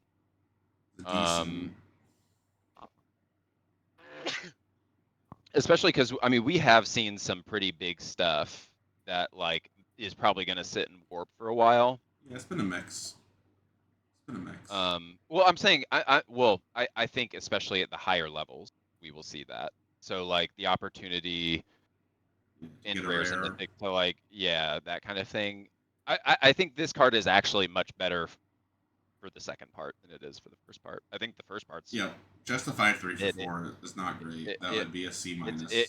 Yeah, I'm not playing that. D+. So I do value the second part and hope I'm playing it for the second part. Otherwise, this is trash. A 5/3 does station well. Yeah, and I will say, to this card's credit, every single color has warp. so far. Yeah, So like, having a 5/3 for 4 as a fallback, like when you state that that's its fallback, that seems pretty good as a yeah, fallback. exactly. So yeah, this is probably a C plus. Yeah. And if it could, but we'll see how much really strong stuff's getting worked. It could even be better. Yeah, Right, absolutely. Grav Blade Heavy, 3 and a black for a 3/4 human soldier. As long as you control an artifact, this creature has +1/+0 and Death Touch. Oh, maybe there's a cycle of these. So it's a 4/4 Death Touch for 4. This is a C minus. Yeah, I'm not playing this. All right.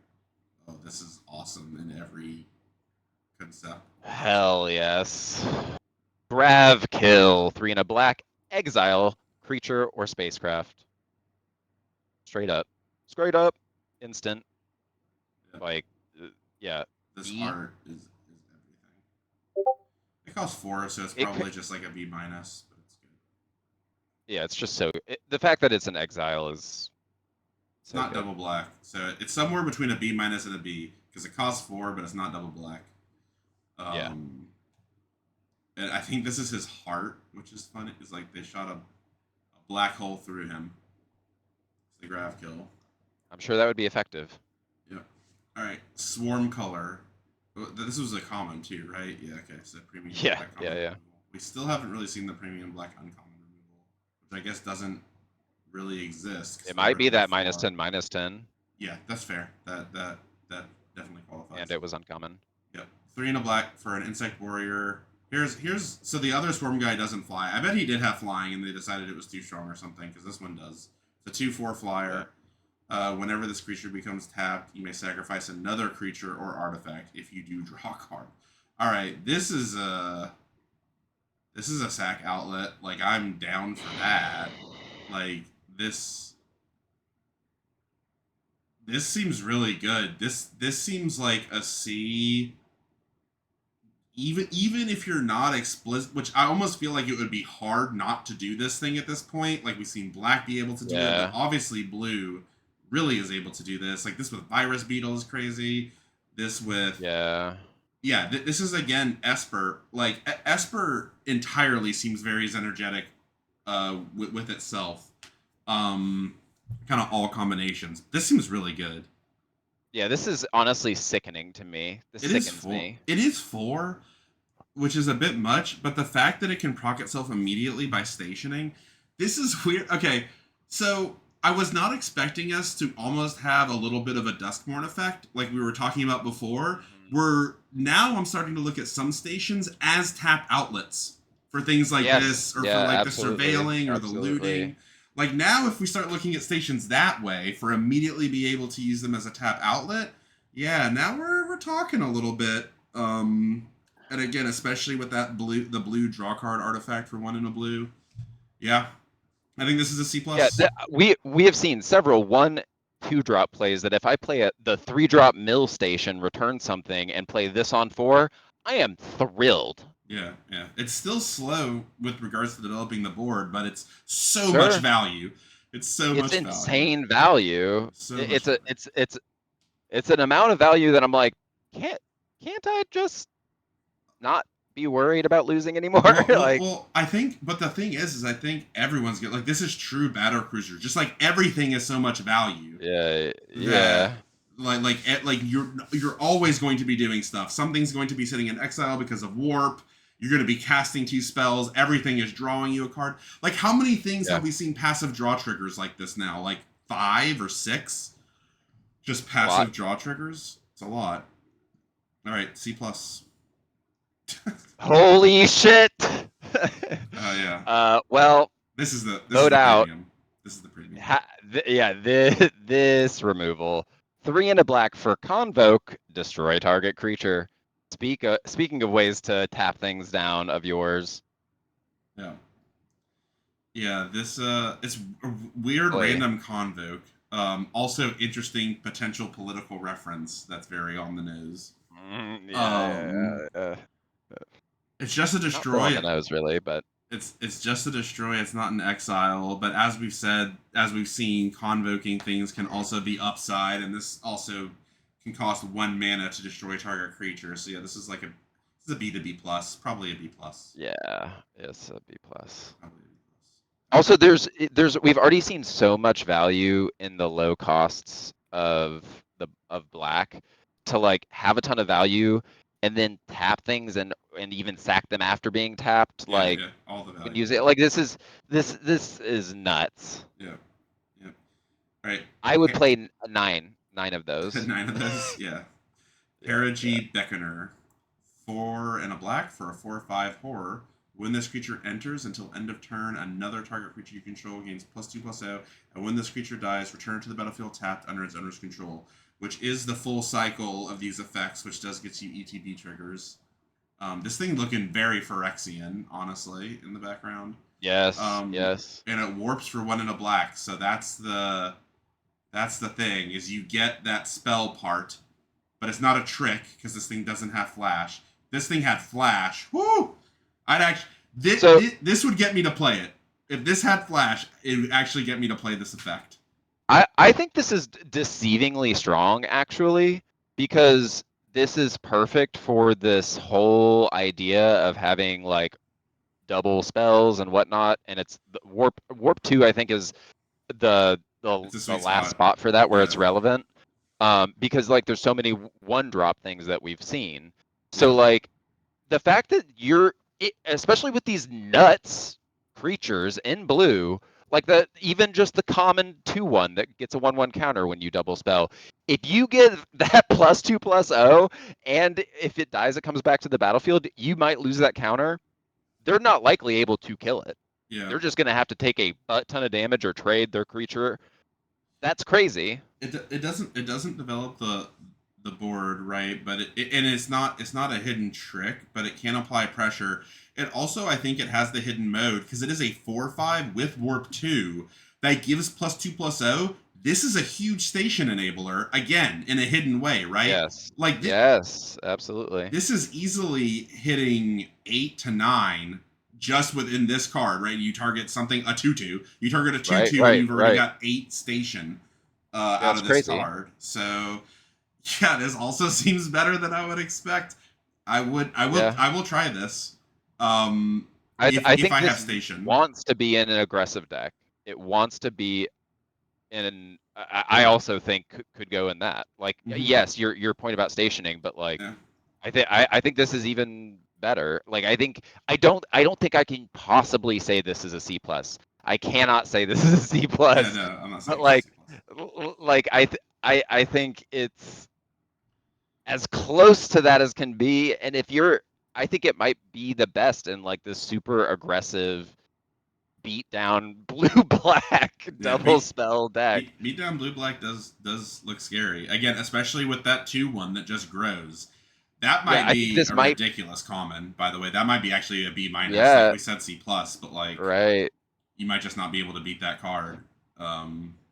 Because it is aggro and Yeah, not much else is. yeah. That's what I'm saying. I think that these two warp enablers for a Yeah. double, spell turn Is that 3 is broken. I know we do sometimes like lock onto one card, but I don't think we've ever referenced the card as much as that 2/1 for 1 in a blue that grows every time you double spell. Like it's a 1/1 counter. Like we've said, Yeah, like almost like every other black card, we're like mentioning that card. right. Yeah, very good. All right. Sassurian, it's sus. Sassurian It is Dirgecraft. Arthurian. 4 and a black for a artifact spacecraft, and when it enters, each opponent sacrifices a non-token creature. That's Whoa. pretty good. Not symmetrical. We're And good. it can be a 4/3, but it's only 7, and I can't believe I'm saying only. But with black having that 4/1 defender, and again the blue 3/2 that we also constantly mention whenever we see a spacecraft, Yep. like that, if you can station this, if you have the station enablers, yeah, this is a solid 2-for-1. A 4/3 flyer for 5 would be like a C minus, probably a D plus. Yeah. But stapling onto making them sacrifice a non-token creature, yeah. So this is probably a C plus, right? This is a C plus. Yeah. This is a C plus. This is a C plus.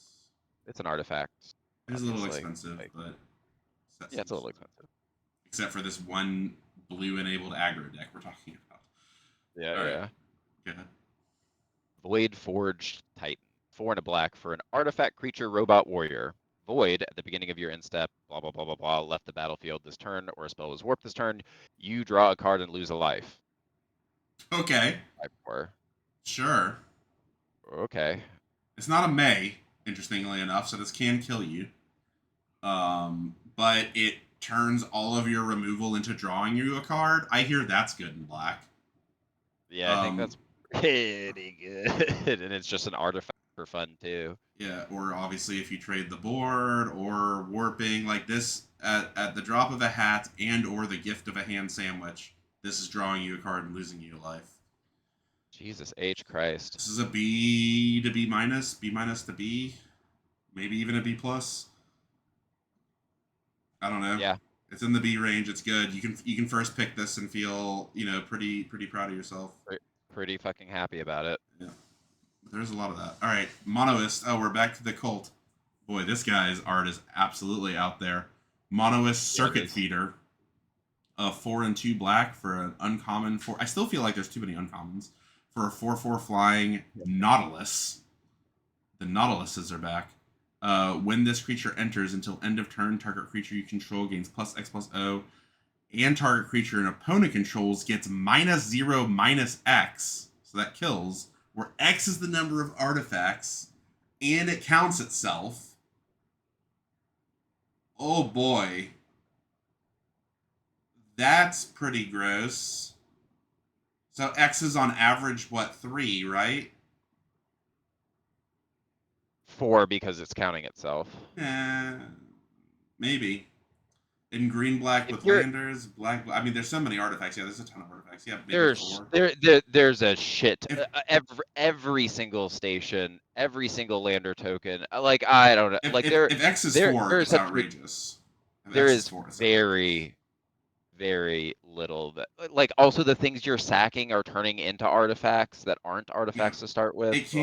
It is also worth noting that it does have the mode of being able to target itself and like allow you to station for 8. Like if you blow up their thing and still don't have good attacks, you could just target itself and be like station 8.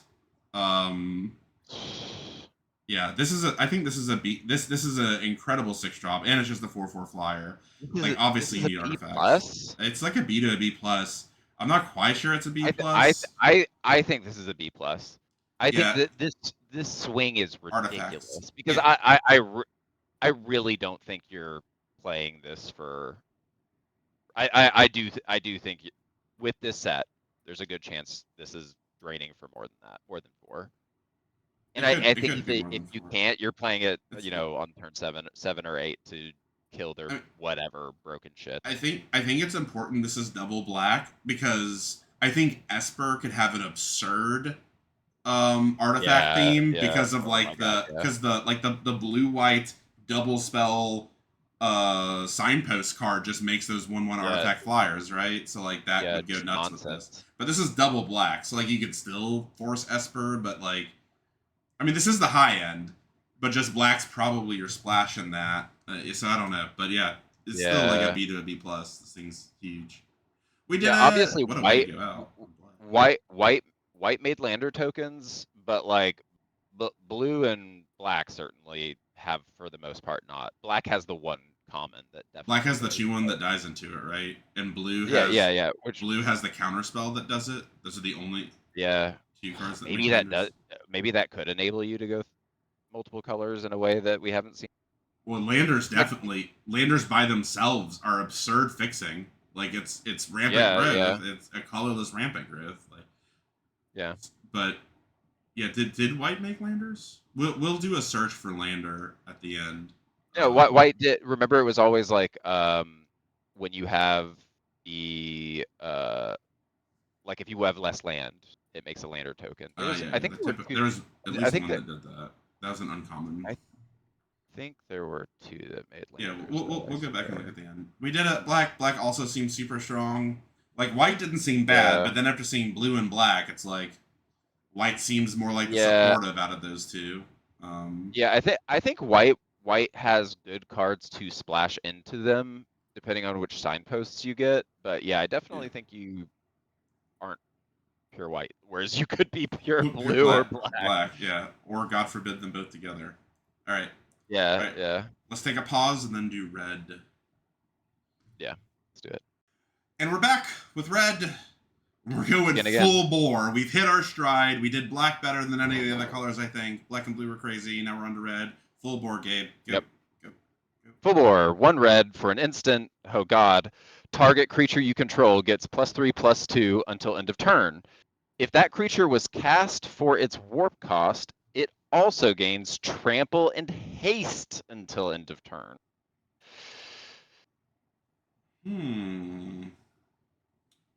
As we That's have found out, trample is always dangerous. yeah.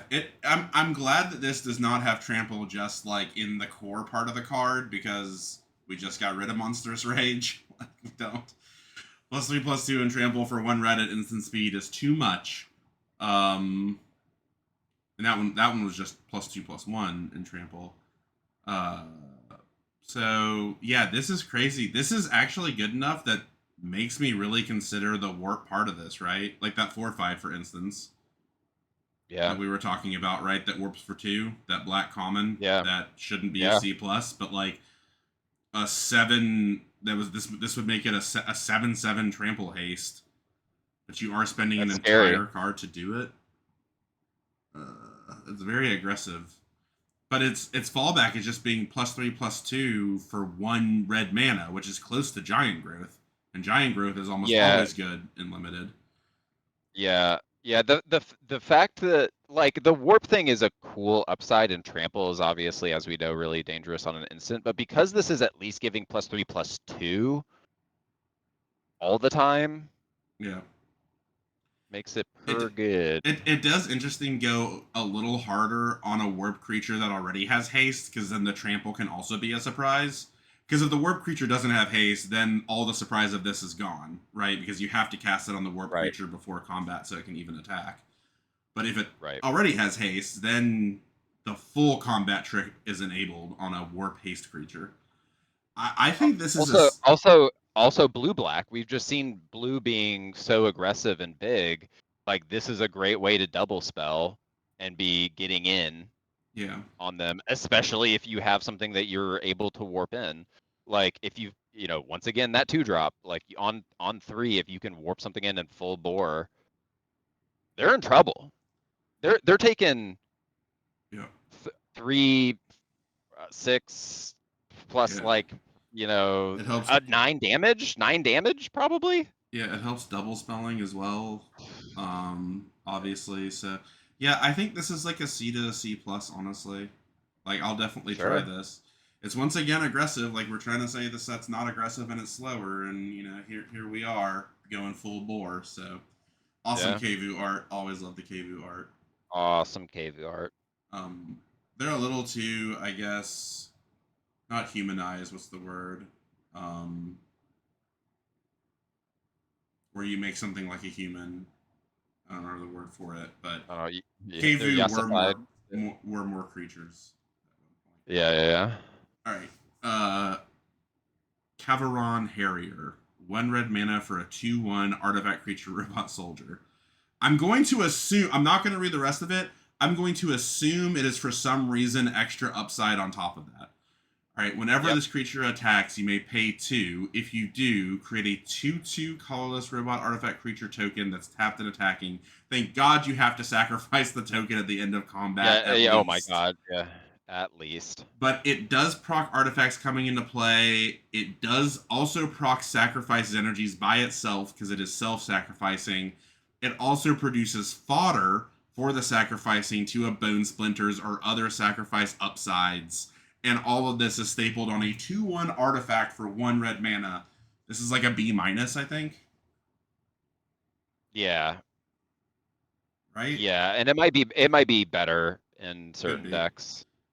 It does have to attack, and the other token is also attacking, so it like discreetly does nothing with stations. Aside being a decent 2/1 for 1 is decent at stations by itself, actually.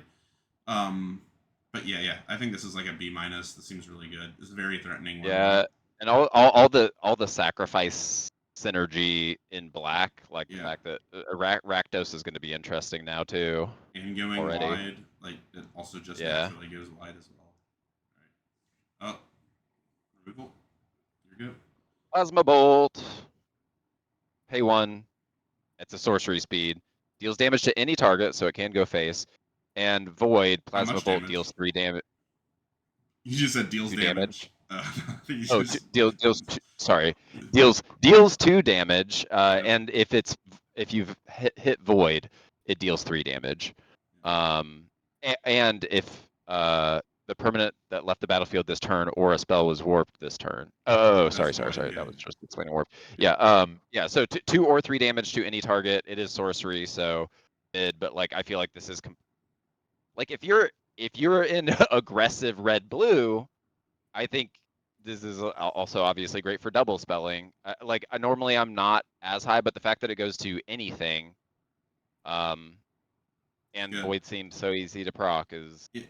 If this was an instant, it would be pretty close to Lightning Bolt in limited. Like obviously Yeah, still not close to being like as good as right. Lightning Bolt, just being able to do it whenever. But like it'd be good enough. It's still really good though, right? Yep. This is still like at It's least a C really plus, good. at This least a is C plus. yeah, Really supports for sure. double spelling. This is the exact sort of card that you want to see with the that one equipment, the blue uncommon equipment that can turn your opponent's shit into 1/1s. Yeah. Oh yeah. Which they're probably not going to block with. So even though this isn't an instant, if you turn their 5/5 into a 1/1, they're not going to block. And then second main phase, you just blow it up with You just this. shoot the shit out of it. Yeah. Yeah. All right. Damn. Here's the slag. Slag Drill Scrapper. Mhm. Yet another 1 mana red card. Yet another artifact creature for 1 red mana that is a robot scout, and it is a 1/2. You can pay 2, tap, and sacrifice another artifact or land to draw a card. I'm going to say this is a C, but I think this is legitimately playable. I think this is a Yeah, legitimately I playable agree. card. Yep. I think you might end up 100%. sacking this thing.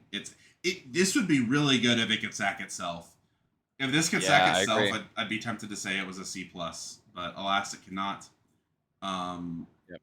It might just be a C minus because it is just 1/2. But I think this is playable. Sacking a land, we'll see if Yeah. it's like really slow. Cashing in lands feels Yeah. good. I think this card is most likely a C minus, but I think if the format is slow enough, Yeah. this card is good. I feel like they toyed with this being like maybe a rummage, and instead they just turned it into draw card, which is pretty good. Yeah. All right. Oh, speaking of drilling, Yeah. Drill 2 deep, 1 in a red, instant. Put 5 charge counters on target spacecraft or planet you control, or destroy an artifact. okay. Yes. So obviously, like the 5 charge counter thing, you're probably never doing unless you do have just whatever bomb exists Yeah. that that whatever that's pie in the sky. You're almost never doing that. There's infinite artifacts in Yeah. every single color, so this is a B because it costs 2 and it's an instant. I would say it's a B minus, but yeah, it's very Yeah, good. I'm it's playing in the this. B. I'm playing Yeah. 2 to 3 of these Mul- probably. yeah. Which is crazy, Yeah, this but is a lot. In imagine if a braid was in this set, how Yeah, broken it would yeah, be. that's what I was gonna say. It's an abrade, but a lot worse than a braid. A braid would Worse. be crazy. Yeah. Yeah. All right. Yeah. Invasive maneuvers. 1 in a red for an instant. Invasive maneuvers deals 3 damage to target creature. It deals 5 damage instead if you control a spacecraft. Okay. This is a B. This card's a B. Okay. Yeah. It's just Hon- doesn't get better than this really. Honestly, sickening. Yeah. Sickens me what you're doing here. This is a B. All right. Great red removal. All right, you're good. Melded Moxite. Oh, it's 1 in a red for this. an artifact. When this artifact enters, you may discard a card. If you do, draw 2 cards.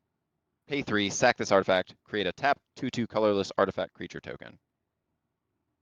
Again, yeah. Sack fodder, sack outlet, sacks into a 2/2, Yep. which does put you slightly up a card. 2 different Yakety artifact sack. procs. Yeah, it sucks. And it's already just like fine, like it does the rummage. So all the things Yeah. this does, procs an artifact, put something in your graveyard, procs drawing, works well with casting 2 spells because it only casts 2, leaves sack fodder behind for artifacts, self sacks into sack triggers, and also produces another artifact. That's the summary. Yes. Yes. Yes. Yes. Yes. Yes. Yes. Yes. On a And yes. Yes. and for all that, it might still not be a C plus. It might still Yeah. not. It's close. It's close. It It's does close. everything. It does everything. But I'll play it. I'll play one of these, maybe 2. Yeah. All right. Ah. War Plate Pangolin. 1 in a red for an artifact creature robot pangolin. Whenever another artifact you control enters, you may pay 1. If you do, put a 1/1 counter on this creature. Okay. Again, it's just entering. It's not casting. Uh, So like landers or yeah. anything. This How seems good is seems fine. this? Everything in red has been an artifact so far. Like everything has been an Yeah. artifact. Yeah, everything's an artifact. And it's not once per turn. So is this thing mana hungry? But I think the implication is also this is like kind of red green with landers, right? Because you're just like Yeah, for sure this is red-green, I think. you're just doing it all. Tap tap. Yeah, sure. Still though, is it C plus good? Maybe not, but No. probably. I think it probably May is. I think I think there's a lot of like I think there are a lot of cards that synergize well together. I think this is just a little bit more narrow where like I do think this is like possibly a C plus in a green red deck where you're just shitting out artifacts and also being able to pay for them and you're incrementally getting more mana to even pay more and more and consistently and like this 2-drop has become a problem. Also green will care about counters surely. So like It also works I in the think in those Jeskai decks this is colors broken. because so many passive artifacts you can create in like Jeskai color Yeah, and combinations yeah, and I guess and one multiple. I counters. mean, red, blue had counters. Obviously, white cares about. Yeah, so maybe it's just just a C plus. Yeah, Maybe it's somehow a C plus, which is crazy. yeah. I don't know. It's interesting. It's playable. All Yeah. right. Remnant Elemental, 1 in a red for a 0/4 elemental, another new elemental with reach, a 0/4 reach for 2. Landfall, whenever a land you control enters, this creature gets +2/+0 until end of turn. Okay, so this is the signpost. This card is the signpost for you can proc lander tokens as instants. That's what this card is yelling. Don't forget, your lander tokens Yeah. can make landfall ETBs on your opponent's turn. This art is also very Phyrexian and crazy. Yeah, this is also very true. Um, so it's just what's just a 0/4 reach for 2? That's like a D. Um, it can attack as a 2/4 and also station as 2/4s pretty commonly. And you can threaten to kill small fires if you hold up 2 mana and lander tokens on your opponent's turn. But altogether, this just feels like a C, right? Yeah.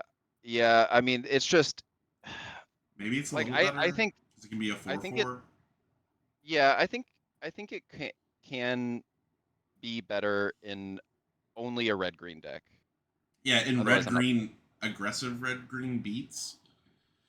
Yeah. Mhm. This is worth mentioning actually for older formats because Fetchlands say this is a 4/4 reach for 2. You know, Yeah. that's Yep. interesting.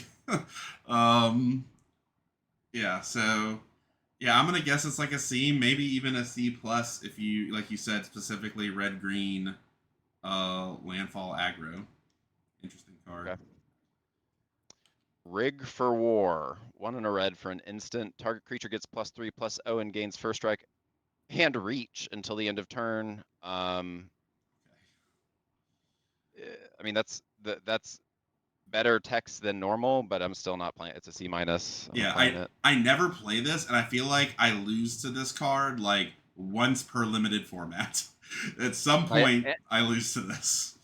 and I roll my eyes and move on with my life. Mm-hmm. I don't care about this card. Yeah, exactly. All right, Terra Pact Intimidator. Is this the completely stupid one? I think it is. I get it. This is. I get the Ooh, stupid baby. one. It's 1 in a Yeah. red for a 2/1 This is. Gabu Scout. When it enters, target opponent may have you create 2 lander tokens. If they don't, it gets 2/1/1 counters. So either you get a 4/3 for 2 with no downside, or you get 2 artifact procs, as well as 2 future rampant growths for 2 at instant speed. All of this on a 2/1 for 2. Yeah. Probably constructed good, like I imagine. I think it kind like, how can this not be? I think the only way this is not constructed like very strong is that its 2 directions are kind of like antithetical to each other. Like they're kind of 2 different directions, right? One is slower in ramping for value, and the other is aggro. So you would have to build a deck in constructed that cares about both of those things in equal measure, Yeah. in order to like punish your opponent regardless, which that's not like Yeah. typical in standard.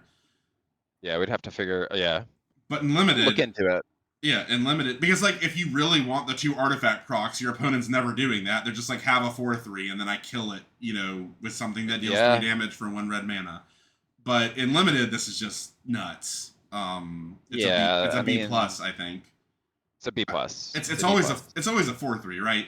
I'm never giving my opponent 2 landers. I don't think. Oh, I'm never. Like I think even in the late game, I can't imagine how late the game would have to be for me to give them 2 landers. we have just seen so much value from between sacking things, just getting ramp Yeah. because of the amount of mana you can use in this set. Like, I don't know, like I don't think you can. You're just praying to God you have something that kills this in your hand. Your land or my blades. Yeah. True words, friend. Yeah, strong B plus. Yeah. Play all of them. This is the grown test for red. Yeah, big unhap. My opponent plays it. Look at this art. My God. Yes, Zookeeper Mechan. 1 in a Meechin. red for. Oh, it's a Meechin? No, it's a Mechan. I got you. I'm making Yeah. Meechin happen. Meechins. I hate it. Artifact creature robot 1/3. It's a dork. Taps for red. And you can pay 6 and 1 red, so 7. And target creature you control gets +4/+0 until end of turn. Activate only as a sorcery. Another invoker. There's That invokers all over it the also place. pays towards. Yeah, that's true. It does not tap to do the invoker thing, as invokers typically don't. So it does fuel itself. This just seems great. This seems great. This seems very. Yeah. This is amazing. We just had this in green. Like it's typical that you get a 1/3 for 2 in green that taps for green, and it's always good. This is red but better because it's also an artifact. Yeah, it's like, exactly also an artifact and has an invoker stapled onto it. This is like a C to C plus. I mean, probably a C plus. This seems fine. Yeah, I'm into it. I like this. Yeah. You can activate it only as a sorcery. They were like, when designing their card, they were like, hold on, guys.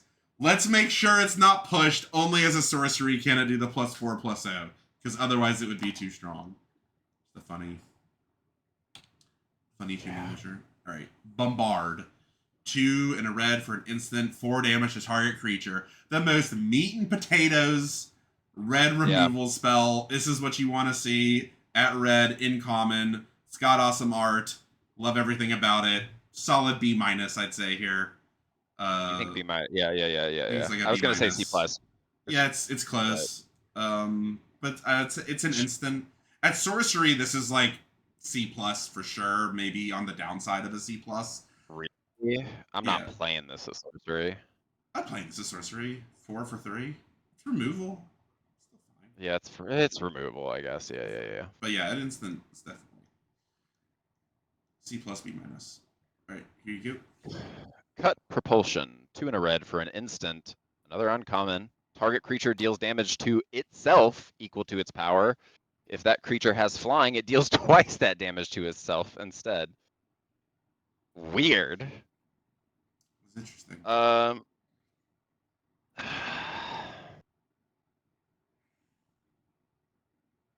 it's funny. Cold How good is propulsion, this so card? it falls out of the sky.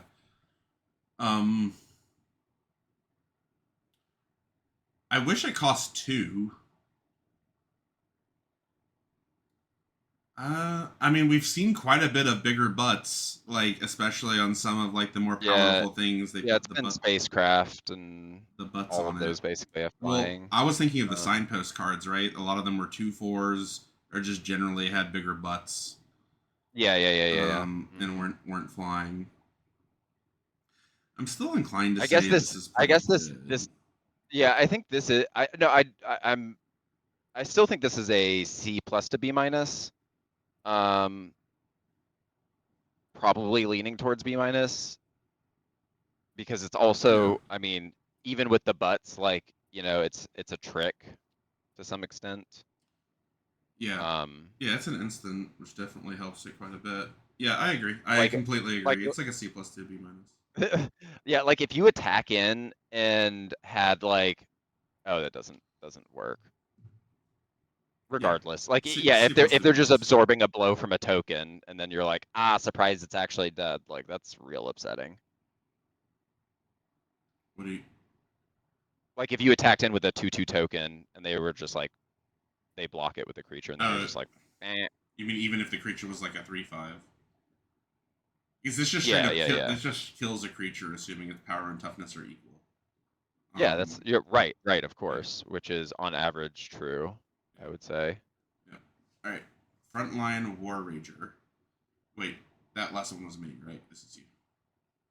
Frontline War Rager, 2 and a red for a creature KV soldier at the beginning of your end step. If you control 2 or more tapped creatures, put a 1/1 counter on this creature. Counts Yeah, itself. so counts itself. This is another thing that Um, makes stations like the Duskmourn tap outlets good. Also in red and green. Now I'm saying red as well as green. I'm sure we have a mana dork, so that also Yeah, that's is true. really nice with this.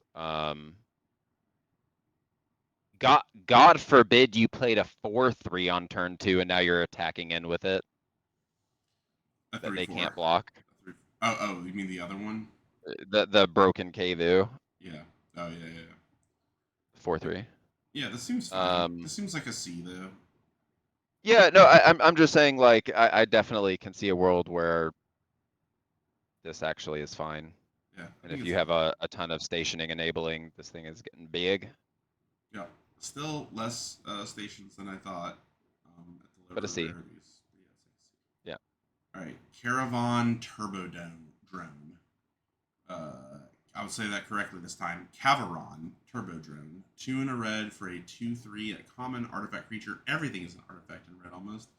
It's a robot scout, and it taps target creature you control gains +1/+1 and gains haste until end of turn. Activate only as a sorcery. So the compelling part here is that you do that to warp creatures, right? Yeah, of course, of course. That's the compelling part that really makes warp start hitting hard and turns warp into being aggressive. I'm still not actively developing the board, but it'll really put your opponent on their heels. But this card by itself is not aggressive. It is a 2/3 for 3. Yeah. I'm not sure. I'm gonna say this is a C minus. I'm gonna say it's a C, but it's hard to see how it fits into what is really going on here, aside from warp. Yeah, you would have to, yeah, I think you this is a C minus or a C. Like C minus. yeah, you're really gonna have to convince me with this one. Or Yeah. you're really gonna have to have some like I am sure there is a way to abuse this. I mean, just what it does With on its some cards, but even like if warp wasn't a thing, like the +1/+1 is not nothing. Like this is basically a yeah, yes. so in vanilla in old school Magic, which is a little bit further from what we're doing these days, but this is basically a 2 mana premium on any creature, right? An entire 2 entire turns, haste and +1/+1. Yep, So yep. tapping for a 2 mana premium is good conventionally. Yeah, for sure. And then with warp, it gets even better because that's already a discounted creature that now you're adding 2 mana on and enabling an attack that's not part of the main design of how they And costed the probably an warp. ETB, like Yeah, so Yeah, it might be better. We'll see. You kind of have to target it, and this is the opposite of using warp for stationing. So you have to really not care about stations to be interested in this. So it's interesting. I like it. I'm gonna say C minus, but it might be better. You Litho breaking, 2 and a red for an instant, create a lander token. Then you may sacrifice an artifact. When you do, litho breaking deals 2 damage to each creature as an instant. at an instant. An instant pyroclasm. So this is an instant pyroclasm for 1 more mana as it's down. Like that's the worst it can be. That's the worst it can be. This can have Let's constructed see. implications. I think this can have constructed implications. I think this is it. This is an insane sideboard for limited environment because like if you're in like some go wide bunch of tokens, like this absolutely hilariously bulldozes them. Well, But like this can be cracked and is it too? Just just the signpost 1/3 isn't hit by this and gets bigger. right, for sure. Yeah. Well, and you have shit getting bigger in general from Yeah. in that. So I think this is good. yeah, maybe this is just really good. I think this is like a B Because minus. every single color has been to some extent just like shitting out 1/1s or 2/2s to some extent. Yeah, I think this is like a B minus just straight up. And I think this is probably its best in Rakdos value, which I think could be a thing, like Rakdos sacrifice value. Because for sure. remember, we did point out that the Rakdos signpost uncommon was actually a slow value engine, which was atypical, right? It was like the 2/2 flyer that reanimates something or like gets it back from the graveyard. Yes. It also does something else though. It does something else stupid. I think it gets bigger. I think it also gets bigger. Yes, that's what it was. Because why not? Yeah. That's so broken with this shit. Yeah, so I think this is a B minus. Like you don't play it in just anything, like low to the ground aggro. You probably are not playing this card, although it's almost even close there as well because you can trade up with it potentially and still get the lander tokens. So yeah, I just think this is a B minus. It's good. All right, molecular modifier. Love that alliteration. 2 and a red for a 2/2 Kevu Artificer. At the beginning of combat on your turn, target creature you control gets +1/+0 and gains first strike until end of turn. I was sure that was going to say if you control an artifact, right? Surely they meant to put if you control an artifact and just left it off the card. Because this is an artificer and we've already seen a cycle of that. But instead, it's just giving +1/+0 and first strike every turn to itself or something else. Yeah, this is great. This is like a B minus, right? Yeah, I'm kind of shocked at this wording. Yeah, it's really strange that it does not say if you control an artifact. I just was sure. Yeah, there's a reason this is a 2/2. Oh, a 3/2 for first strike for 3/2. Like, would be like a C+ by itself. But this is like doing it immediately to anything and is always making combat absolutely miserable for your opponent. And despite the flavor miss, this is still probably even a C+ to a B minus. It's quite good. Yep. All right, here you go. Ruinous Rampage, 1 and double red. Ruinous Rampage deals 3 damage to each opponent. Or exile all artifacts with mana value 3 or less. That could hit some stations, but also everything that you control. Everything else. Yeah. I'm not sure what deck is playing this in limited. I'm just gonna say this is an F. Yeah, I'm not playing this. Unless you built some really weird deck that specifically uses this card. But do not get me wrong. This is gonna hose every single person, but also yourself. And also you. So I'm just gonna say. So like, if we see in green, for some reason, a lot of non-artifacts, which doesn't seem likely, and I don't think is likely. You told me earlier it did have a lot of artifacts. It did have a lot of artifacts. So I'm like, there's these. Yeah, if you somehow make a Kevu a red-green Kavu deck that's not artifacts. Yeah, when you've already But used your you're lander tokens. killing your own landers. Yeah, yeah. Yeah. So, F. well. I'm not doing it. Systems override. 2 in a red for a sorcery. Oh, here's the gain control thing. Gain Yep. control of Always. any artifact or a creature. Untap it. It gains haste until end of turn. If it's a spacecraft, it gets 10 charge counters on it, which is pretty much guaranteed to make it a creature. And Yep. then you remove the 10 charge counters at the end of turn. This seems extremely good in this set because we have seen so many sacrifice outlets, a lot more than we typically do. Yep. I feel like we've seen 4 so far. Sacrifice outlets. A lot of them do require the things being tapped. There was just that one black one that was just straight up sacrifice it. 2 of the other ones I think required something being tapped, and there's bone splinters. But that's still like 4 to 5 ways to just devastate your opponent when you play this. So Well, make sure, there's yeah, there's several things. yeah, make sure you have sack outlets. But yeah, this is quite good and punishes strong stations. So I would give this a sack outlet out of 5. But yeah, it'll if you have critical mass of sack outlets, this plays like a B minus to a B. Otherwise, it's just like a C minus to a C, and you probably shouldn't play it unless you're very aggressive. No, I think this is unplayable unless you have sack outlets. Or It's just never good enough. if Like you're really aggressive. it If you're really aggressive. Right. Well, because but imagine how hard if you are aggressive. Imagine how hard this hoses spacecrafts. They tap out to like crew a spacecraft, and you're like, also that's mine. Yeah. Take 1 billion. Yeah. All right, you're good. Okay. Wef Stalker Ardent. 2 in a red. Whenever another artifact or another creature or artifact you control enters, this creature deals 1 damage to each opponent, and it's a 2/3, and it warps for 1. This seems huge in Commander. I know.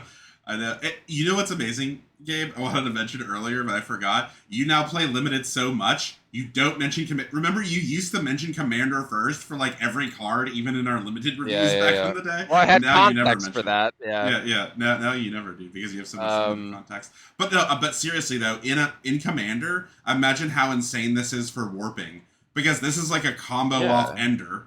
Right, that we've seen before, because you can just loop artifacts in Commander so easily. It's each opponent. This just wins you the game as your win con for 1 red mana to warp it, which is nuts. Oh, absolutely. And Limited, also, this is also nuts. I will say, like, it is cool because, like, I really like the exile theme in Commander. And, like, there is obviously so much support for that in this set. So, like, that's gonna be cool with things getting exiled. Yeah, like I've wanted to make that Gruul exile deck forever, the Foulhorn deck. Whenever you cast something from exile, it makes the wolves, and you can. Yeah. It's ridiculous. But yeah, this card is great. Also, once again, enabling double casting, blah blah blah blah blah. Like it's just very good. I think Warp also works with Prosper. Now that I think about it, I think Prosper gives you the treasure token whenever you cast anything from exile, not just what Prosper exiled. Which would be pretty silly. Anyway, yeah. In Limited, this just seems great too, right? Whenever a creature or artifact you control enters, like, obviously all the artifacts you can control, landers, like, this 1 damage will add up fast. I'm gonna assume on average this will do 5 damage to your opponent, assuming that they don't kill it, which is great. Yes. So yeah, this is probably like a B minus to a B. If you really get there on artifacts, like in red blue, this could just be nuts or something. Yeah. If you've got that freaking blue card that just makes an artifact whenever you play an artifact. Yeah. Like those are just wins you the game. Oh, is this another broken Kavu? Yeah, this one me? It's a Kavu. This one's me. Kov Landseeker. 3 in a red for a Kavu Soldier. 4/3 Menace for 4. Already don't hate it. When this creature enters, create a lander token. At the beginning of the next end step, on your next turn, sacrifice that token. That is a awkward mouthful at the beginning of Yeah, the yeah, end yeah, step on your next turn. yeah. So Very strange. you get the current turn and the next turn to activate it, but after that it self sacks, which does trigger. Even though you won't get the land in that case, you do still get the sack trigger because it does self sacrifice. But it's still just a 4/3 for 4 with extra upside of making an Yeah, artifact and yeah, like yeah. ramping you probably as well. Like this is, I think this is a C. It's this shouldn't be a C plus, but I feel like it's a C plus. Yeah, I think there's yes. I think anything that generates a lander is basically a C plus Yeah, this is like the most conditional lander at generator, a but it's a 4/3 minimum. menace for Yeah, 4. yeah, yeah, yeah. Yeah, I think it's a C There's plus. no yeah. What's the downside? Show me the downside. Uh, all right, you're good. Uh, Memorial Team Leader, 3 in a red for a KVU Soldier 4/3, another 4/3. During your turn, other creatures you control get +1/+0, and it warps for 1 in a red. Okay, Sure, sure, seems pretty good. Um, I'm down. this is interesting if you have the thing that can give this haste when you warp, like the 2/3. The Yeah, 5/3 haste coming through. It's buffing your creatures. Or no, a yeah, I'm five down. four haste. Yeah, No, this. it's other creatures. Other creatures you control get Well, +1/+0. the other thing Oh, is oh, plus oh, one sorry, plus the one in last one. haste. Yeah. Yeah, yeah, yeah, yeah, So yeah. this Yeah, 5 Lane Seeker. this doesn't seem like crazy though. I mean, it's good, No, but is it even like a B minus or is it just a C plus? no, I think it's a C plus. Yeah, it could be a little better than Uh, that. I, I, yeah, I think it can. I think it has the possibility in like an aggressive deck to be better than that. Like But red white, right? Like the thing that you mentioned that warps that makes the 1/1, but then it's also a 1/1 that makes a 1/1. That's the oh yeah, most ideal. That was an uncommon though, wasn't it? Yeah, that was an uncommon. If that was a common, this would be more compelling. But yeah, 2 back-to-back 4 cost, exact same power and toughness and casting cost KV, which is weird. Right, yeah, orbital plunge, something involving landers. 3 in a red for a sorcery. It deals 6 damage to target creature. If excess damage was dealt this way, you create a lander. Okay, that's an interesting twist, unlike the bad red removal. So it kills. I mean, the ideal situation is this kills a 5/5 and you get a lander, right? That's the dream. yeah, Um, yeah, but you could even be more like gregarious with your targets if you really are getting paid off for making artifacts, which is possible. Like target a 3/3 with this and still feel good about yeah. yourself because you're making a 2/2 or whatever. Right. So yeah, this is probably the closest to a C plus this has been, I think. Yeah, yeah. I think once again it makes a lander, so it's basically impossible for this to not be a C plus. Like obviously it costs 4. It's a sorcery. Like, Yeah. but It's like only 6 damage, which isn't the most. Though I don't think it's we've seen not a the 7/7. most. We've not seen a 7/7 yet. It's even that flyer Yeah, was a but six like six. even if there is like a 5/7 on the board that you'd prefer to kill, I think you're happily killing the 4/4 and Yeah, getting a lander getting out of lander. it. Yeah, I'd say Um, it's C to C plus, but it might just be a C plus. yeah, agreed. It's another Red Meechin for you. Tiger. Yeah, yeah. Red Tiger Mechan. 3 in a red for an artifact creature robot cat. 3/3 haste. And it warps for 1 in a red. Aggressive. We're good. So this is where that the red tramp +3/+2 and trample and haste comes in because this is a warp with Yeah, haste, so you just get +3/+2 and trample, which is a lot. yeah. I will also say this is once again with blue a Yeah, great way to double spell. It's playing this on 3 with something yeah. else. Like Double spelling's good. Double artifact ETB procs are forget. Yeah, good. yeah. It's already put it pretty aggressive. Yeah, double Also, once again, spelling, to your point earlier, if you stationing. if you had like perfect mana somehow, like Jeskai Yeah, doing this shit is yeah, suddenly pretty difficult to deal with. yeah. This again kind of does everything except for developing your board early. It is somewhat Yeah, aggressive. It supports creating stations. It supports artifact procs. It supports double spelling, and just a 3/3 haste for 4 isn't terrible either. That's like a D plus, C minus probably now. But overall, this is probably a C plus. It probably does get to C plus. Yeah, yeah. Well, I don't. Or a I think it's a C. C, It's but a C. I think it's a C. I think it's a C plus if you really are going to be wanting those double spell procs and Yeah. like have a ton of ways to care about that. Like you can't play a ton of these, right? Because at the end of the day, it is just a 4-drop. No, you cannot play a ton You of can play these. like 1 or 2 of these, maybe. Yeah, yeah, and right, right. And I think that's once again like in the specific decks, Yeah. A right? roving actuator. 3 in a red for an artifact creature robot 3/4 with a massive amount of void text. Alright, so if a non-land permanent left, or if you warp the spell, you exile up to 1 target instant or sorcery card with mana value 2 or less from your graveyard. Copy it. You may cast the copy without paying its mana cost. Ooh. Oh.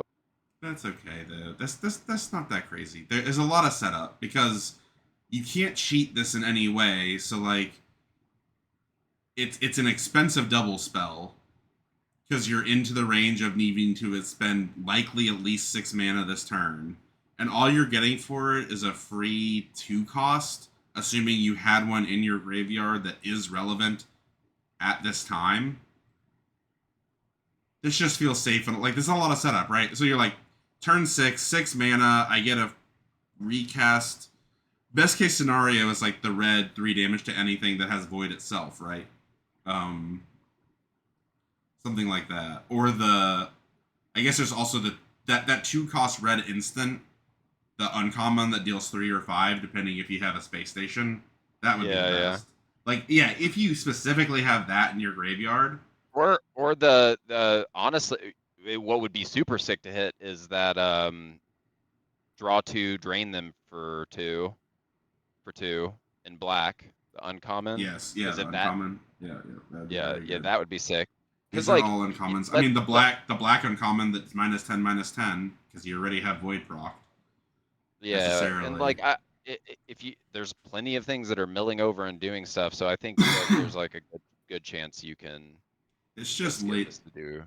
It's just later game, and you really typically things with mana value 2 or less in your graveyard are not super valuable in the late game, which is the only time that this happens. But this set does have them. They're just mostly Yeah, uncommons, and they need to specifically be in your graveyard. But that's not unreasonable. So I think this is probably like a C plus. But if you're like in Rakdos and you have both of those black uncommons and the good red uncommon removal and a couple of the good like common red yeah, removal, if you have all of those things, then this this is is gonna like play like a a B. fucking Yeah, it's gonna play like a B yeah. probably. Um, so very good with the super efficient low cost removal. Yeah, it'd Uh, be hilarious to turn 4 sack something of yours, play this, and then like fetch the 1-drop uncommon -10/-10 and kill one of yeah, their yeah, yeah, things. yeah. That'd be outrageous. Yeah, Yeah. Okay. yeah, Okay. Okay. Actually, all right. You bring up a very good point, which I was better about yesterday than today. Void is also morbid built into it, so it is actually not necessarily a cost premium on this. This can actually very realistically be turn 4. I keep kind of discounting that. Like you can just trade the board with yeah. attacks and then just Right. blow something else Void up, is super easy to which hit. which Like, act which actually makes this quite a bit better.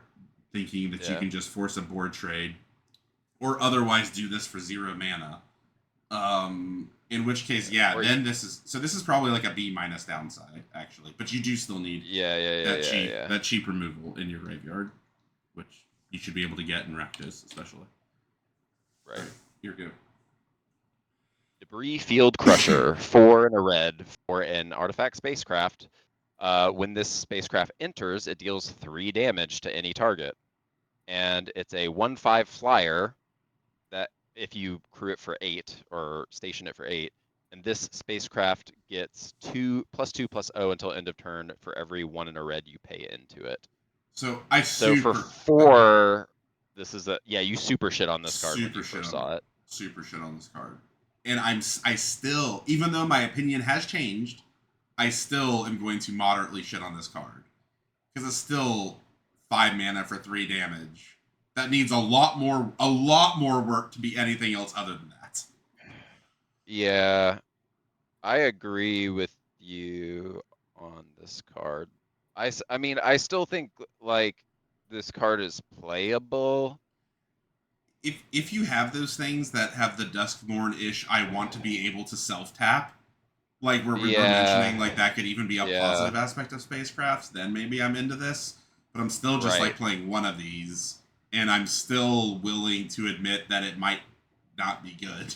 It is any target. 3 to face, like that is a bailout of it. Like the fact that it can go 3 to face. Yeah, It's yep, and yep. the fact that it's a flyer that you can pump mana into, it almost It's is always hint. good. I mean, Shivan Dragon. Yeah, it's hinting like it has this actual mode where it's not at all removal. It's actually your late game win con, where it like comes into play, hits them for Right. 3, you immediately station it, and then next turn you're threatening like 7 in the air, right? Because you pump 6 Yeah, into yeah, it. yeah. Yeah, so that's kind of neat. Um, but I still think this is like a C. Maybe it's a C plus. I think it's a C though. I think it's I think it's a C plus, even though I think that's insane considering my Yeah, opinion when we first started this review. I don't think it. Yeah, I mean, even saying it's a C isn't a big Yeah. upgrade for me. All right, Cavaron Skywarden. It's a 4 and a red for a 4/5 reach. It has the void, so if a non-land permanent left or if you warped, it just gets a 1/1 counter. Finally, a card we can both agree is not that great. This one I think is not that great, right? We're interested at this on our. We've seen what 2 cards already have this void text at like 3 mana or what have you. Yeah, yeah, This is yeah. a 4/5. So I need at least one of these procs This to feel like I've even played something that's worth it. Kind of. yeah, and like this card would be insane if it had trample, It definitely but would be good. it doesn't. If this card had vigilance and trample and reach, then I would be like, okay, yeah, this is like a C to C plus. But yeah, I think this is like a D. No, no, no. If it had trample, this would be a C plus, but Maybe it's still just a 4/5 for 5. It's probably just gonna die. yeah, Um, fair. all right, you're good. Vault Guard Trooper, 4 and a red for a Kevu Soldier, the 5/5. At the beginning of your end step, if you control 2 or more tapped creatures, you may discard your hand. If you do, draw a card. Draw 2 cards. Draw 2 cards. 2 cards. B. Yeah, yeah. B. D. This really wants the station tap outlet because you can keep stationing something after it's a creature. Just keep charging it Yeah, up. But yeah, this yeah. is an unbeatable late game. Um, Oh, completely unbeatable late game. you want to be low to the ground because again we've said this set already has a ton of gas located within it, so like that's when this kind of doesn't do much. The other side of that is that warping does get stuff out of your hand, so like you can still use this text even if you have gas and exile from warping and still go up Yeah, cards. And this yeah. card would B. be really insane. I think there's 2 different green cards in this set that allow you to play additional lands. There's like a Yeah. creature, and then there's like an actual like other enchantment version of exploration. Basically, that goes really hard with this. Um, yeah, I think this is just a B, right? Yeah, it's a great card. B even maybe B plus. Galvanizing Saw Ship. All right, 5 and a red for an Ridiculous. uncommon artifact spacecraft. That's a station, and it's a 6/5 flying haste, but it only takes 3. 3. So it's basically a 6/5 flying haste for 6. Like, Yeah, for pretty sure a 6/5. much. Yeah, yeah, yeah. Um, so what? Okay, what if it was literally a 6/5 flying haste artifact for 6? How good is that? That's at least a C plus, Um, right? If not a B minus.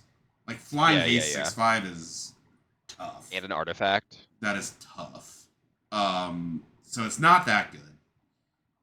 So it's probably But it's it's really still fucking close. It's close. still close. It's probably yeah, like it's probably still a C plus to a B minus. Yeah, I think so. It's probably a B This minus. is this is this is gonna win some games. Yeah, yeah. Yeah, it'll do that. All right. Here, here. Territorial Bruntar, 4 and 2 red for a beast 6/6. It's got reach and landfall. Whenever a land you control enters exile cards from the top of your library until you exile a non-land card, you may cast that card this turn. Well, that's a pretty nice payoff. It is cast, so it cannot hit land. Oh, it hits non-lands. So okay, never mind. It explains itself. Wow, I've never seen that. The exile a Yeah, non-land. yeah.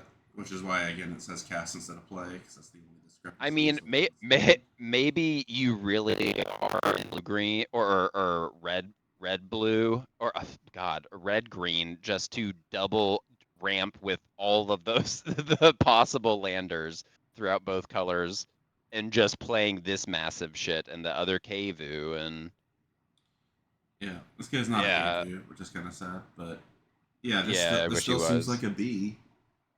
Yeah, like how do you beat this once It, this is it, on the it battle has if you don't remove it? It's weird. It's very weirdly defensive because it has reach, it doesn't have trample, and it's like a big value engine. It's just like this big. This is now we've seen multiple big top end value engines. Some are invoking. Then you have big things like this, and now red has two of them. I tell you, this is just big red. Like I've been saying for forever. Someone in WotC has such a hard on for big red, and Yeah. here's two I mean, examples. same, but Yeah, yeah, I like do this is too. just really, really interesting. Just two massive red cards that are themselves massive value engines. Yeah, I think this is a Oh B my as God, well. this card in Flubs the Fool, Thomas. Holy Mm-hmm. shit. What Flubs the Fool? Flubs the Commander, going back to Commander now. Yeah. The Flubs the Fool from Bloomborough, it's red, green, blue, and you can play an additional land every turn, and every land and spell you cast, you have to discard a card but draw a card, something like this. Okay. It's a weird card, but anyway, this you just play infinite landfall with it. Yep. Well, we even saw there's the Gruul signpost is even the mini Omnath, right? So like Yeah. that goes even nutsy with this. All Yeah, right. and obviously all landers. There's a lot more Is landers in red than I this thought there me? would Is be. this me or you? Uh, just go. All right. Nebula Dragon, 6 in a red for a 4/4 dragon with flyer. When this creature enters, it deals 3 damage to any target. Um, Hmm. I mean, I Eh, would be tempted to play one of these if I feel like I have enough landers. Um, yeah, for sure. but it's still like a C Sure. minus, I think. Yeah, I'm not trying to play this. Yeah, I If think I it's don't like a have C like if I've minus. there's a lot of low to the ground stuff for the most part in a lot of the colors, I feel like. Blinking, it's neat. Being able to warp this with the mythic is awesome. Oh my god. Oh my god, that would be so lame. Warping it's pretty cool, but yeah, this is probably not really playable. It's like a D plus C minus, but you could maybe Yeah. consider playing one. We did it onto green. Another pause. Green. Here we are. Green. You gonna edge me? You can start edging me. Yeah, I'm gonna edge the rover actually. Oh. One green for an artifact creature robot scout. It's a 2/2, 2/2 for one with reach. And when this creature dies, each player creates a lander token. That's the downside of our 2/2 for one artifact with reach, I guess. Yeah, Is we but both like get a lander. Yeah, this is I can insane, right? yeah, this is insane. Like you're obviously wanting to play this in a deck where it's like, yeah, I'll gladly race you with my landers because my value is going to be better. And red certainly has value to ramp into if you're doing the red green ramp thing. Yeah, I mean, I, This is just this is just always good. yeah, I mean, I could see me being pretty upset about giving my opponent a lander, but you always hope that you can utilize any symmetrical effect more than your opponent because you're the one putting it in your Of deck. course. But when it comes stapled on as to what we can only presume is the downside on a 2/2 reach for 1 green, that doesn't have defender or anything else for some reason, but it's probably actually upside. I can't continue to overstate how important I feel like having one drop anything is in this set. Yeah. That it could, but even this is getting you a ton of possible value. I can even see a world where you're like, you are sacking this to kill something of theirs and also utilizing the lander to sack in green. Yeah, this is like a B to B plus. It's just crazy. It does everything. Yeah. Double spell, double artifact procs, ramping, sacrifice outlets, whatever. Seems dumb. Whatever. All right. Gene Pollinator, 1 green, and everything is an artifact. Artifact creature, robot, insect. It's a 1/2. It's another 1/2 for 1. Tap to tap an untapped permanent you control. Whoa. Add 1 mana of any color. Any untapped permanent, any treasure token, any lander token, station, any actual land. This basically is just a filterer. Like, so that's its worst case scenario. Is it makes any of your lands tap your for 1 auras, mana your of any enchantments. Color. Yeah, and anything. But I'm saying this just is a mana filterer by itself. Like, worst. Yes, at worst it's a mana filterer. It's just filtering your land. That's also an artifact. Yeah, this seems great, but it's almost certainly better than that. It's almost certainly at least ramping one of your lander tokens for you.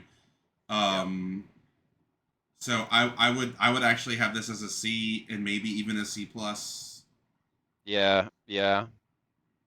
Because of all of the tokens and that bullshit, I think this is just obviously like it's playable. Yeah, it's not doing much else because it is just a 1/2 for 1. Yeah. If you really do care about artifact procs, then maybe you do get something else there. But this could be good in other formats potentially, as well. All right, here you go. Hemosymbic Might, 1 green, another 1 green creature might it's a 1/1, and when this creature becomes tapped, another target creature you control gets +X until end of turn, where X is this creature's power. Interesting. Okay. So this is a 1/1 counters energy card, like on the down row. Yeah, for sure. But it still just seems like okay, right? It's just okay. I mean, so I think in this, like, I think there's a pie in the sky situation where, or even this with the last card, like where you are using this to get some kind of big incremental value. I think that, like, there's that mythic, for instance. I know this is a ridiculous thing, but like the mythic that puts 1/1s on absolutely everything based on its power. So like if you can like put these two things together, it just immediately goes crazy. All I hear is nonsense from you.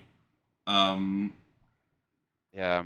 This is just okay. I mean, I guess it does it ramps stations by itself, right? Because it basically stations for 2 in a way. Yeah. At a minimum. Yeah. But what is this? Is this even a C? Is this a C minus? Is it a build around? Is it a build around C plus if you have enough counters? It's when it's tapped, so it's also it's attacking. Yeah, I think this is a build around. Yeah, I think this is just a build around C plus, but otherwise a C minus. Yeah, I think that's fine. It's inoffensive. Like, it just really needs help to like do something meaningful. Like maybe it's even a C, but like. Because it can't target itself. I don't know. If it could target itself, it'd be kind of nifty. Because then it's like an attacking 2/2, but it cannot target itself. So it really does need some help to do something worth a card, it seems like. But it does scale crazy. So yeah, that's like it's C to C minus. Yeah, whatever. This is you. Melt Strider's Gear, 1 green for artifact equipment. When this equipment enters, attach it to target creature you control. This does it. Equipped creature gets +2/+1 and has reach. Yeah. This is good with the other one. How good is this? Yeah. So it needs a creature, but it is 1 mana for +2/+1 and reach, which is way undercosted. Way undercosted. With the equip of 5. Okay, so in the last set, there's the job select that gives +2/+2 in reach for 3, but it makes a 1/1. So it was a 3/3 reach for 3 that then equipped for 6 because it was +2/+2 in reach is what it would give for 6. And that I actually thought was pretty good, but that's because it was a 3/3 reach for 3 by itself. So this is like testing the other direction. I think I'm only ever playing this if I'm in a deck that is green that wants artifacts. Or cast 2 triggers. Yeah. Or if you're super aggressive with weird things like this. Once again, if It maybe works with there's a this way to too. make You can tap make your equipment. Tapping equipment is free because well, yes, but also, I mean, one thing to think about is with all these 1-drop greens, which is already a shit ton, and there's more coming, or a couple more coming. Like, there's definitely a world I see where you're playing like low to the ground blue green, yeah, and like just going out of control with like a bunch of double yeah. spell, multi-spell stuff. And also, if you're in green, you know you're obviously like base green. You're maybe able to play multiple signposts or go for a bunch of colors with all this low to the ground green stuff.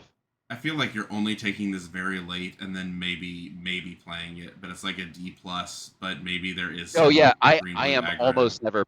Yeah, Yeah, I'm almost never playing this, but I was arguing it's maybe playable. It's interesting.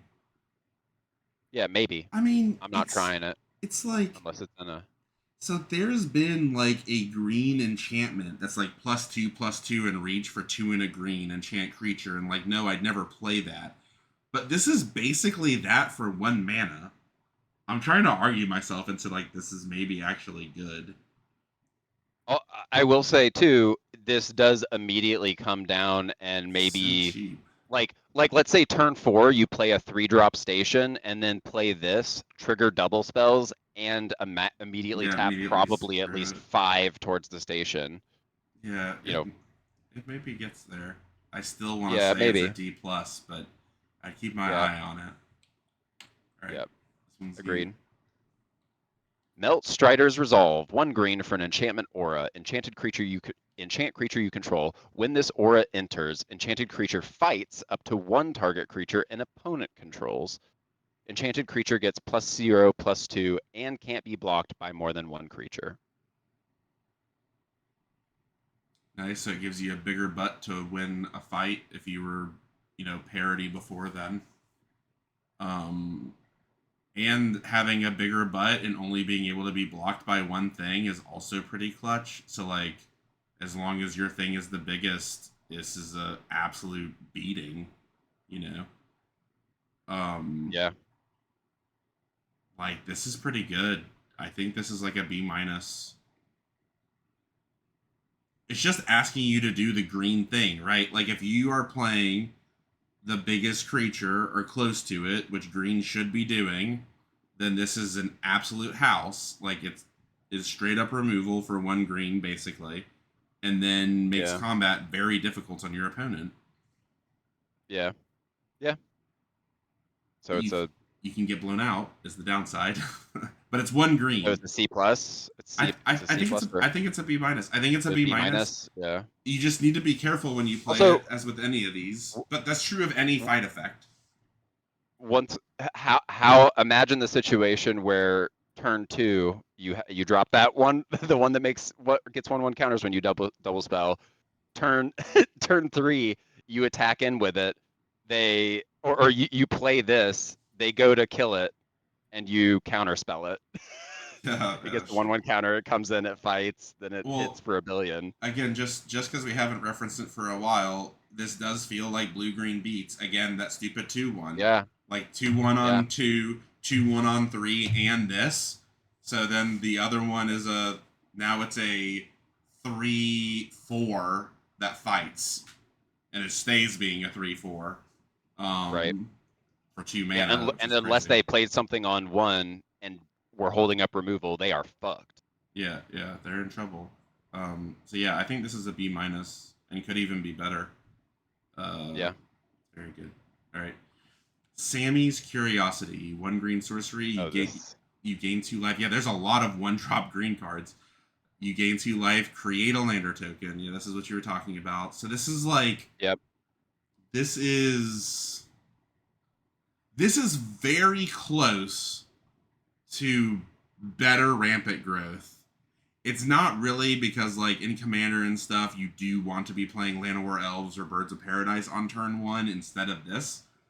But in typical limited, this is very close to better rampant growth. Assuming you're not trying to do something on 1 or play a tap land on 1. Yeah. It's rampant growth that procs artifacts, procs sack triggers, and can be used at instant speed and gains you 2 life. Again, assuming you have this on turn 1 and we're not doing anything else on turn 1, which is not a super loaded assumption, but it is an assumption. So this is like a C, right? C Yeah. to C plus. Yeah. I mean, its downside is its rampant growth for 1 more colorless with extra upside of gaining life, creating an artifact, and a sack trigger.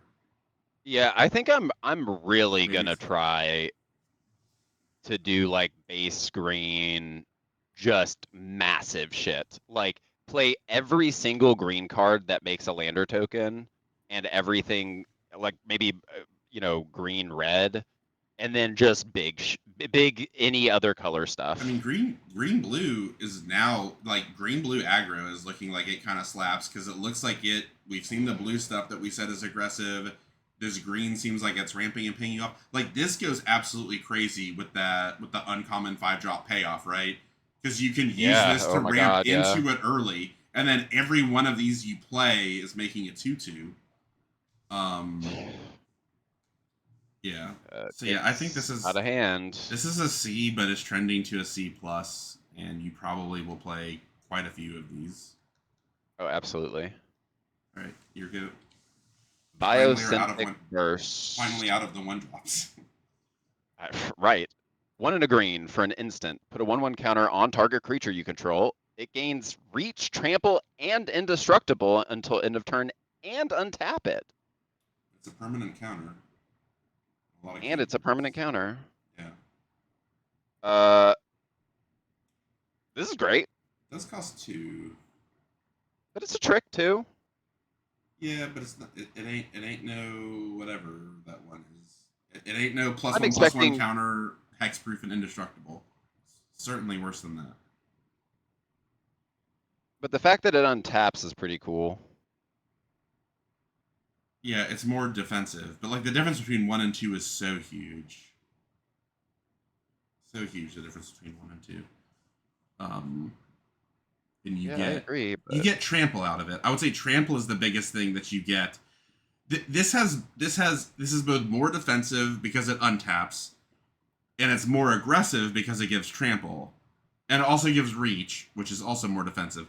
So you are getting a lot for your 1 extra mana. You're getting more aggressive options, more defensive options, as well as more station options, because the untap also lets you do the station thing. And 1/1 counter. So yeah, this is still this is probably maybe even close to a C plus. But I will say this is a playable C. I think this is, I'm gonna call it a C plus. I'm gonna say it's a C. Because I don't think I can really play 2 of these. But the first one is maybe closer to a C plus. Yeah, once again, too, like I know it costs 2, but like especially in this like theoretical blue-green beaters, either I've already generated so much mana that I'm okay with spending 2, or like turn 3 I'm able to double spell. Yeah, and get a lot done depending. Landers do create this information mask. Now we're getting into real advanced Magic, specifically for Arena. Because of the way that Arena does with priority holds, like having a 2-mana information priority mask, like Landers, that are always going to hold exactly 2 mana of priority, as well as like incentivize you for holding 2 mana up, it helps mask things like this, where you have the lander, but in reality they're not playing around this biosynthetic burst because they just see the lander on the board, which Right. is this esoteric positive on cards like this. So yeah, I will buy that the first one of these could play like a C plus, but even Yeah. saying it's a C for me is high. Right. Blooming Stinger. Here's our favorite Scorpion in green. These are typically pretty good. One in a green for a 2/2 Death Touch Scorpion, Plant Scorpion. When this creature enters, another target you control gains Death Touch until end of turn. This is fine. This is a C. Yep. Probably not a C plus. It's just a C. No, it's But just a C, but it's great. it's a fine C. This is the higher end of C where I'm like, Yeah. I this card is always, especially if I'm in beats. If I'm really trying to get in there, this card is always pretty Yeah. good. No, it does good. And also, so the hidden special mode with this, which I did lose to this maybe 2 sets ago, is that if you give a trampler this death touch, it tramples through for all of the damage -1 because it only needs to assign 1 damage to lethal. My dumbass actually lost to that because like they attacked with like a 7/7 that had death touch and trample, and I blocked with like a 3/3, assuming that would put me at 1, but it killed me because it only needed to do 1 damage, not 3 damage. That's funny. Which Yeah. I should know better, and I do know better, but in that instance, I was not better. All right, this is you. A Rude Guard Elite. X and 2 green. This creature enters with X/1/1 counters on it. When this creature leaves the battlefield, its counters on target creatures, or put those counters on target creatures you control. Creature, sorry. And you can warp it for green and an X. Okay. I did poo-poo on this before. We did talk about this a while ago. This is one of the earlier linked ones. Yeah, I mean, I like obvious. You're still paying a premium for a smaller creature than you would get otherwise.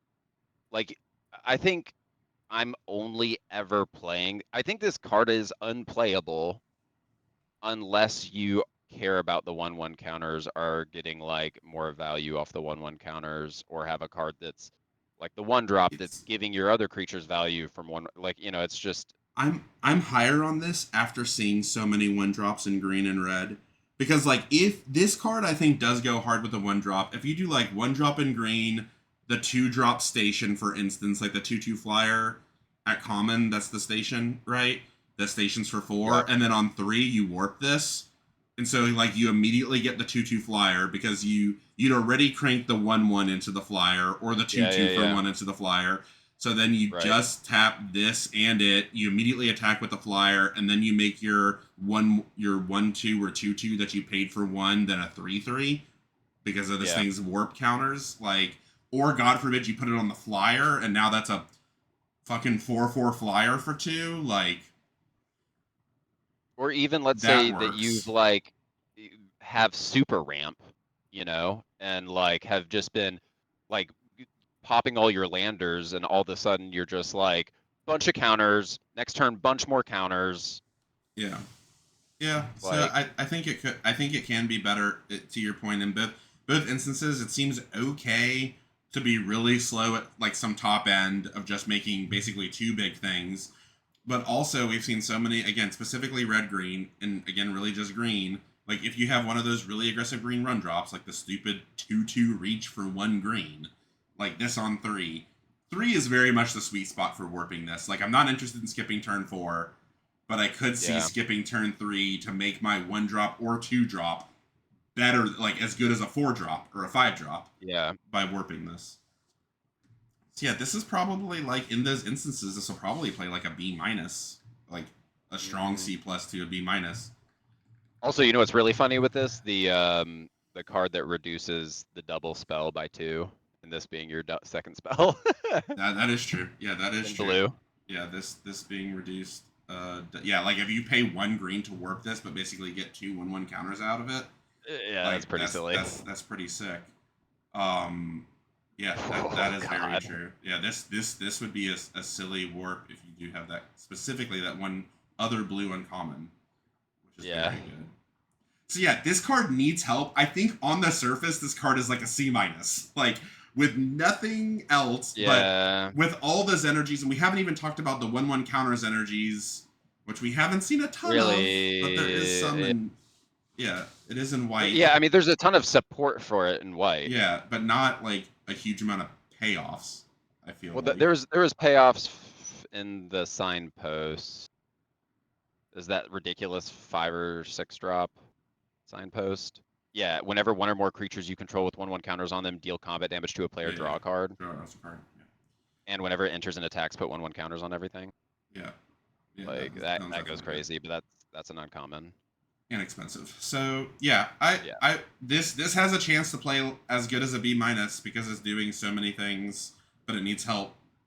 So build Yep. around helping it, and it's good, which is good design. Yeah. Otherwise, it's maybe Yeah. not playable. It's still maybe like a C, but just like at the high end, like you said with landers or whatever. Yeah. It needs help, but it can receive help in a lot of directions, so it's probably good. Yeah. All Yeah. right. You just have to be intentional about like knowing when in your deck that you've created when you should be playing this card and actually getting value for it. Yep. All right. It's good design. This one's me, I think, right? Close encounters. Yep. Close encounter, not of the third kind. 1 and a green for an instant at uncommons. Is this our premium bite? As an additional cost to cast this spell, choose a creature you control or a warped creature card you own in exile. Yes. Close encounter deals damage equal to the power of chosen creature or card to target creature. So yes, this is definitely our premium bite. It is an instant bite, and it doesn't even need it to be in play. This allows you to actually get tempo out of warping stuff that's valuable. So yeah, this is like a B minus to a B. It's honestly really good to target a warp thing because then you completely alleviate the blowout risk. You can't be blown out.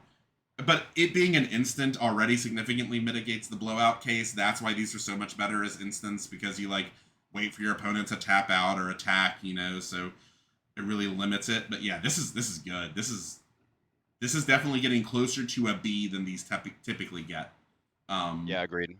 These can get to a B when it like offers incremental value, like creating a food or something on top of it. This isn't doing that, but that warp's energy does get it really close.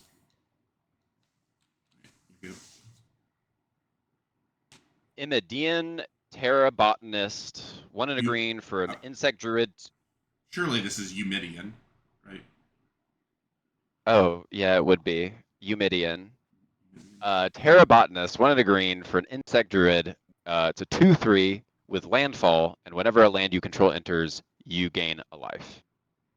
Yeah. So decidedly not broken in any way, but just solid as all get out. 2/3 for 2. Green and Soul Sisters, lol. Yeah. So I think this could end up being kind of crazy with stuff because of like the common 1-drop gain 2 life, create a lander. Like I obviously we've not seen any life gain payoffs. No life gain payoff. But this would be crazy with a life gain payoff. But that being said, that is so much life to be gaining. If once again you just have insane, if your entire deck is ramp and then insane ups like big shit, I think this will gain you enough life to get you there. This feels like with all the landers. This feels almost like a $2 or at least like $1 uncommon just for like all the commanders that care about life gain procs. Yeah. This is the most passive, asking nothing of you to get a life gain proc. Absolutely. But we've seen no payoffs, like no Ajani Pridemate. This goes so hard with Ajani's Pridemate, or those sort of effects. But it's not doing that. It's probably just gaining you like 4 or 5 life in a game, which on the back of a 2/3 for a very simple casting cost is asking nothing of you, and it's probably a C+. But yeah, I think this is a B minus. I don't think this is a B minus. This doesn't. We have not seen this do anything other than gain you 4 or 5 life. We have not seen it do anything else. It doesn't do anything else. You're right. I just want it to be better. It seems good, but yeah, if we could still see. Maybe not really, because we've gone through the multicolored. Yeah. But okay, here's what I will say: we have seen vertical energies within the same color, so there's still chance that there's a 4 or 5 drop in green that does go nuts with this, that like maybe draws you a card or something dumb. So there could be, but let's see. We have to continue. Intrepid Tenderfoot, 1 and a green for a 2/2. Oh, here's our Invoker in green. and it's cheap. 3, put a 1/1 counter on this creature. Activate only as a sorcery. All right, it being this creature does hurt this quite a bit. If it was any creature, this would be kind of dumb for just 3. Yeah. It's also not an artifact. And it's only as a sorcery. So yeah, I think for this to be playable, for this to be anything other than a C minus, you have to really care about 1/1 counters. Yeah. Otherwise, it's just like a C minus. That's like kind of neat in the late game. Like it's a pretty effortless like 4/4 for 2. I mean, yeah, for sure. Obviously, Yeah, there are worse things, but like it's not synergistic in any way with the other stuff really going on. But So except for the counters, so like it fills the 2-drop slot, but Warp also does that really well. So yeah, this is probably like a C minus. But yeah, it's a C minus. If you really care about counters, it's maybe a C. All right, yeah. You're good. Seed Ship Impact. 1 and a green for an instant. Destroy target artifact or enchantment. If its mana value is 2 or less, create a lander token. That's pretty good. This is much better than that red card that like can double the charge counters or whatever, or destroy an artifact. So this is which we decided that card was basically destroy an artifact, and that we would maybe play 2 or 3 of these. Artifact. This I would for sure play 3 or 4 of because it's also getting enchantments and it's maybe making me landers. It's cool to blow up their lander and make your own lander. Like that's pretty good. Yes. Or I should say that's pretty good. That's tolerable. That is a tolerable usage of this. Yes. Especially if they turn 1, gain 2 life, make a lander, you turn 2, kill their lander. Yeah, my lander. It's my lander now. It's my lander. Yeah. Then the next turn they play something and you throw a lander at them and give it back to them with the white card. I actually kind of like the flavor of this card too, supporting the idea that you are destroying the lander, because it's like you're landing on the planet to populate it. You're like, no, seed infestation. My lander eats your lander and is also a lander. So yeah, I think this is a solid B minus, like trending towards B.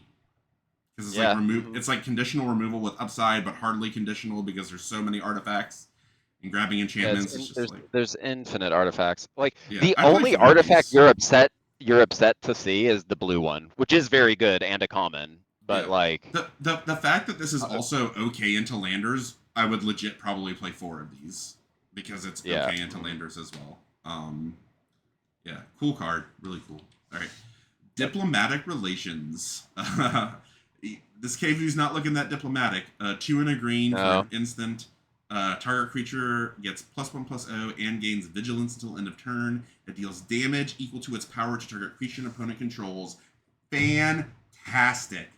Like 3 is not what you're wanting to pay for this generally, but it is an instant. So it's an instant. So we get 2 really good 2 instant fight effects, and this one's at common, which is not that typical. But the +1/+0 in vigilance, having the sneaky upside of doing big station stuff. So absolutely clipping this. This is a crazy tempo swing. You're almost always playing it on your turn, I think, even though it's an instant, because it's a bite effect, so you're not worried about the damage back. You're getting a huge tempo swing because you killed their biggest thing with your biggest thing. Now you're hitting them for even more damage. It helps you trade up even on the bite because it's +1, but the fact that it has vigilance, then also allowing you to after combat station something, like this is devastating. Yeah, this is upsetting to have to deal with. And it's a common. And that's just one mode, because it is an instant bite effect that allows you to trade up with the +1/+0. This is as good as a 3-mana bite effect I've ever seen. It has the blowout risk. Like, it does have the blowout risk, but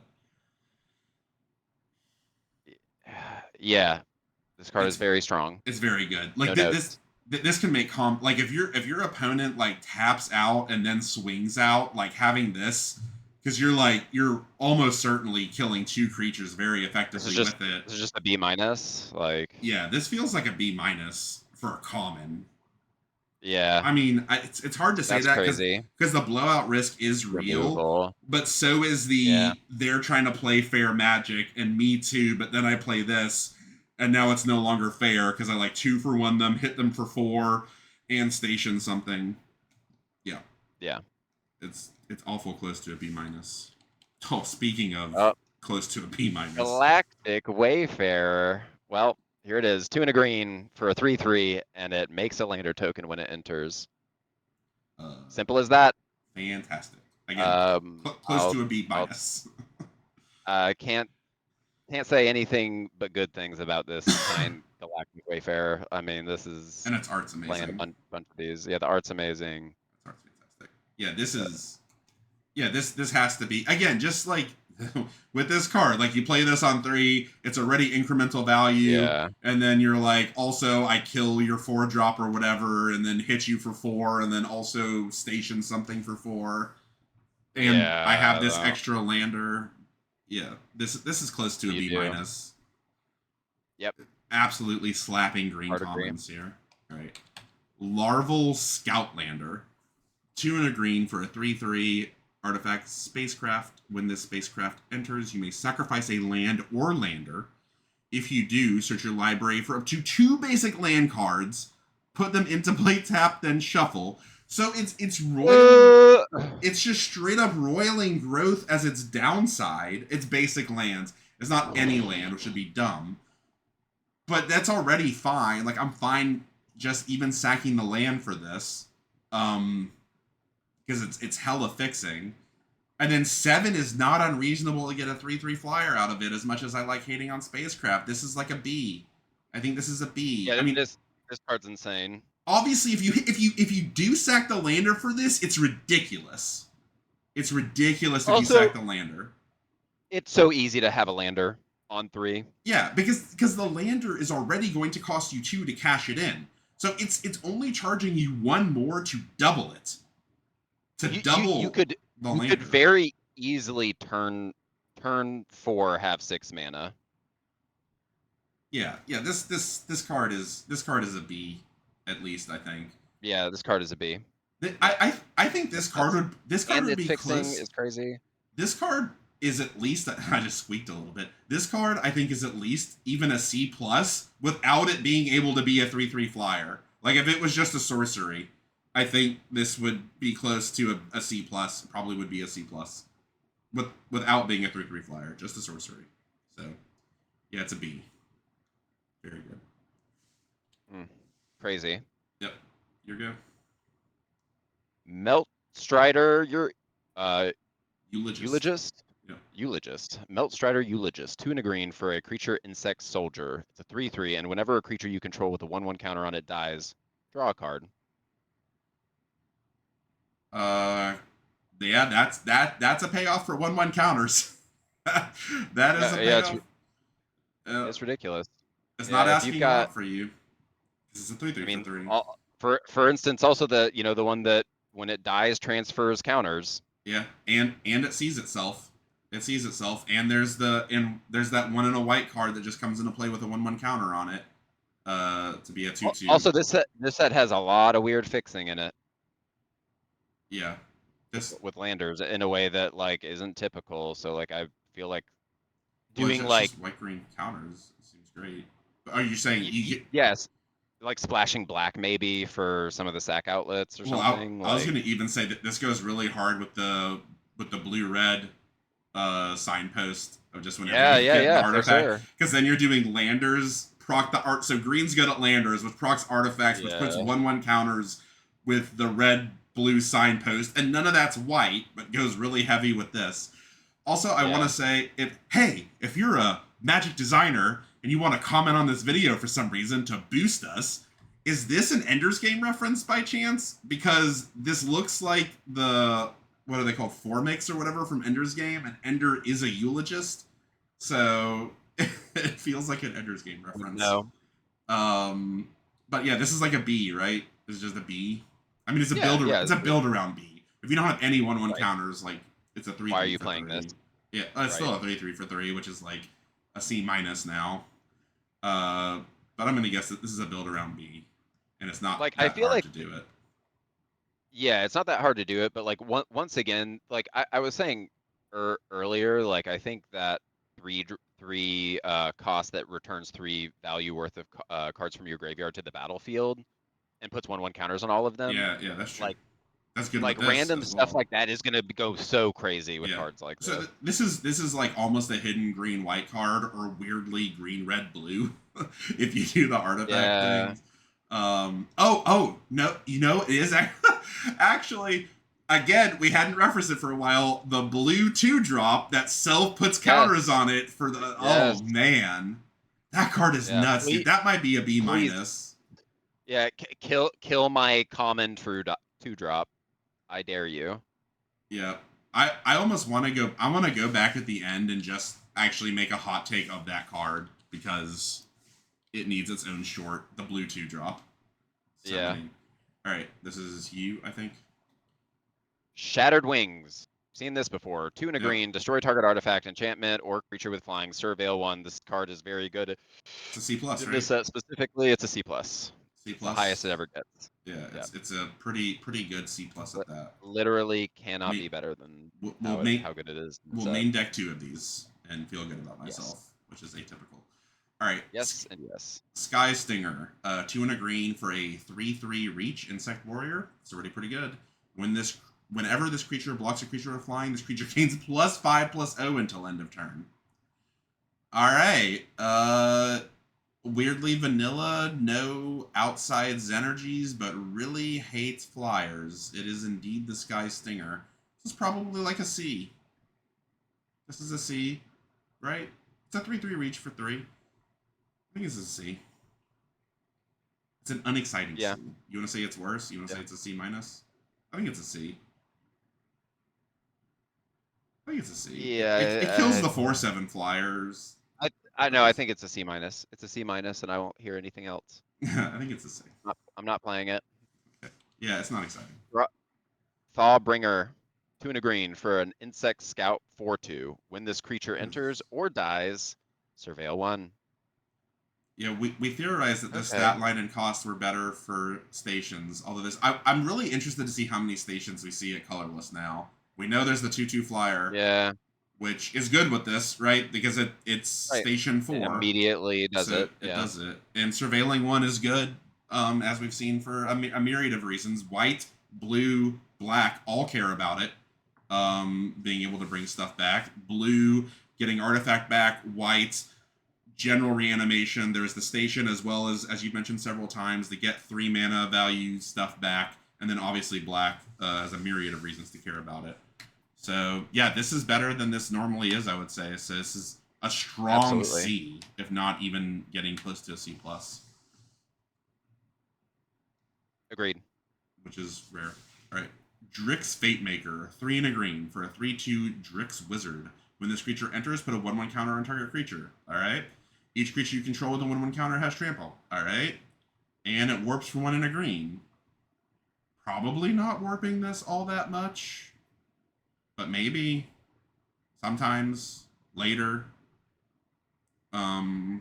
especially if I care about double spelling or really care about 1/1 counters. But this seems fine, right? This is like a solid C. Yeah, I agree. Like a very solid I agree. C.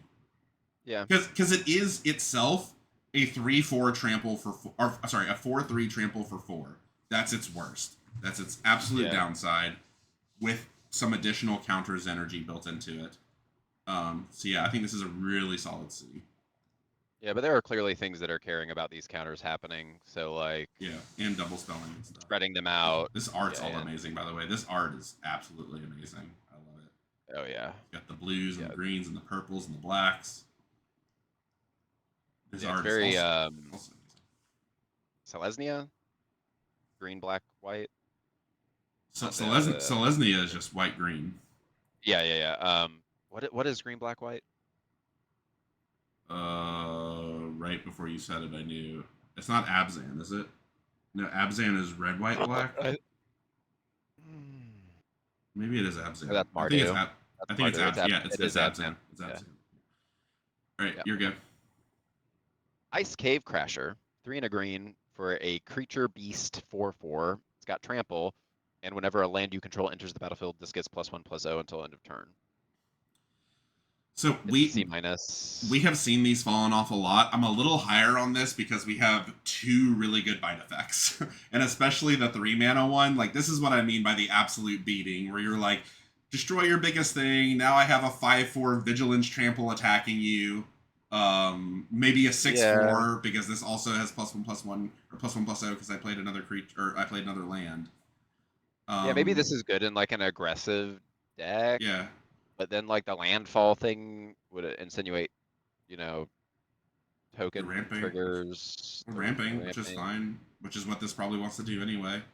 Like you Yeah. can very reasonably turn 3 this, right? With your 1 mana, gain 2 life, make the lander token, sack the lander token, turn 2, this on 3, and now you're, if you have those bite effects, like your opponent is in real threat of just losing.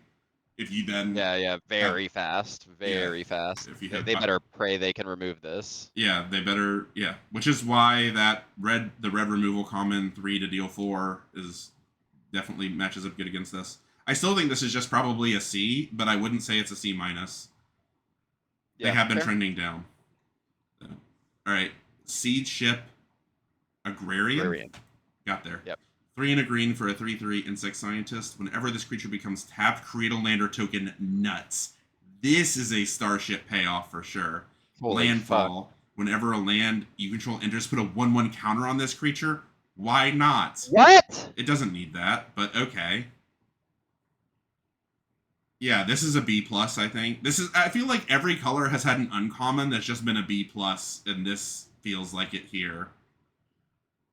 What's crazy is that this doesn't even really need a starship to become tapped because it's such a beater on its own as well. Yeah, this is like a B to B plus, and is even interesting in like Commander and maybe probably not Standard, but it seems close. I don't know how to feel about this. This is nuts. Yeah, it does everything. I mean, it's very easily a 5/5. Like, if you already have a lander when you play this, right? Your next turn, you're just like land drop, lander proc. Now this is a 5/5 for 4. I attack with it. I make another lander. Oh, damn. Oh, my God. No, it's actually even insane. It's more insane because you can proc landers as instants. So you just play this on 4. On 5, you play a land, it's a 4/4. You attack. It immediately makes a lander. You crack it, it's a 5/5. It's always an attacking 5/5 for 4. This thing's dumb. This thing's a B to B. This thing's a B plus. Also, this is dumb. How is this thing not a legendary? This is dumb. This thing can be a 6/6. Not that hard. These in multiples is one of the dumbest things I've ever thought of. Dude, no, that is dumb. But now I'm just thinking you accelerate into this poor thing on turn 3. Which we've seen red be able to do it with the mana ramper. Green can do it multiple ways. It has the thing that makes the lander, and then also the 1/2 that can tap things. Yeah, this card is dumb. This is almost borderline an A minus, honestly. Now that I'm thinking about the fact that it's almost guaranteed an attacking 5/5. Oh. All right. Yeah, this is offensive. Yeah. Yeah, oh man, it's so good. And it has the 1/1. Yeah, windmill slam this. It does artifact. It's like artifact, ETB procs, sacrifice procs, and 1/1 counters energies on top of it being a ramping value engine beater that is efficiently costed by itself. It enables things. It is its own engine in multiple directions. Like. Yeah, also, if you don't have stations, like this is hilarious. Also, with the 1-drop tap something, tap a creature to generate a mana. Yeah, it just does that. Like I was at first like, oh yeah, this is a cool station payoff, or like even that 1/1, the thing that taps it for mana. But it's just such a beater. It doesn't even need that. Like it doesn't need it at all. Like this with that bite, that common bite card as well. It's just like. Because you can do that, because when you're on turn 4, or when you're on turn 5, you'll have 5 mana to crack the lander and play the bite effect as well. Like, oh god. This is... Yeah, I think this is an A-. I'm not even going to say it's borderline. I think this is an A-. Yeah, this is perverted. So strong. There's not a single thing, not a single green deck that doesn't want everything this is doing. Yeah, this is a rare. This is a downshifted rare. In my opinion. Wild. Like you could have printed it at Mythic, and I would have been This like, is for all this is right. for sure the strongest uncommon we've seen.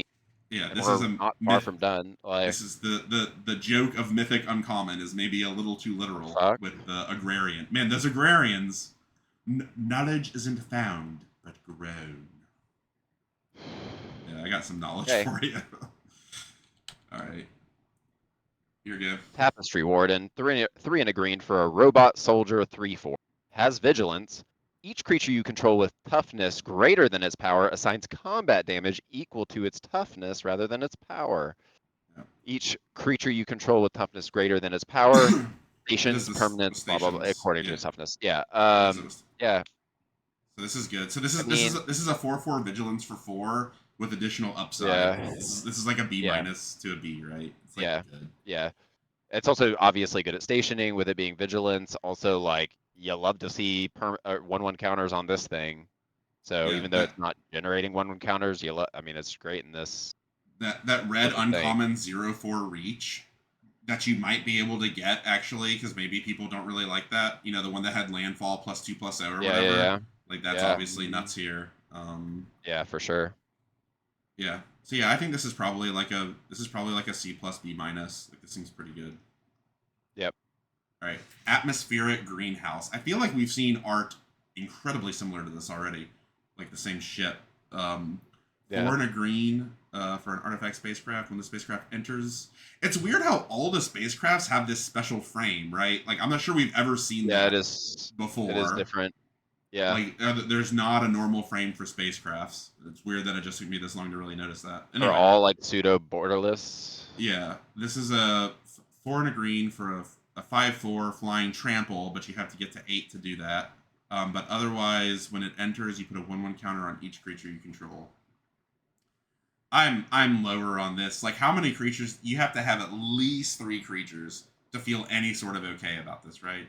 But then it's pretty good because you can immediately make it. Yeah, it's immediately crude. Yeah, it's just you don't typically want to play cards in limited that say, if I don't have 3 creatures in play, this is bad. Like, because you can get blown. Like, that's not even considering blowout risk, which is also present. It's just like game state risk. Like, this off the top is a miserable concede fest. Yeah, for sure.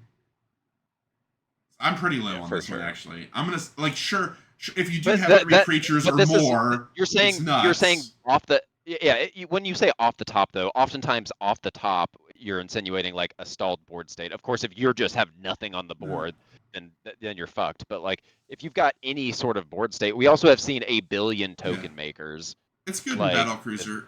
Yeah, it's certainly good in Battle Cruiser. It's good in Go Wide. It's just really if you are able to go wide and if the format turns out in such a way where you can feel good about everyone being battle cruisers, like the instant pyroclasm, whoo, that one gives you a real beating. Like imagine you have gone wide and you're like play this and then like instant pyroclasm on your board. That's a concede. Yeah, for sure. But also that like that's gonna blow out your deck every single time anyway. Like the moment you are putting 4+ counters on things, like how do you beat that? Yeah, I don't know. I don't think I'm. It's way more for sure. I could see taking this like mid pack 3. Like I feel like it's the most aggressively I would take this card. That's why I want to rate it bad. Right, because we have to like the rating of cards is on its power level, but it also should be somewhat intrinsically tied to where you take them in draft. I'm not first picking this card, even though it could play like a B. Yes, it needs so much help. I have to already be doing a lot of this to care at all. For sure. Which is like you absolutely have to be going wide. Like what is the earliest you pick this? I would say 4th pick pack 3. If I'm doing this, that's the earliest I think.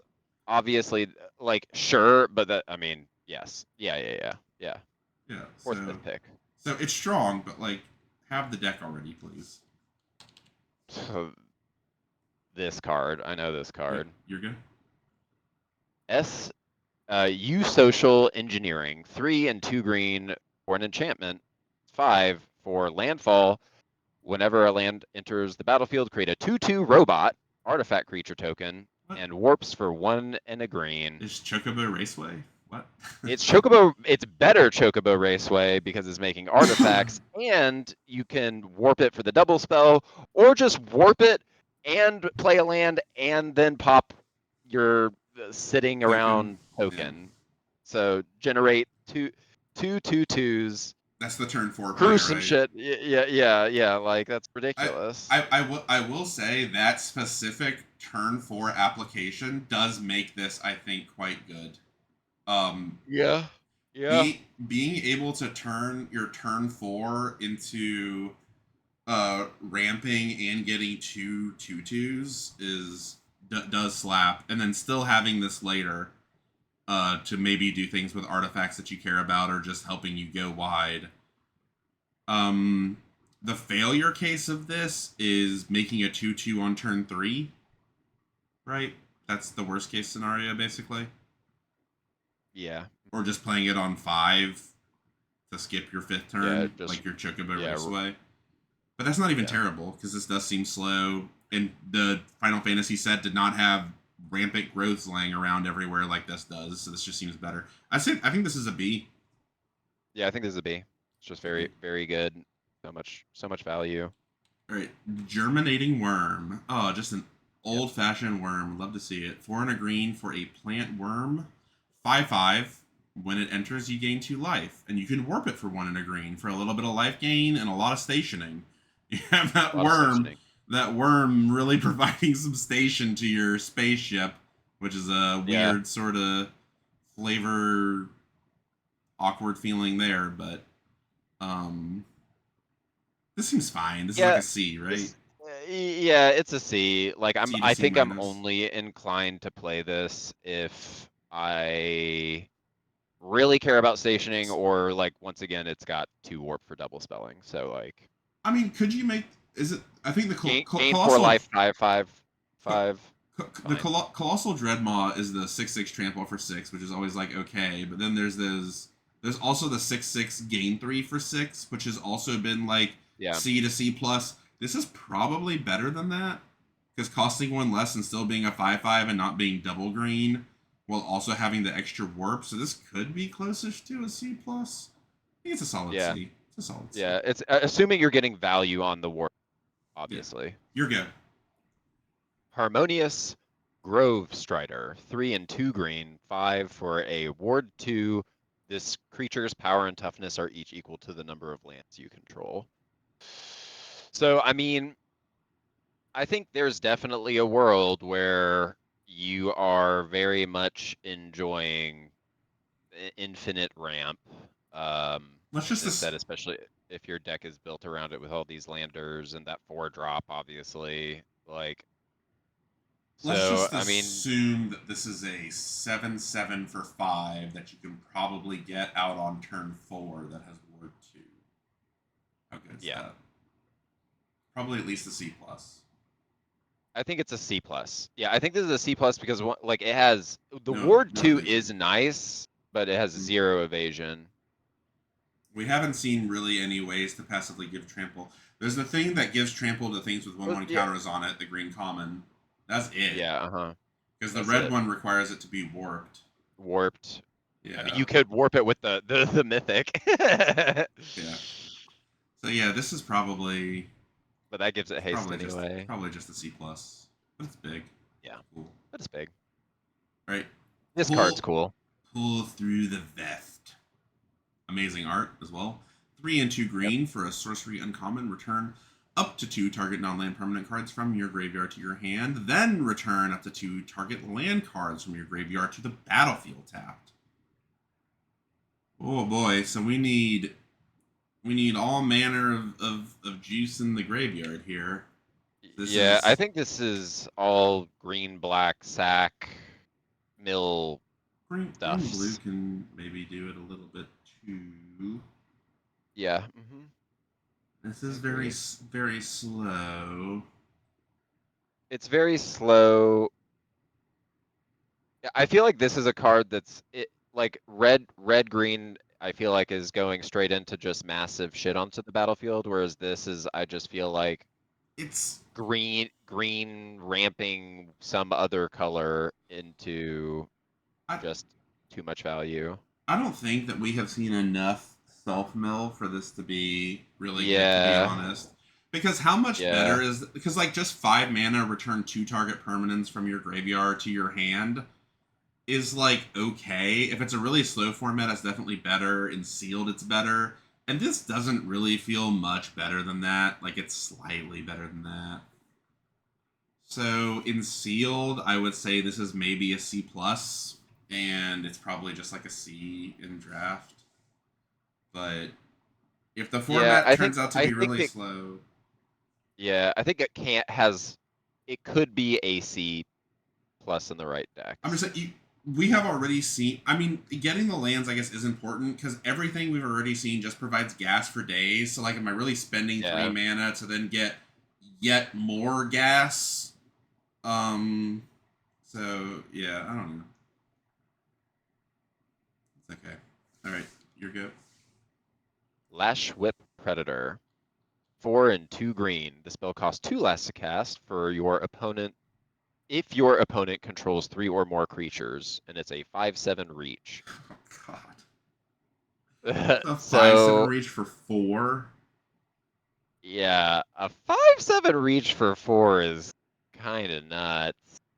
This is So also funny with butts apply power. it is funnily much better. Also, this art is hilarious. Yeah, it's incredible.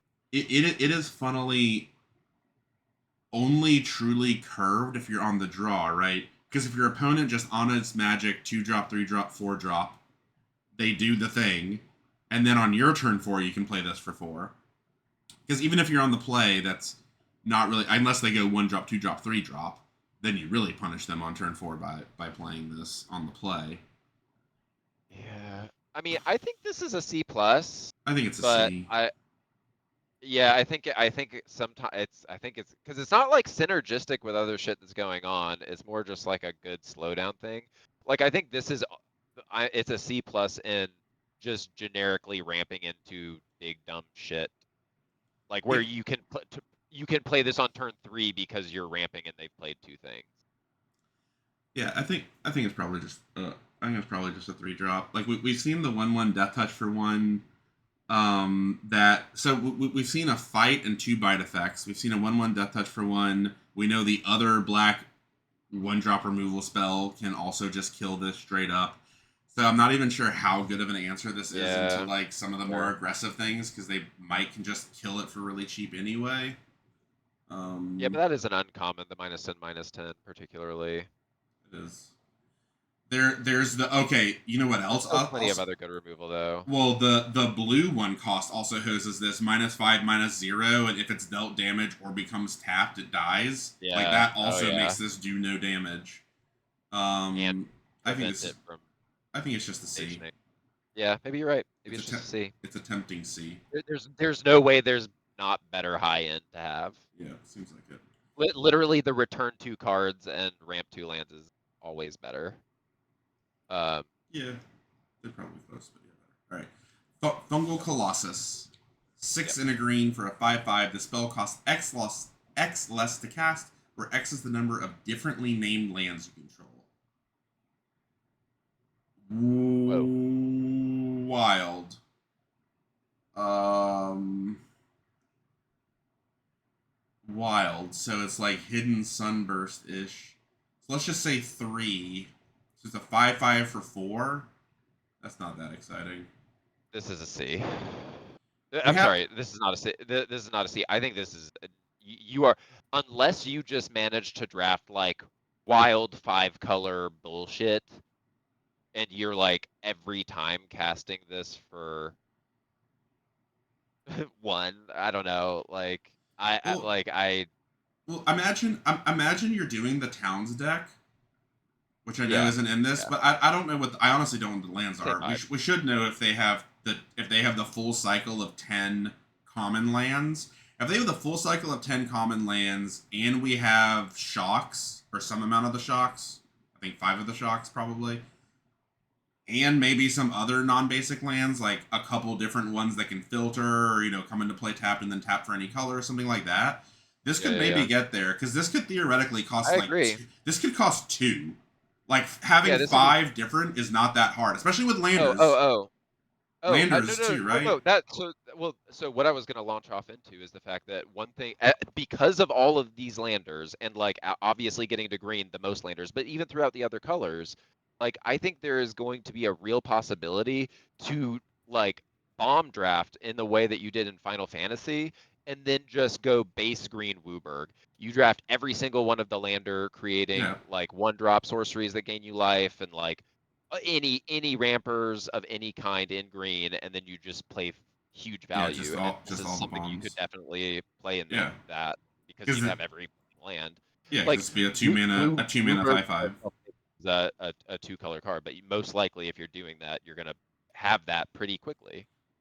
Yeah, yeah, but I Realistically, will. Do you know? Can you look real quick? Are there common dual dual lands? If there's not common dual lands, I think this card is quite a bit worse, even with landers. If there are common dual lands, then I think it's pretty would they correct. be at the very end of this? They would necessarily be at the very end. Lands are the last. No, there's not. Okay, so There's only Command Bridge, which is okay, so then this is a good bit worse, because then yeah, that is a good bit worse. you do not realistically get it down to 2. The So the that bonus I'm sheet once probably again is all lands. that is true. But those are all rares basically, or at least valued as rares. I don't know. Maybe they do get slotted in as uncommons. I guess there's I one in think they every might. pack. Yeah, there's one in every pack, Yeah, I so it's think. hard to evaluate. So I was actually getting prepared to say this is like actually a solid C plus, assuming that you were doing at least a 3-color or more deck, and there were common dual lands. There's not common dual lands. There are a lot of special guest lands or bonus sheet lands, but like they are not multicolored necessarily. Like they're very rarely multicolored. They're almost always monocolored, which then hurts the other part of this. So I'm kind of off this. I don't want to evaluate this. I'm Yeah, gonna yeah, say yeah, it's a yeah. C minus and move on. I'm You're now almost never disappointed. playing it. You should never think about it. I'm now disappointed that we don't have. Yeah, But I cut guess cut all of it. yeah. Fuck that card. I guess we have landers at least for our fixing, not Yeah. duels. All right, you're good. Glacier Godmaw, 5 and 2 green Awesome. for a 6/6 Leviathan with trample. So 7 for a 6/6 trampler, and when this creature enters, create a lander token. Oh, this fucking card. Landfall. Whenever a land you control enters, creatures you control get +1/+1 and gain vigilance and haste until end of turn, including itself. This is a B. This is a B to B plus. This is a B Actually, plus. I think this card is a B plus. yeah. I think this card is a B plus because once again, if you just play every single land, this is what you're getting to and like can Yeah. rush to. Like, what do you do about this? You Yeah. just lose. Yeah, you this is the Like this is big the 7-drop game ender for sure. yeah, Yeah. like at uncommon, this is gonna be upsetting because you're gonna see it a decent amount.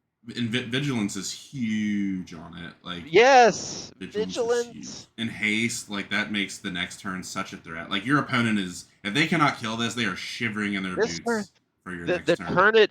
I think you are playing this on the turn that you can then play an additional land on Yeah, because it also gives itself every haste time. too. That's because you're. Let me tell you how upsetting it is to get a 7/7 trample haste dropped on you. Vigilance as well. I think if I see this in my first pack, there's a world where I'm taking this and going mono green, taking every one of these I see, and only big things and landers, Yeah, maybe thread. I would definitely first pick Like this and look like for a this lot of card is landers. nuts.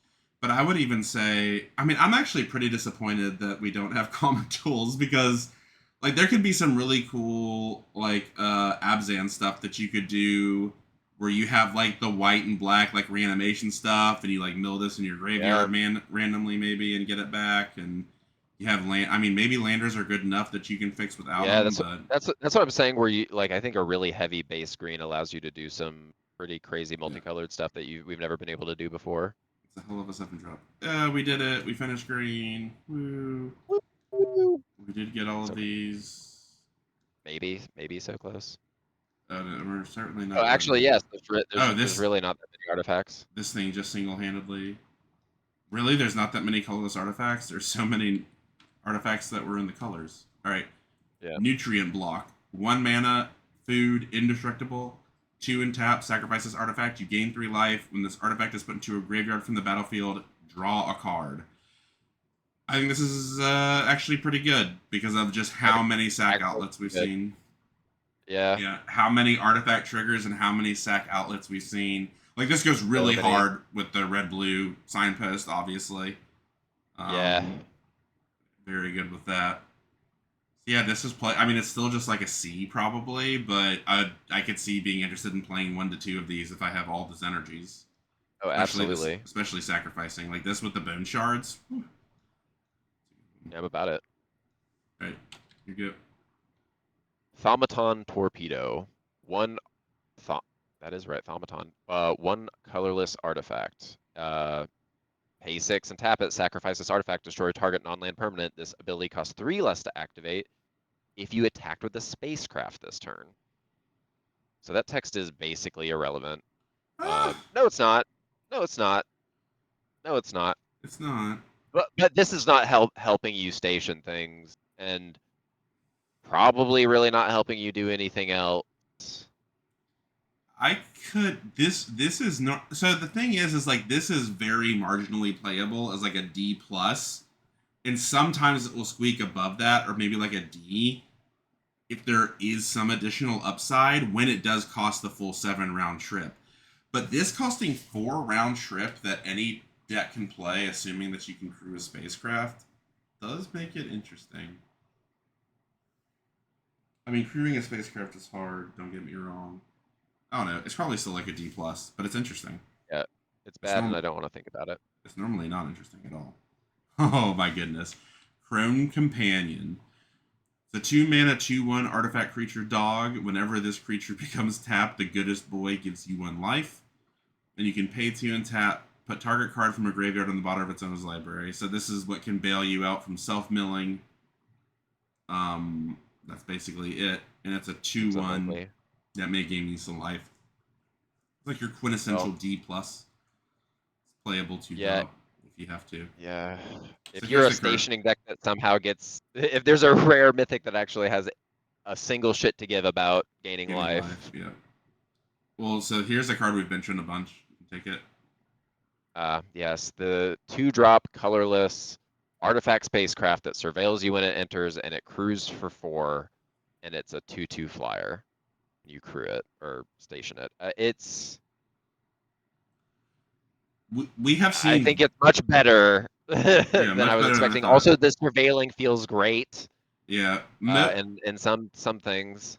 A ton of green openings make this feel good. Like the 2/2 for 1 feels good with this. The 4/2 for 3 feels good with this. The blue crewer feels good with this. This does help double spelling. It helps graveyard, and it will pretty easily be a 2/2 flyer. I'm almost tempted to say this is a C+ actually now. Yeah, which is so crazy, but yeah, I agree with you. I think it's a C+ in specific decks. Sometimes it's just... Well, and there's also some things that care about you having a spacecraft, like the red removal spell, the one in the red and 1 that makes it deal 5 damage. Like that's reason to play this. This other shit. Like if people don't like this card early for whatever reason. Well, it's just synergistic, and also every color had shit that wanted to be tapped. Like... Yeah, right. And it's a tapping payout. Like people might be low on this, like much too low on this card early, or maybe they might overvalue it because Station is cool and they think Station's good. I don't know. Some amount of Magic players will probably think this is bad, like me earlier. I agree. I agree with you. All Fate Scroll, 3 mana rock artifact, 7 tap, sacrifice, draw X cards where X is the number of differently named lands you control. That goes kind of hard. This is probably actually pretty good in this set because like Yeah. we said, infinite value, mana rocking's pretty good. There's artifact triggers all over this place, and then cashing this in to draw, fucking 3 to 4 cards doesn't seem terrible. It's probably still like a No. C. Say this is a C. Yeah. But I could see you being more interested in it than that, maybe in the right deck. Yeah. Obviously, any multicolor deck. Dauntless Scrapbot, 3 colorless for an artifact creature robot 3/1. When this creature enters, exile each opponent's graveyard. Create a lander token. What? It's a 3/1 for 3 that just makes a lander and also just hoist your opponent's graveyard for some reason. It's a C plus. And it's an artifact? Yeah, Like, C plus to B the minus. fuck is this? Double artifact proc. C plus Yeah. to B minus is what it is. C plus, C plus. I would definitely first pick What? this. Yeah. What is this? Yeah, I don't know why they did that. Alright, sure. Alright, here's another 3 cost 2/3, or it's a 3 cost uncommon artifact creature. This one's a 2/3. And whenever a non-token artifact creature you control deals combat damage to a player, that player gets 2 poison counters. Oh yeah, I remember this. So the reason this card is absolutely ridiculous is it does not say 1 or more for some reason. It does say non-token, which does, keep it from doing crazy things. Yeah, but yeah. You can just, if you have enough. I mean, there's a lot of artifacts in this set. I guess there is a lot of artifact tokens. Yeah, so I guess it's not crazy because it specifically says non-token, but yeah, it doesn't say non-token. I mean, it does make any station apply poison, which is kind of weird. Yeah, I mean, honestly, it's really best with that the 2-drop that we just talked about because it's flying and can start getting in there early. Yeah. It also works with like the 1/1 blue flyer that's a mana ramper is also an artifact. The 2 mana for the 1/1 blue flyer.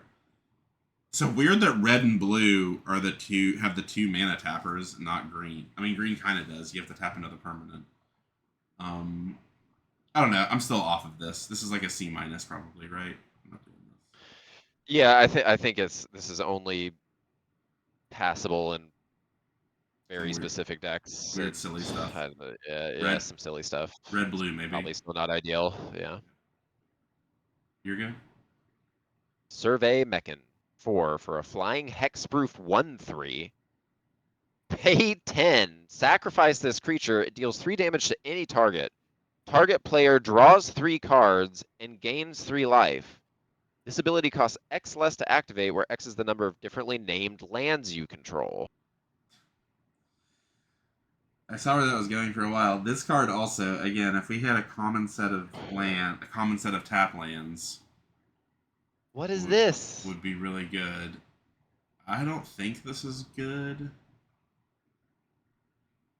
So like it's costing 7, but I have to play it for 4. If the upfront cost was less, if this was like ridiculous in a 2 mana 1/3 flying hexproof, which would be pretty cracked on its own, then I would say that obviously it'd be a lot better. At 3 mana, it's just 4 mana is a lot. 4 mana is a lot for a 1/3 flying hexproof. Is my main problem. If I am in the Wooburg deck that I've been talking about with the lander tokens, you best believe I am taking this card. I'm still not. Otherwise, I don't have a problem with the sack. This is an F. I don't have the problem with the sacrifice cost. Like that's totally fine. That costing 6 or 7 reasonably, maybe 5 if you're lucky. That's all fine. It's just the upfront cost of 4 that you can't cheat. Yeah. Just seems really bad. Even in that deck, it seems bad. That's what I agree. I agree completely with you. Yeah. And to that, like I think this is an F. Yeah, I think it's straight up an F. I don't think it's ever playing. Yeah, it's close. The only time I would even have the opportunity to activate it, I guarantee, is someone's gonna just remove it in response. Well, it has hexproof, so you can't theoretically. Oh, that's fair. Yeah. Counter it the way in.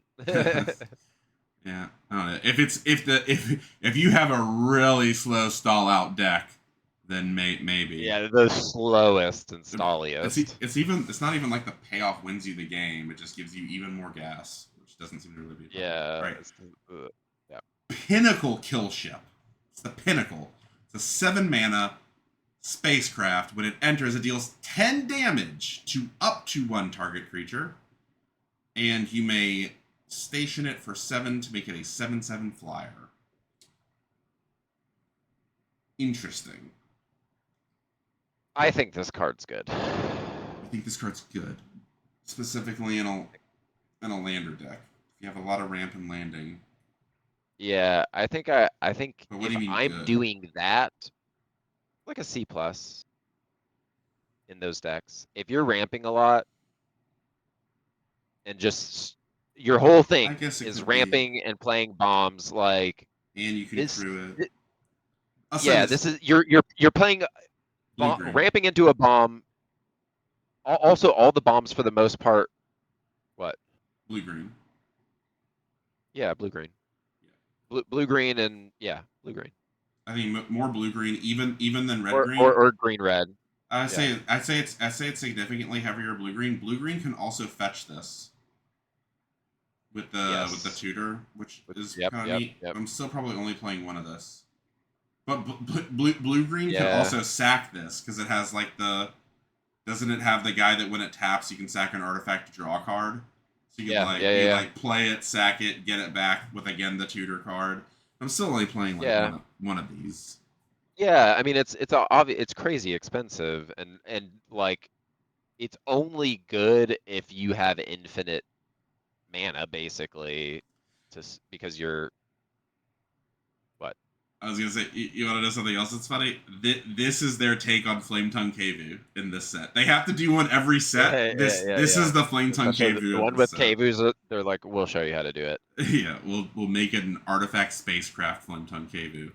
Yeah, I think this could be sneaky good. I could also be completely wrong, but I think there's a chance this I ends think up you're being right. very frustrating. I think, funnily enough, you actually are right. Like, Also, these in multiples are insane because yeah, as soon as you crew one, it crews each other. That's really funny. That's exactly what I was gonna say. I can see some game where like my opponent has done nothing, but for whatever reason has 3 of these damn things.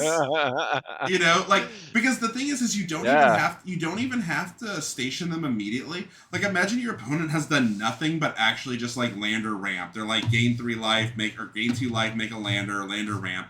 And they've literally played nothing until turn 5, and they're at like 12 or something. But then turn 5 they have 7 mana, so they're like Pinnacle Kill Ship 1, kill your biggest thing. Pinnacle Kill Ship 2, and then kill your thing. Yeah, and then they're like make one of them a creature, and then that one's like make the other one a creature.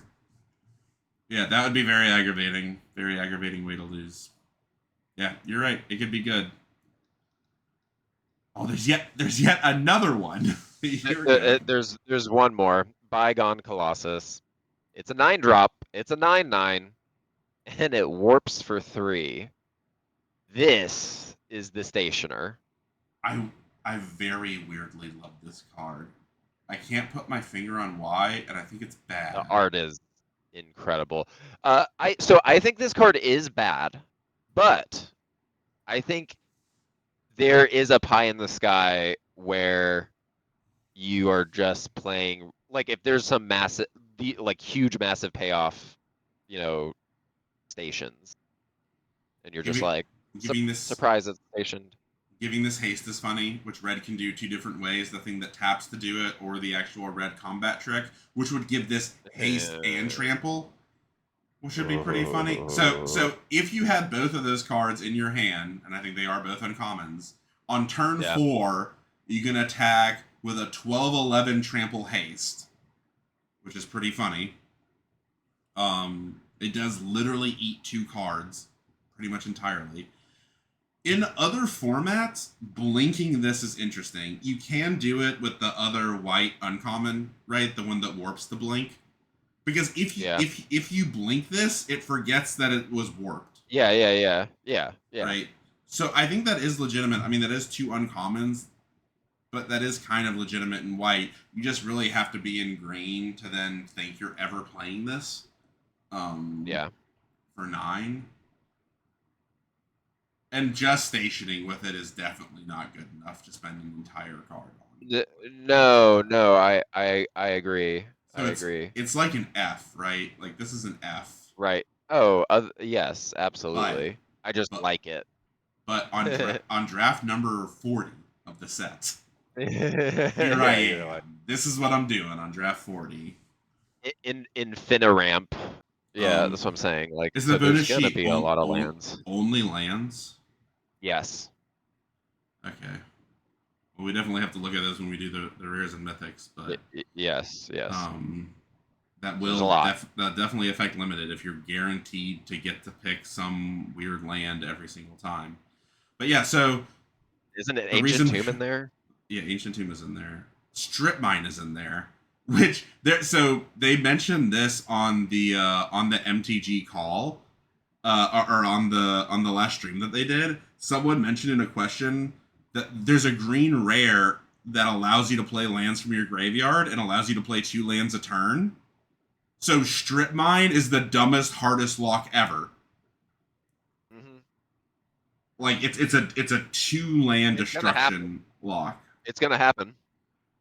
Yeah, and just in Commander, like let alone Limited, it's definitely going to happen in Limited. But even in Commander, having a creature that allows you to play multiple lands as well as lands from your graveyard is problematic with that type of land hate, because like hitting 2 different opponents' lands is pretty gross even in Commander. So yeah, we only have 1 land here at Common that enters tapped, and you have to sacrifice it unless you tapped an untapped permanent you control, which is the most generous way to do this. This is the new way. It used to require lands, but now it allows you to tap your landers or what have you. But it still doesn't untap, and then it just taps for 1 mana of any color. These are generally not good. Landers make it marginally better, but still not really, because I'm wanting to play untapped lands so that I can pop my landers, not tap my landers to play tap lands.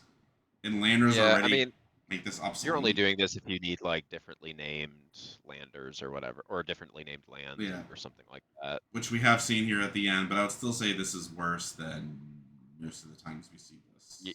Yeah, this is bad. It's a bad version of it, and I am very sad that they put this in. Maybe they really just feel like all of these other lands are. It's not for me, dog. Alrighty. Out of my face. I'm gonna start like this, Gabe. Please don't. Can we? Why don't we start multicolored? Isn't that what we always? Oh God! Not professional enough. It's been a long time since we've done this. What was the last review we did? Oh! Foundations. Oh no, it was the Vroom set. The Vroom set. Aether Drift. All right, ready? Ready. 3, 2, 1. Hi everyone, and welcome to another